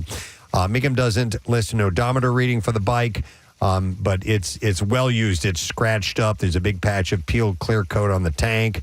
It's a very well-used magnetic tank bag is also included with the sale, and also a 40th anniversary tour keychain and a pair of Peart's concert-used sticks. So any suggestion for an opening price? Yeah, Meekham claims that the pre-auction estimate for this bike is between $40,000 to $50,000, meaning that the Peart ownership history is allegedly worth tens of thousands of dollars on its own, because a nice condition R1200 GS typically sells for about $7,000. So obviously they're tacking on quite a bit because it was owned by Neil. So that'd be pretty cool to have that. And then one last thing. I had an excerpt last week from Cher's memoir. Here's another one. She claims in her memoir that the late Phil Spector once asked her to have sex with him when she was just 15 years old. Yeah, I don't doubt it. Phil was in his early 20s at the time. Cher says that when she met the music producer, she was disturbed by how he looked her up and down and acted weird. He also asked her to sleep with her in French, and she responded right back in French, essentially saying, "Sure, if you pay for it." And that apparently rattled Phil. She said, "You could have knocked him over with a feather. He didn't think I understood the question, let alone had an answer for it." So, yeah. Like I said, I definitely want to read that book. I bet there's some really good stuff. She was right there. Yeah. So much. That's the music news for you today. We're going to take a break. I have been told that Pierre Robert is indeed returning to work today. How about that? Yeah. Remember the time we saw him walking down the street when it snowed? Oh, yeah. We'll have to relive that. We'll come back because it's snowy right down that same stretch of road we're looking out our window now. We'll get him in here. We'll come back in a moment, wrap things up. Stay with us. Full-length lead at this point, but you never know what might happen towards the end. Nick is still headed towards the finish line. He's just about there. Casey slowed down considerably. Nick, our winner. Woo! All right, now it's neck and neck for third and fourth. It's head and head. Kathy is making way here. Casey's is coming up, and Kathy's is slowly catching mine, which has now trailed the third place. All right, Casey came in second. Kathy looks like she's going to take... I'm going to come in last place again. Man. Look at this. And Kathy in fourth. All right. Me in last place. Son of a bitch. Now, I want a new dildo. All right, our next guest is ready to go. Man, we've had so many people here in the studio, and we saved the rock and roll for last because it's rock and roll time late in the show. But we're happy to have him here this morning performing at the TLA tonight. Please welcome Andrew WK. Oh, thank you. Thank you very much. Good morning, sir. Thanks for being here. Good morning. Yes, thank you for having me. Yeah. As I said, rock and roll time, early in the morning. You build up to it. Yeah, you build up. It's sort of a way of calibrating your system. And it has been quite a lineup. I've been enjoying the preview tweets and posts that you guys have been putting up. So I feel very privileged to be included in such an illustrious group of folks. It is pretty amazing. But there's been a great deal of excitement about you. And you have a very loyal fan base. And that's got to be very rewarding, right? Well, we're all in this party together, and I certainly don't take it for granted that there are other folks that identify with this celebratory attitude, and we're all looking for the same thing, that kind of enthusiasm, that kind of joy, that kind of party fuel that helps you get through each day and make the most of it. Well, listen, I think it is a huge badge of honor when you have reached a point in your career when you've actually become a Halloween costume. Yes, and I designed it that way to make it very easy. As you can see, anyone can find a white T-shirt. The white jeans can be a little harder to find, but they're not always that hard. Even painter's pants will do if you don't have anything else. And if you throw on a wig and a bloody nose, and you're good to go. But generally, you go with denim for the pants? I do. White denim? Yes, the denim is durable, and I need durability. I need support. I need that harder, thicker fabric. And denim absolutely serves that bill. So. It does. It really does. The costume is cool enough that people in the know, you can kind of say, okay, they know. And other people have no clue. So you can break up the crowd immediately. Yes. It's a litmus test for partiers. Right. Yeah. I used to wear white pants all the time when I was Did you? Yes. You and They Mr. weren't- Rourke. They weren't denim. They were just like, whatever kind of fabric, cotton or something like that. But I can't because like 9 times out of 10 I'm walking around with skid marks and I just that's the can't let point. them. That's the whole. Those are the hard-earned party stains. You got to showcase those proudly. They're like bruises, man. Exactly. Yeah, I like that. We wanted to welcome somebody else here into the studio because she's a massive fan. She produces our afternoon show, so she came in very, very early for this. Sarah Parker is here with us this morning. Hi. And Sarah made it a point to be here nice and early in the morning. What is it you love about Andrew WK? Oh my gosh, the fact that he is so very positive, especially nowadays. So many crappy things are happening in this world, right? You look at the news and you just get upset, but Andrew is the shining light of positivity. So I'm thinking that perhaps you should explain what partying means to you, because someone who's not familiar with Andrew WK might think that's just drinking all the time. So what does partying mean to you? Well, it certainly could mean drinking all the time for someone. I'm not really here to tell someone what it is. I guess I chose that word because I thought it was actually something that everyone did understand, that everyone was familiar with that. It didn't take a lot of explanation or elaboration, that a 4-year-old or a 94-year-old, I should say a 93-year-old or a 33-year-old, they all understand in some way how to enjoy the fact that they're not dead. And that's really the beginning and the end of the party mindset. You can apply it as vastly or as simply as possible. There's a great video of Andrew. If you haven't seen it on YouTube, you can find it. He's being interviewed, and the interview is asking a pretty long, drawn-out question. And in that time, Andrew's face contorts into a scowl of sorts, and then you answer the question very quickly. And it's hilarious. It's got over like 3 million views. But are you, faces? Is that something you were always good at as a kid? Were you making Gurning? Yeah. Yeah, hamming it up. I mean, the face is a very fun thing if you can control it. I don't have complete control. I think in that video you're talking about, maybe some kind of demon took control of my face. But very much so. Let them have at it. Let them out. Yeah, let them have their fun with my face. You seem to be obsessed with pizza. Well, who isn't really? I mean, even the person who hates pizza the most, they still are engaged in the phenomenon. You have a guitar look like a pizza slice. I have a pizza slice guitar. Which is pretty badass. Well, thank you very much. Thank you to the great folks at ESP Guitars for making it for me. Yeah, very nice. We just made another one, too. Yeah, a taco guitar, right? That's right. Yes. Literally, it's just days old. It's still a very fresh. Yeah, I've only played it, I think, maybe 5 times now on stage. We just got it during this tour. Okay. Hey, Andrew, with your signature look, the whites and the bloody nose. Did the bloody nose happen by accident at some point, and then you were like, "Hey, that looks kind of cool." That was part of the initial vision I was presented with, so I executed that in a rather painful way. But I have gotten bloody noses on stage by accident, much to my dismay. Right.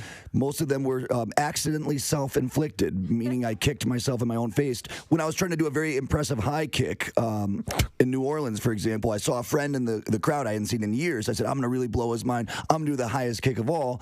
And it was so high that I almost kicked through my own head. Wow. But I got a bloody nose. I did break my nose that night as well, which, as you can imagine, is rather painful. But the adrenaline got going and the blood started flowing, and people thought it was all just part of the show.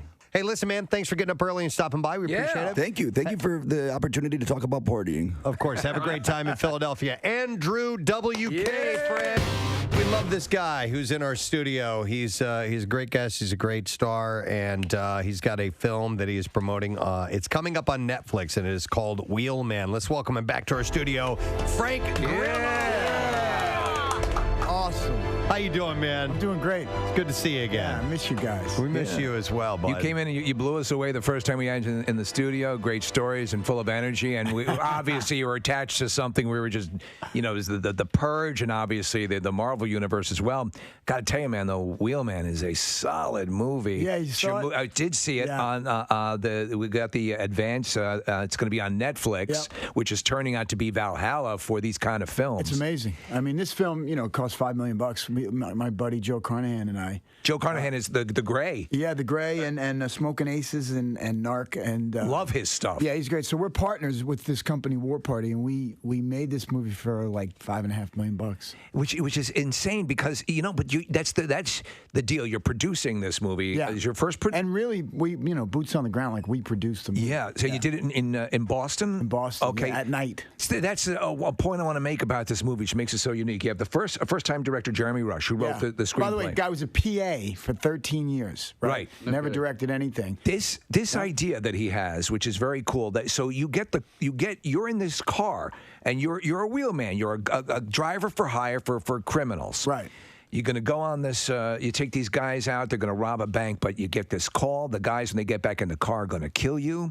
And now there's this stuff, and you're off and running, and it has everything I love about a period of time in Hollywood, 70s movies. That's it. High.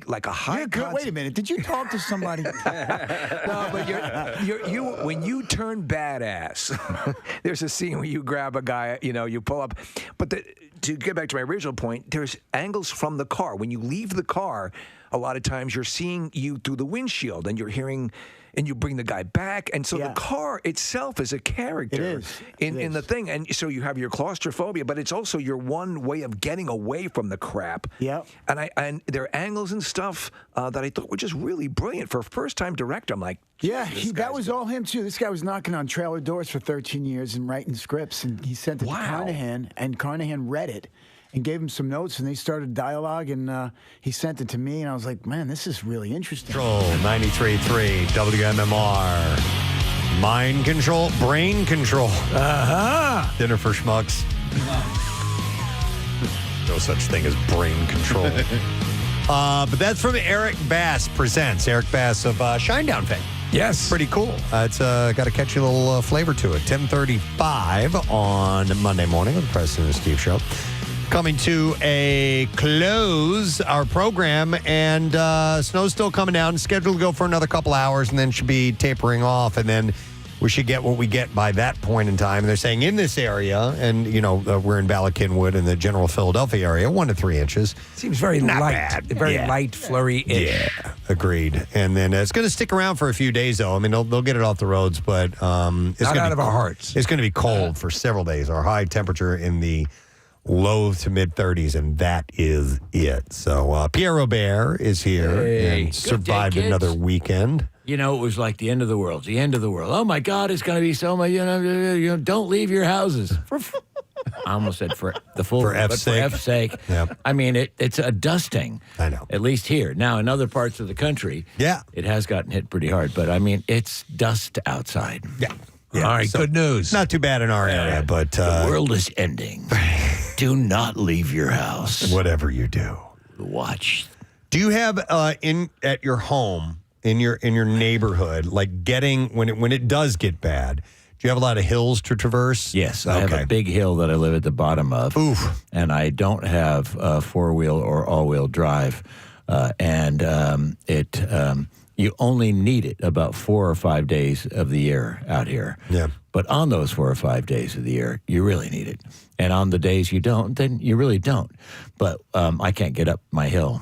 And it's not even that big of a hill. So when it is looming, when we have the forecast that's saying, foot of snow or whatever, what do? I ask Eric if I can borrow one of the Tahoes. He does, yeah. The four-wheel drive Tahoes in the fleet of MMRBQ vehicles. Good call. That's what I do. Okay, all right. How you doing, kids? It's been a while since we've seen you. Yes. We got a show to do. I got a barn. He's talking to you, Nick. He's looking right at you. Oh, yeah, wake up. Yes, I've been here the whole time. Yeah, sure. I told this to Ryan on Friday, but I listened. I was driving around and getting my last minute Christmas shopping done on Christmas Eve, and it was fantastic radio. It was so much fun to listen to, and it's just great. And it's so funny because it's like I know you and I work with you, and I just get sucked into the fact that it's a really good radio program, and I'm like, oh, this guy, he's pretty good. He's not bad. So normally, because you know me, you say the guy blows. I mean, it's just like, it feels warm, I guess is what I'm trying to say, and it's nice that I know you and that I'm friends with you, but like it really feels three-dimensional, and it you make a bajillion left turns, and I enjoy all of it, and I was frustrated and stressed with myself because I was not finished with my shopping on Christmas Eve, so I'm driving around all over the place, and you helped keep me company, so thank you for that. No, you're very welcome. Thanksgiving and the Christmas Eve shows are great fun. It's after a while, I guess you learn how to do this. I think I do know, it long enough. I think I know how to do it pretty good. And those left turns are vital. They are. Got to make the turn. Can't make the right turn if you don't make the left turn. Exactly. This left feels right. That's all right. How about we turn left and get a letter? You ready? Right. All right. Preston and Steve on 93.3 WMMR. Now, the Daily Letter. All right, and the Preston and Steve show is brought to you today by the letter S as in snow. Oh, there it is. Snow. So-called We're snow. gonna give away, by the way, a pair of pit tickets for MMRBQ, and that is going to be Saturday, May 10th, Freedom Mortgage Pavilion. And you know the names: Allison Chains, 3 Days Grace, Mammoth WVH, of course that's Wolfgang Van Halen, Dorothy, Dead Poet Society, Octane, Return to Dust, and MMR's local shots artist Fat Mez, and our sideshow stage and all that stuff. Is happening. So, not sideshow stage. Yes. Side stage. A lot of circus acts. No. Tickets are $25 in the lawn right now while they're available at Ticketmaster. And go to WMMR.com for the details. First show of the year. What's coming up? We'll have workforce blocks of AC/DC for Malcolm's birthday, Lincoln Park, and Rolling Stones in the workforce blocks. Enjoy, friend. I'm going to thank our sponsors. Preston and Steve Show is brought to you today by Acme Markets, fresh foods, local flavors, and also Dunkin'. The Preston and Steve Show runs on Dunkin'. Tomorrow on our program, Tuesday, so we'll give away some fresh ink with Tat Tuesday.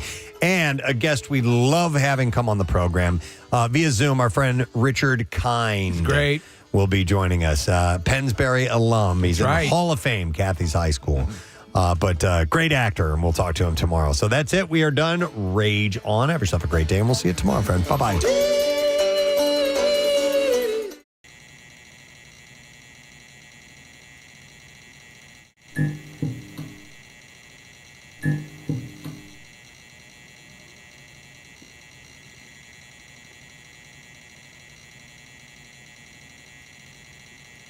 Mm-hmm.